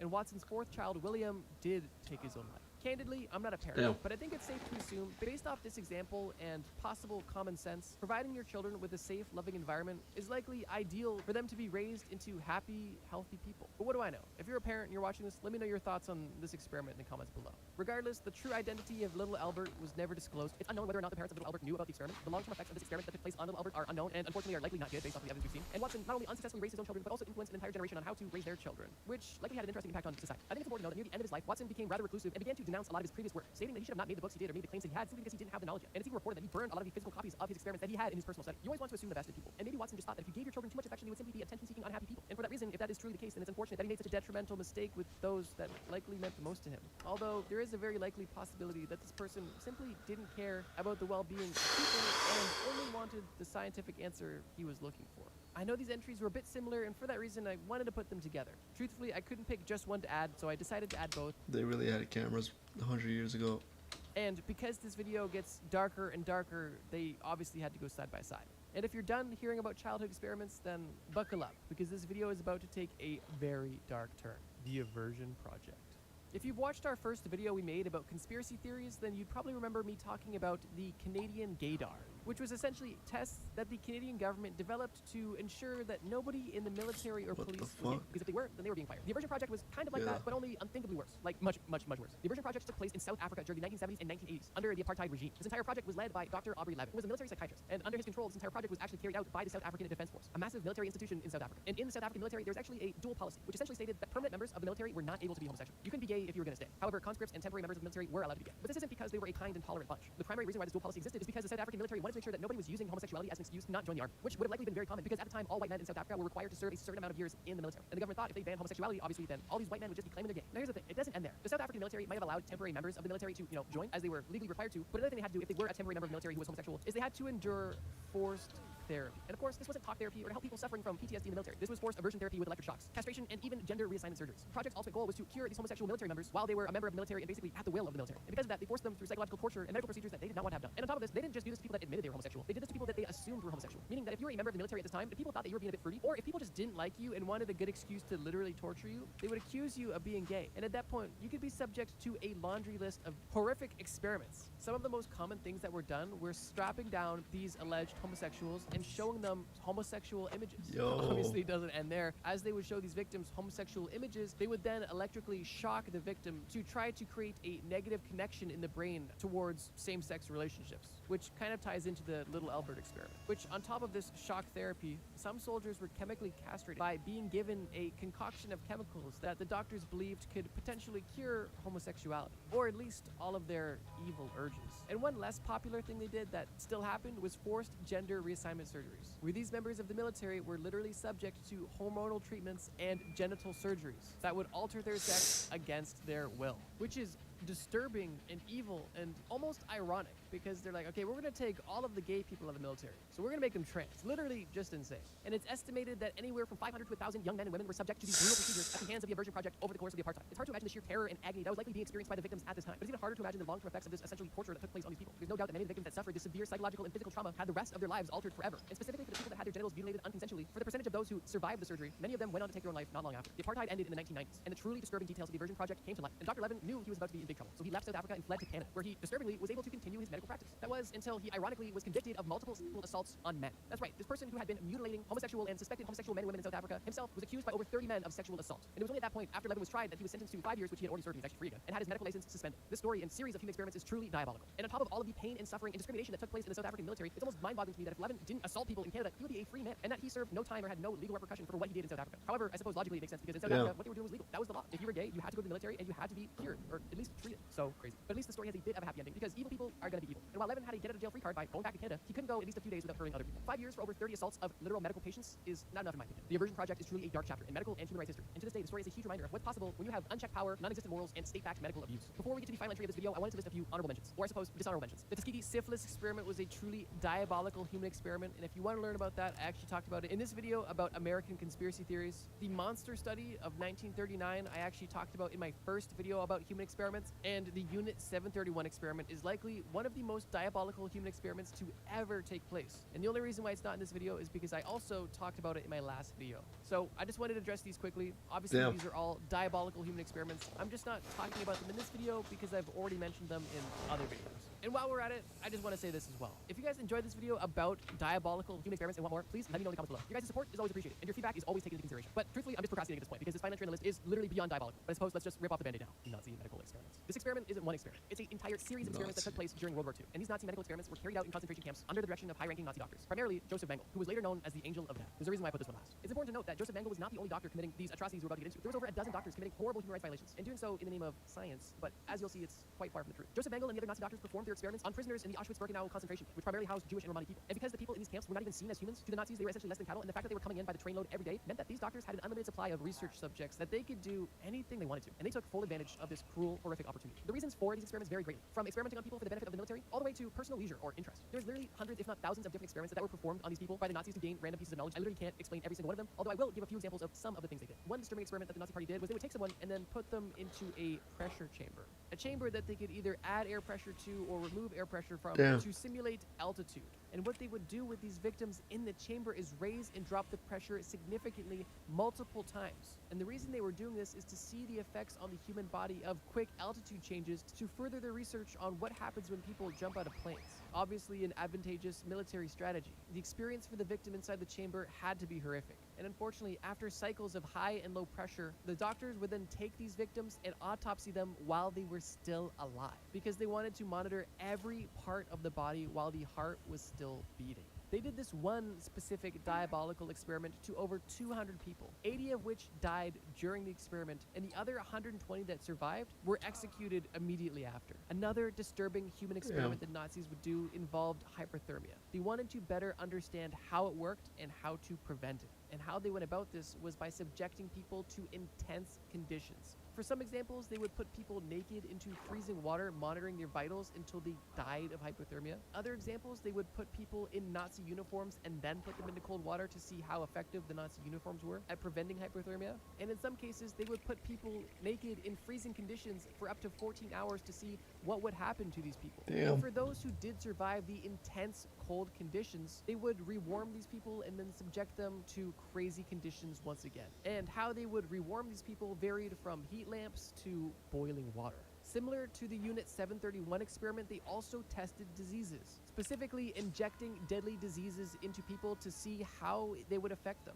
and also performing live autopsies on these people so they could see the effects of the disease in real time. Almost all of the surgeries and experiments that were performed by the Nazis were performed without anesthesia, meaning that these victims felt almost every grueling detail of what was happening to them, whether it be a live autopsy or being boiled alive, or having an experimental sterilization take place on your genitals. I think you Crazy. get the point. But these Nazi medical experiments were insane. Joseph Mengele personally conducted experiments specifically on twins, too, with some of the more common experiments having the goal of either changing eye colors or conjoining siblings by simply removing limbs and trying to connect the two people together. Like I said, I would need probably a multi-day long video to go through the entire list of crazy experiments that took place. But at the end of the day, the total goal of all of these Nazi medical experiments lined up basically with the Nazis' radical ideologies that they had.